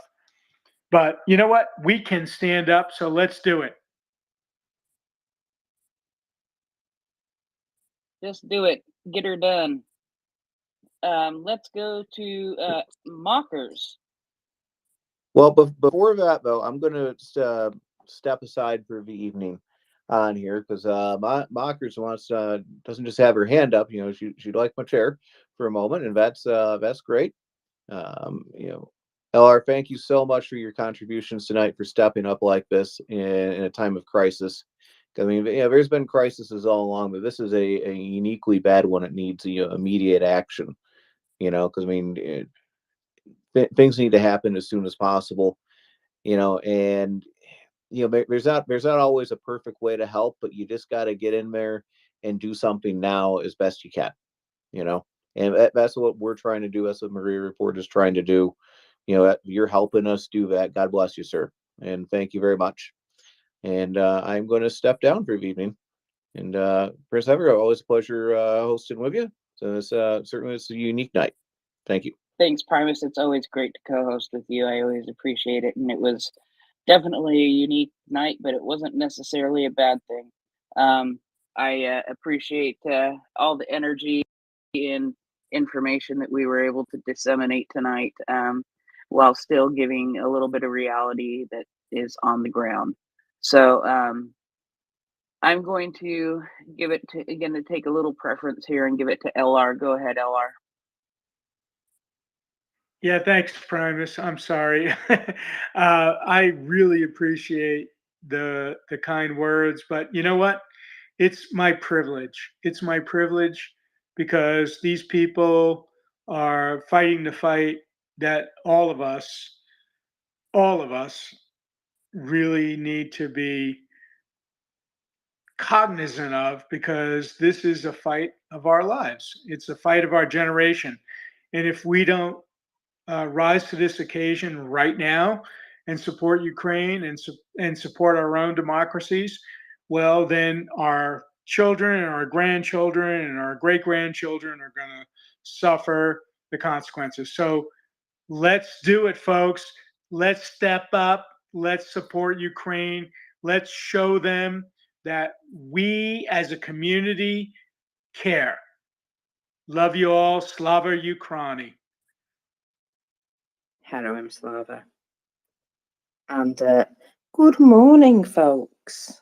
I have coffee, and I've woken up in a horrifically good mood today because of you, LR. Thank you so much. I've also noticed something on fire, which cheers me up no end, as you might imagine. Have you talked about the tank farm on fire in Krasnodar, Prince? Just that it is on fire. I have noticed that it is on fire, but I'm also tracking a few other things, and I was just like, oh, wait, yeah, that's cool. That thing's on fire. Again, isn't that been on fire more than once? Well, there are a number of these facilities around there, and so it's possible it's a different part of one of these facilities. I mean, if you remember, there was like some sort of refining or pumping station was attacked, and that caused a lot of problems for them being able to, you know, pump the product through a particular part of the system. And then these tank farms, these are where they all just sort of, you know, sprout up these storage bin things, these big, I might call them big tube things, but you know what I mean. They're big round storage tankers. And obviously, those things contain fuel and gas and other substances that need to be kept in large amounts like that for, you know, passing on. And so the less of them that the Russians have, surely that's got to have an impact. I mean, look at what's been taken out just recently. I mean, yesterday there was a train apparently carrying fuel.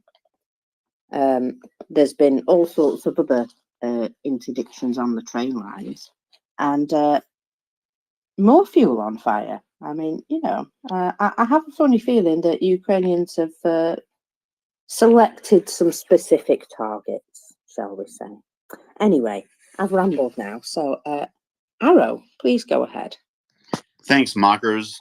And thank you, LR. I really appreciate what you're doing. And you can add another $50 from me, and that's another $50 from you. So that's another $100 towards helping Ukraine. And I really encourage everybody to do this. This is such a wonderful opportunity. The last week has really hit us all hard, and it's hit me on a personal level as well. Over the last year plus, I've made a lot of connections to folks in Ukraine, and I have a connection in Novokhovka on the occupied side. The water didn't get quite to them, got to within a couple blocks of them, but they're in my thoughts and prayers every day. And I just got done communicating with a friend who's not in occupied territory, who lives pretty near Dnipro, and the sirens were blaring there.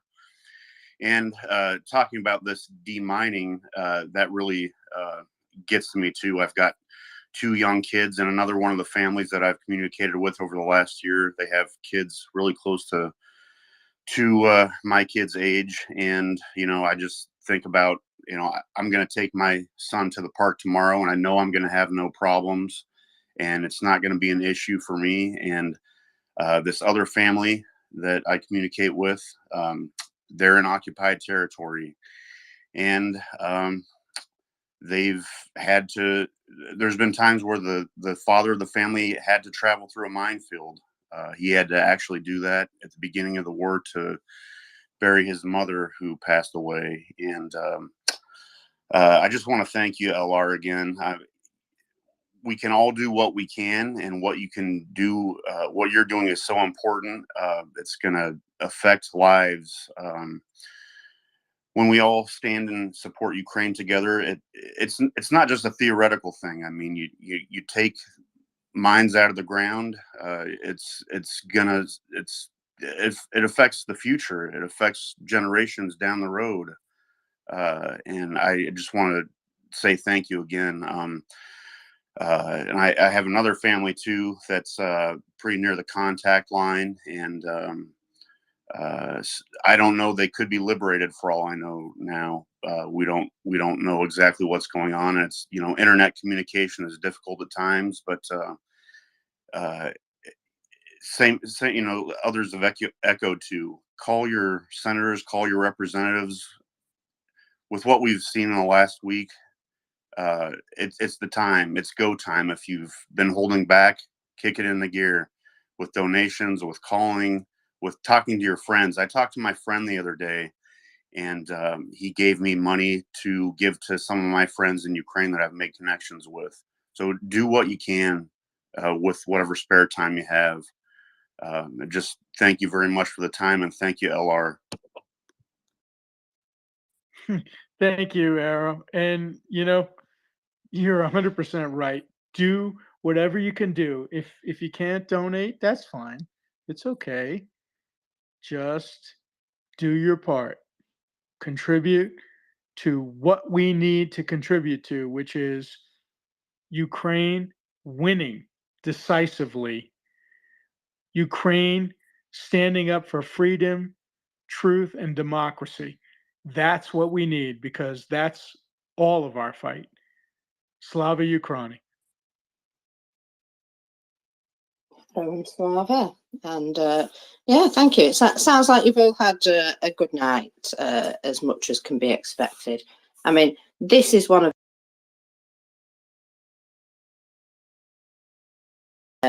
the hashtag of rage, a beautiful thing because it immediately counters everything awful that you're seeing and makes you feel like, yeah, I'm doing something really important and productive here.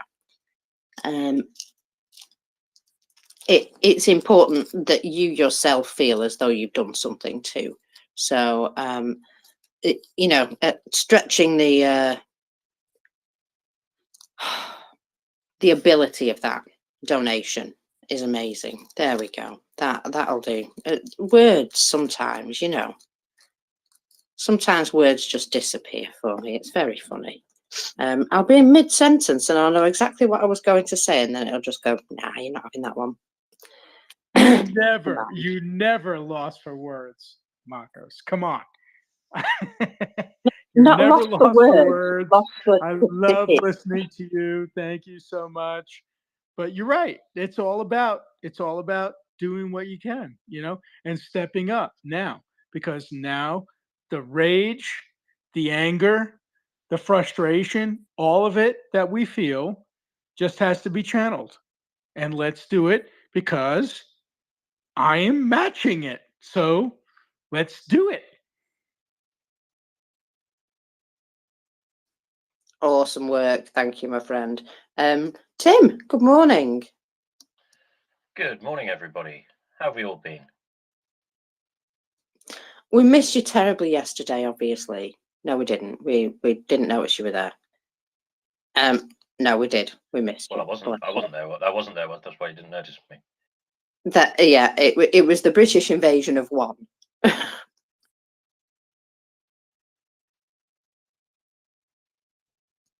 So, folks, I do have some numbers. I can read them out for you. Don't get all super excited because, well, there are numbers and there are numbers, if you know what I mean. So, it would appear that the Russians may have been, what did they call it yesterday? Did they call it a tactical retreat? No, it wasn't tactical. It was scheduled. Scheduled, that's the one. Thank you so much. Yeah, a scheduled retreat, as in we've been planning to do this for the last 15 minutes and now it's scheduled. Yeah, I think that's probably more like it. So this would speak to a scheduled retreat, I think.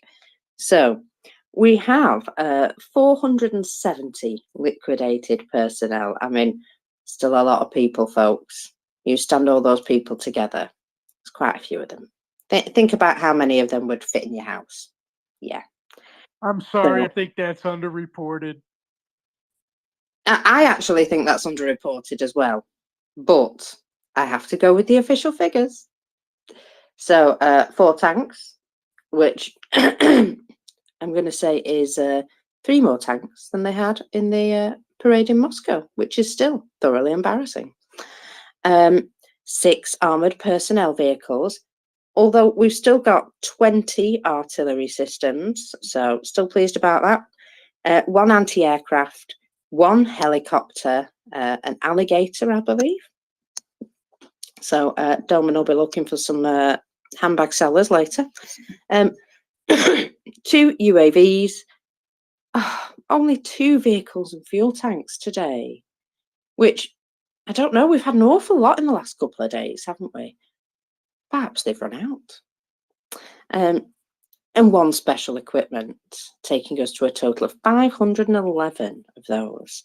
Now, talking of vehicles and fuel tanks, I'm starting to see, I believe at one point the Russian army pretty much banned civilian vehicles from being used for army purposes because they were stealing cars left, right, and centre and going, "Oh, this is nicer than the truck. I'll just put everything in here."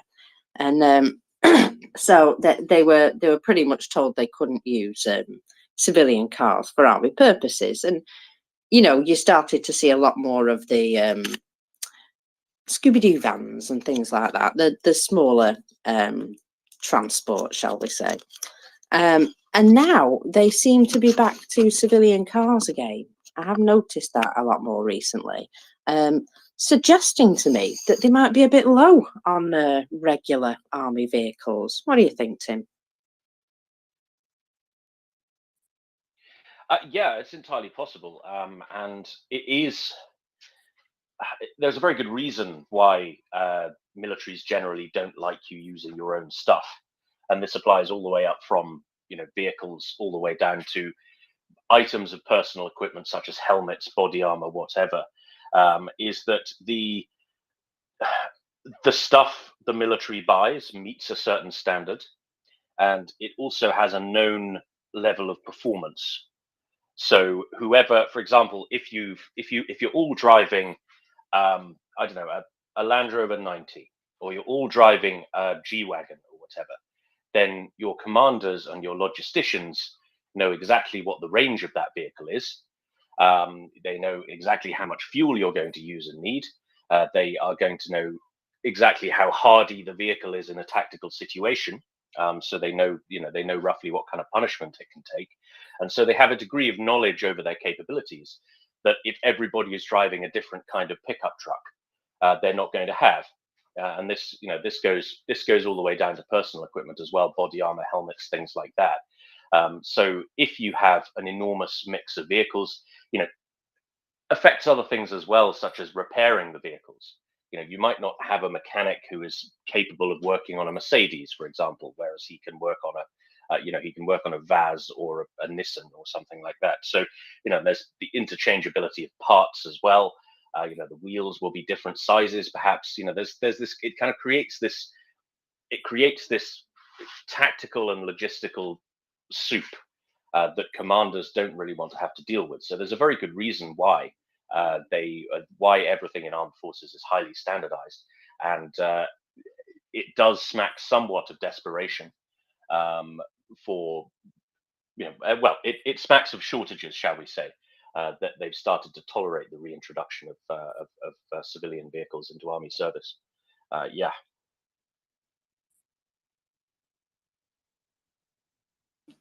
Yeah, I can safely say that they're not ideal for military service, but we have seen more and more recently. Sorry, I'm just flashing back to that picture of the guy who just before an FPV drone decided to make his day an awful lot hotter.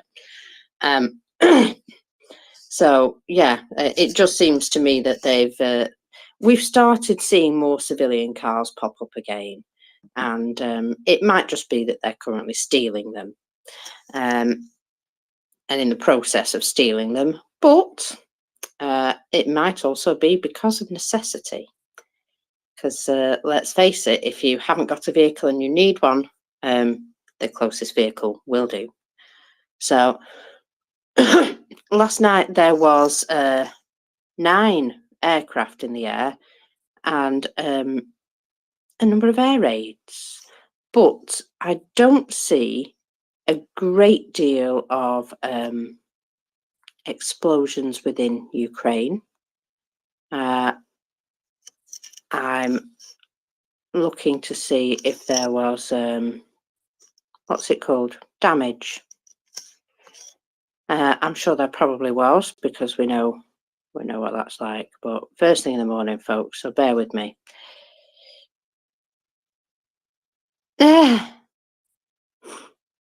Sorry, I've just come across a meme, and you will all need to go and look at my profile now to look at how funny that was. Right. So, Marcus, in explosion news, the oil depot at Krasnodar's on fire. oh yes, we spotted that one already. I was just checking to see if there had been a missile attack last night. Now it does look as though there was a number of aircraft up. It does look as though there were some launches, but I don't see any. Or perhaps they were these. You know what they do, where they fake a launch. Basically, you get notification of launches, and then some time later you find out that it was just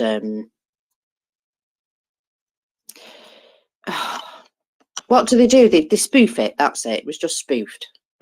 So I think that's possibly what I've seen, because I saw launches, but I can't see anything else after that. So I think it was one of those where they spoof them just to get people up and out of their beds and running to air raid shelters, because it's important that people look after themselves. But this is part and parcel of the reason why people aren't always heeding air raids, because they know this happens.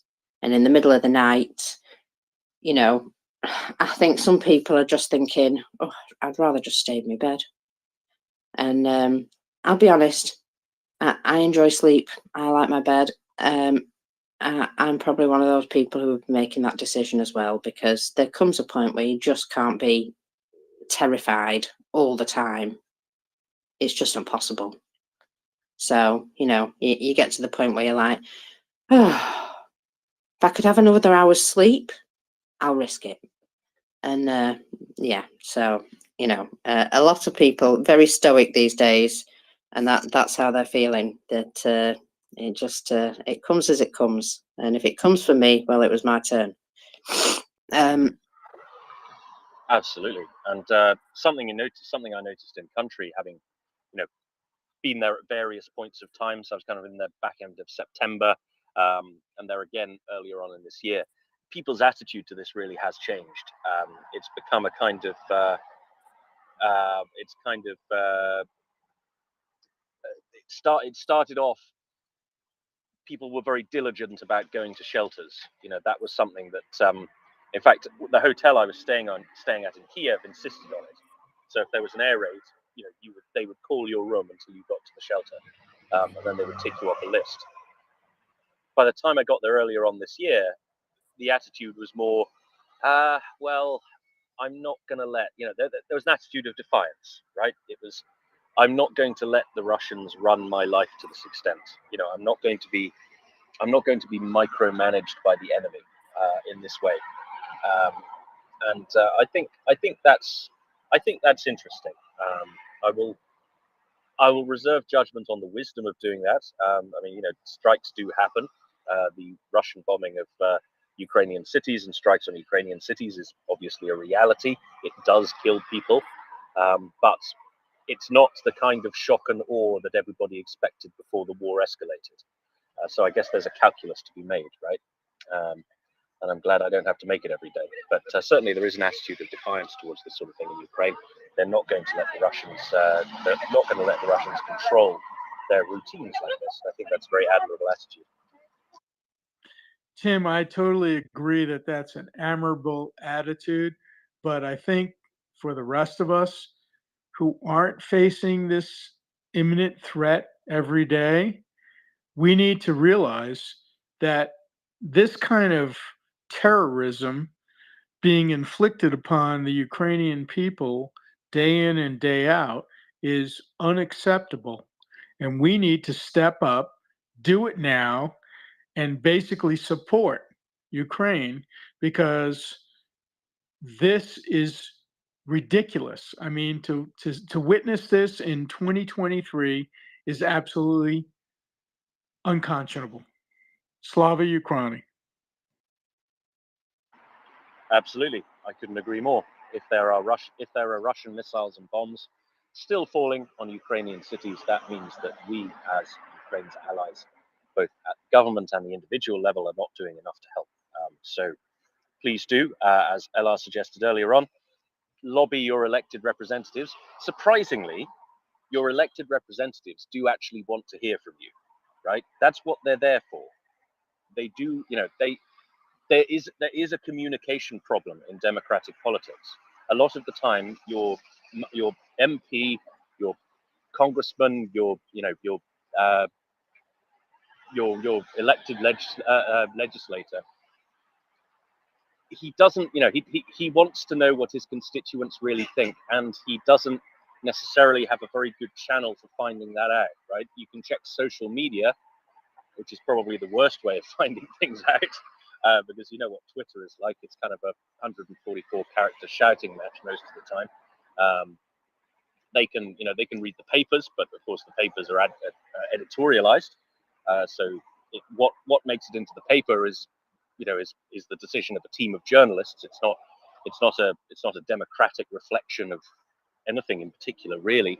And so there is a communication problem, and so they do rely on us to actually be proactive citizens of democracies and talk to them when we have a problem and talk to them when we have something we'd like actioned.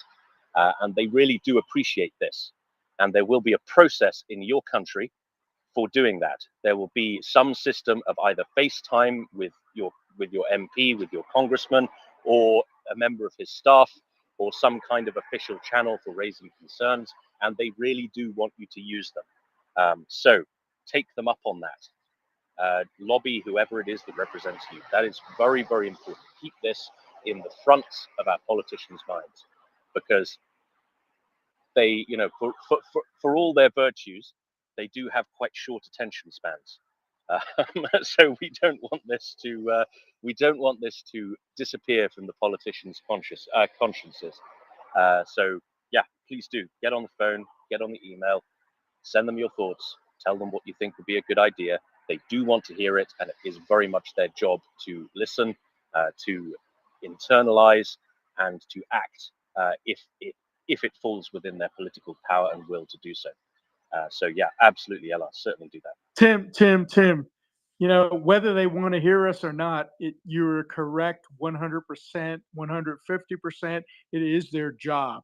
So let's make them accountable, because, in fact, they are elected officials and they should be representing us, whether they're paying attention or not.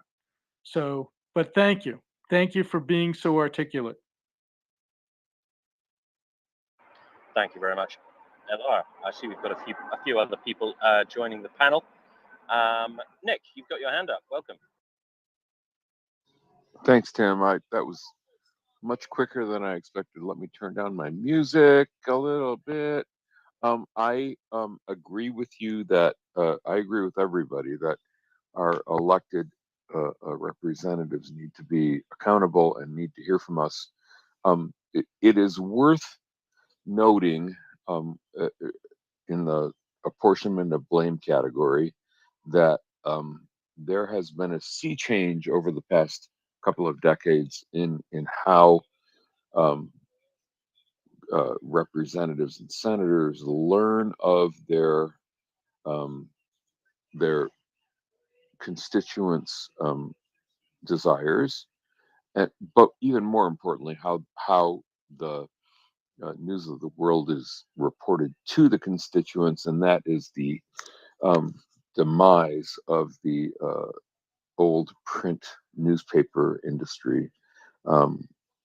And yes, I lament it. I'm old enough to remember how important it was, and frankly, social media and internet rumors and conspiracy theories are no substitute for fact-based reporting, and it is unfair in that if you look at it from that perspective, it's unfair to expect everybody in a constituency to be fully and equally informed of the facts and to make decisions, policy decisions. I'm talking about the constituents, not the policymaker, not the vote, not the representatives and senators in the United States. It's unfair for the constituents to be able to be on an even playing field when trying to evaluate the news of the world and hone that stuff to their political leanings, because we live in a news environment that is sadly extremely uneven in the distribution of truth and the distribution of disinformation and misinformation. And so just keep that in mind. And it makes it all the more important for those of us who support a cause like this, like Ukraine, to contact your senators and representatives if you're Americans, or if you're your MPs wherever you might live, and express to them as articulately as possible and without hyperbole and without resorting to conspiracy theories why you support Ukraine. Leave conspiracy theories out of it. Don't mention RFK. Don't mention, I don't know, whatever the garbage coming out of the Kremlin is. Just talk about the most verifiable facts, and explain to your uh, congressmen or senators or MPs why you think it's important to support Ukraine, and they will pay more attention to you if you are not spouting conspiracy theory nonsense. And thank you for letting me get that out. Hey, Nick, thank you for that. Thank you so much for your contributions. You're awesome. The only thing I would add to that is that, you know, we are privileged to have a choice in what we consume. And frankly, this space is a breath of fresh air, right? I mean, you know, traditional media, you know, is not serving us very well at this point. And the ability to have a real conversation, and you know, and honor values that, you know, are true and are based in, you know, humane values, is incredible, and we should be celebrating. All of us who are here should be celebrating that this is an alternative to the crap that cable, you know, media is trying to generate, and or other parts of the internet. It truly is incredible, and I hats off to Maria Report for doing what you've been doing, defending truth and defending freedom and defending you and supporting Ukraine. Slava Ukraini. Thank you very much, Nick and Ella. Of course, my comment wasn't to go after journalists as such. I appreciate they do a vital job. My point was more that engaging the genuine views of their constituents, editorialized channels are often a poor substitute for direct communication. So that direct communication is absolutely crucial. Speaking of direct communication with politicians, I see we have Mr. Sergei Tunov up, who is the Deputy Mayor of Kherson. Welcome to the panel, Sergei.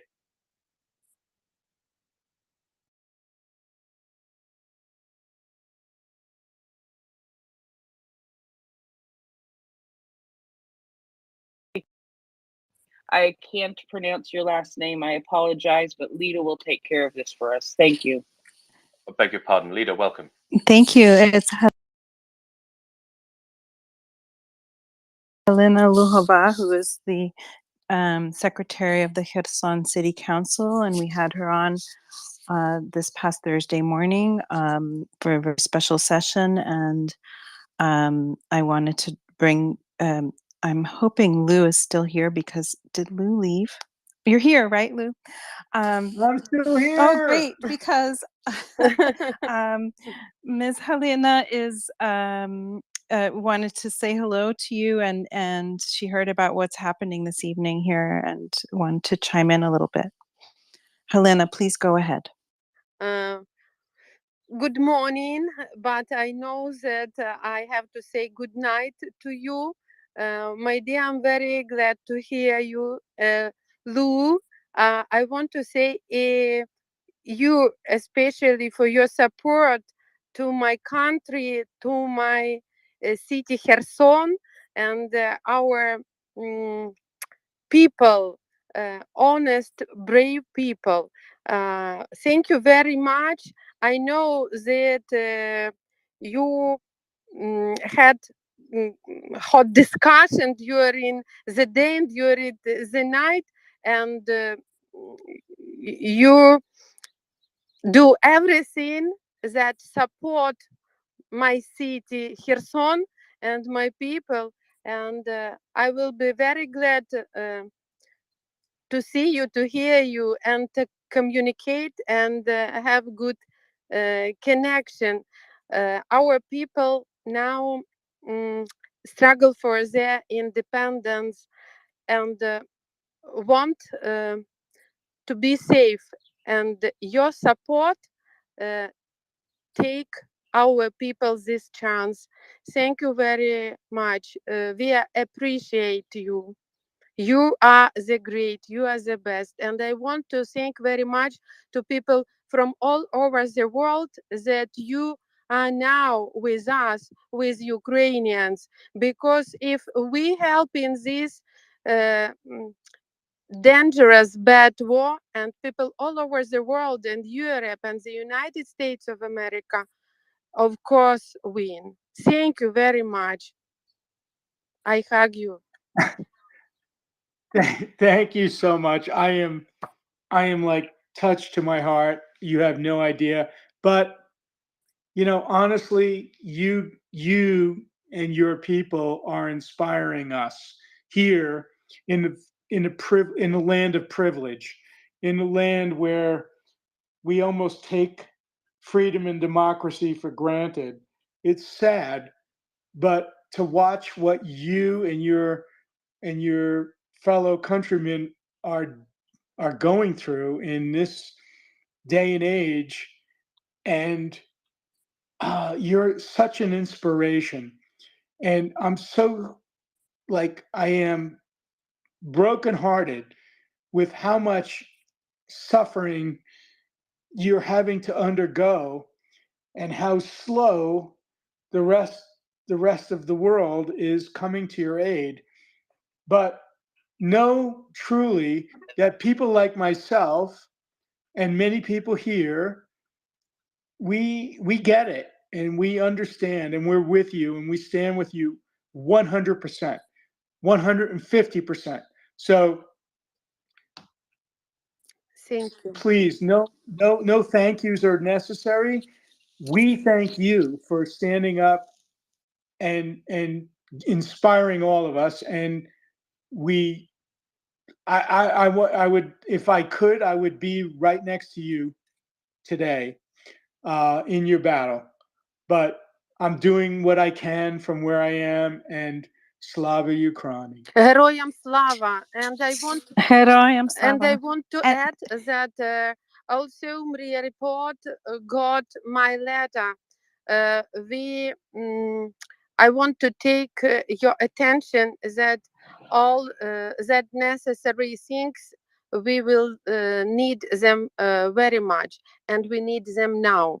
And if you will have such chance uh, to have all these things, we will be very thankful for you, because we have several solar station here and solar panel and 100 power banks that we gave to our children who without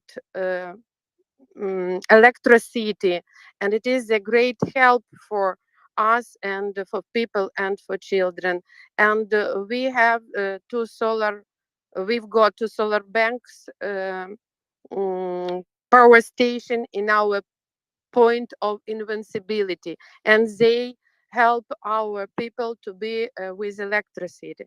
And we'll be very thankful again if we will have more them, because here there are some places without electricity, and we will not have a chance in the nearest future to have it. And they will be very useful for us now. Thank you again very much. How much money do you need for more? Like, can you tell us? Because I want to get everybody to do it now. Do it now, folks. One solar power station cost $7,000. It helps our children in a hospital to be with electricity if some shelling destroyed the electricity.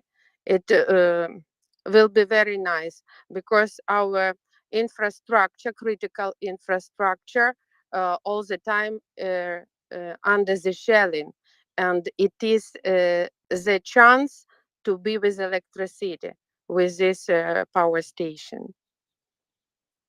Okay, well, I'm stepping up. I'm giving you one power station, $7,000.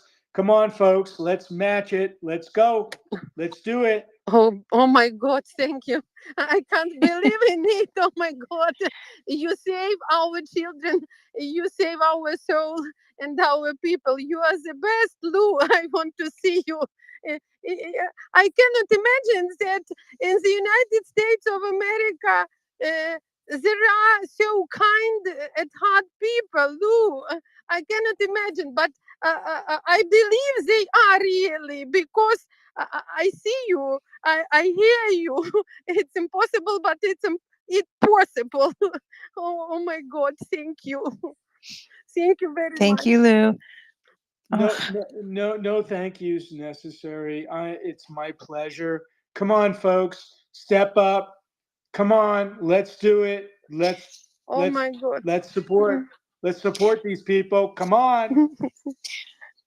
I was going to say, Lou, when you were talking about 100% and 150% and whatever we can do, and I was going to say, Lou, you're doing 200%. That's exactly what you're doing. It's amazing. Amazing. It's fantastic. Touch me, please. I can't believe. I'm so sorry. I'm so sorry for what you're going through. My heart is breaking, but I'm here. I'm here with you. Thank you, Lou. Thank you. You are the best. Thank you. Thank you very much. All people who helps us. Thank you. Thank you. I want to fill in a little bit as well of the story, because those small solar power banks, the 100 that were given in a donation, children received them to be able to charge their tablets at home so that they can continue their remote schooling in entire boroughs of the city that are without power, entire apartment blocks, as they call those apartment buildings. Entire sections of the city of those apartment blocks have no power. And so this invincibility point, or two of them so far, is another hub for that, where people can come and charge their devices and have connectivity and more, now that the floods have affected those very same areas of those two invincibility points. And so Helena's plan is to expand this to the hospital settings as well, where they are housing victims of the flood in the hospitals, treating them, but also housing people. Is that correct, Helena? Yes, that's right.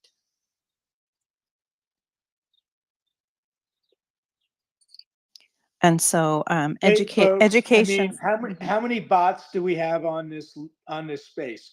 Let everybody who's a real person, let's step up and put some money behind this, because this is the real thing. This is people.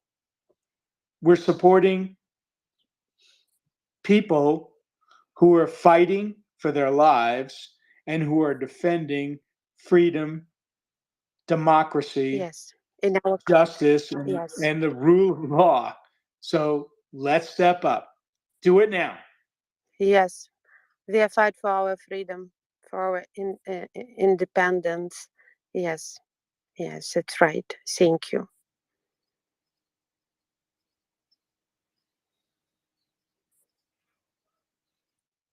Well, Lou, you've just done it now. You've made half our team in the back all emotion.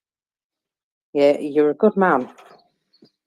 Hey, we're getting rid of the bots, right? I mean, you're either with us or you're not. Lida? Yes, I'm here. Mm-hmm.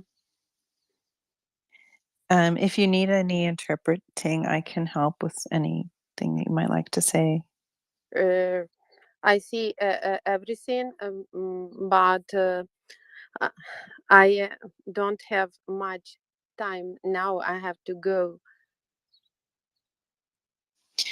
Right. And so there's a possibility that Helena could come back in about 7 hours from now, which would be 9 o'clock Eastern. Mm-hmm. And that could work for her to come and speak again with everybody. Mm-hmm. Thank you. Ilana, thank you so much. Thank you for everything you're doing. Thank you. And we'll be here. We will be here. We will be here. Yes, I will be here at 9 o'clock by your watch. No, we will be here waiting for you. Yes, sure. I will be. I will be. Will be. Thank you. Okay. And I will be waiting for you, Lou.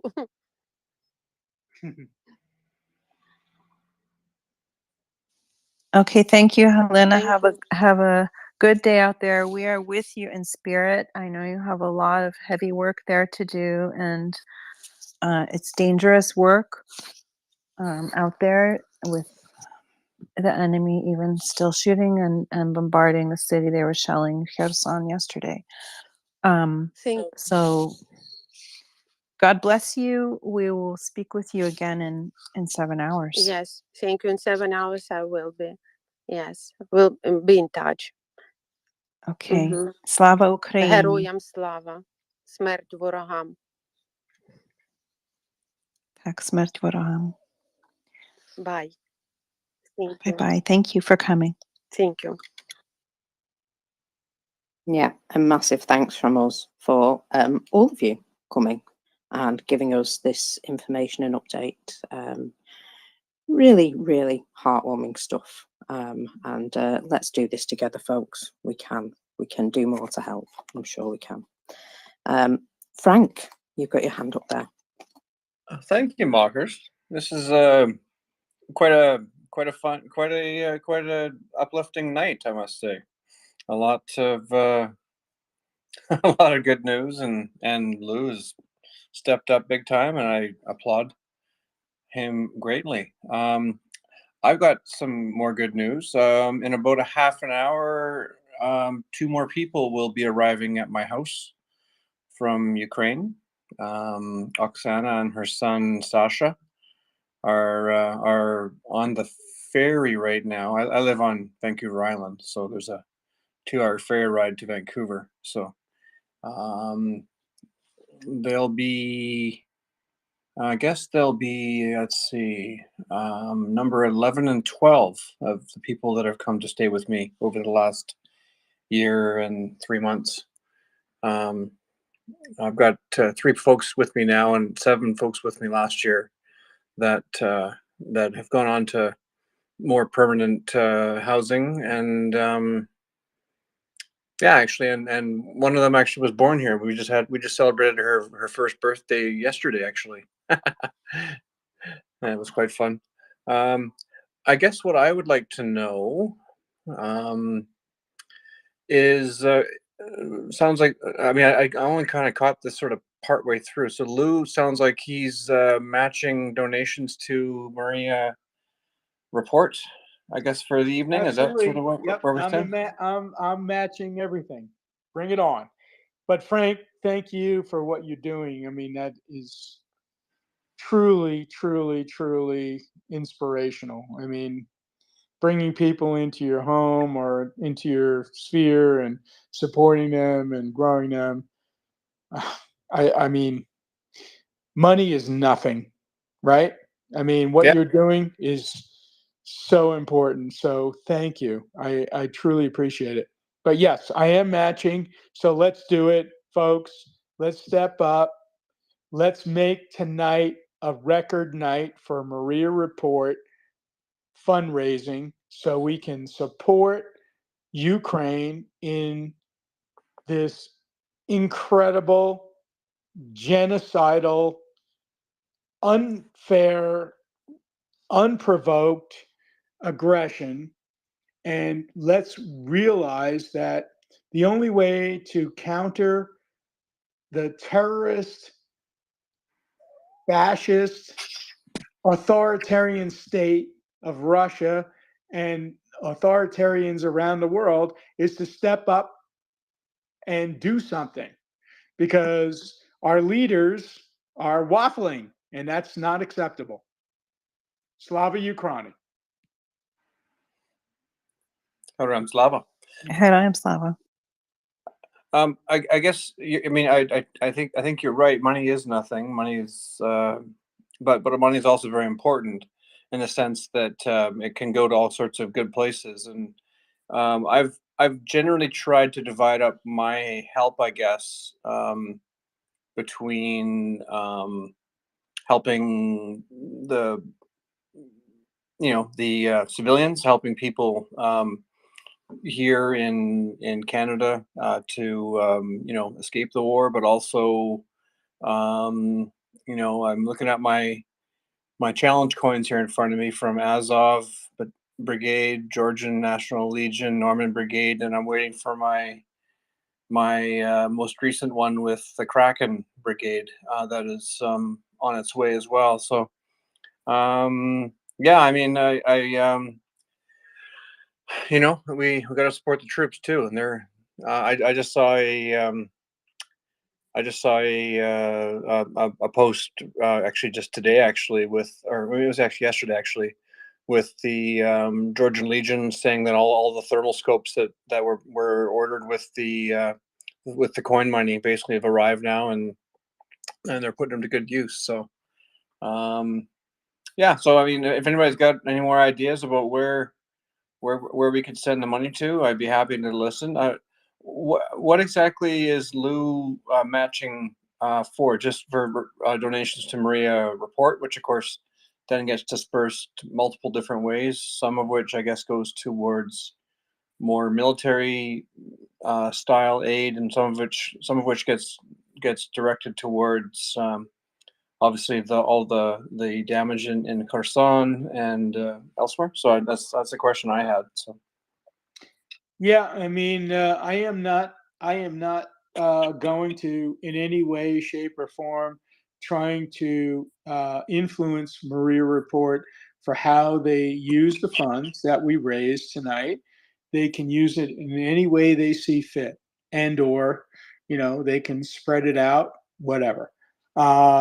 Yeah, the whole point is support this effort. I mean, yes, I agree. We need to support the military to end the aggression as soon as possible. But honestly, right at this moment, my heart goes out to those who are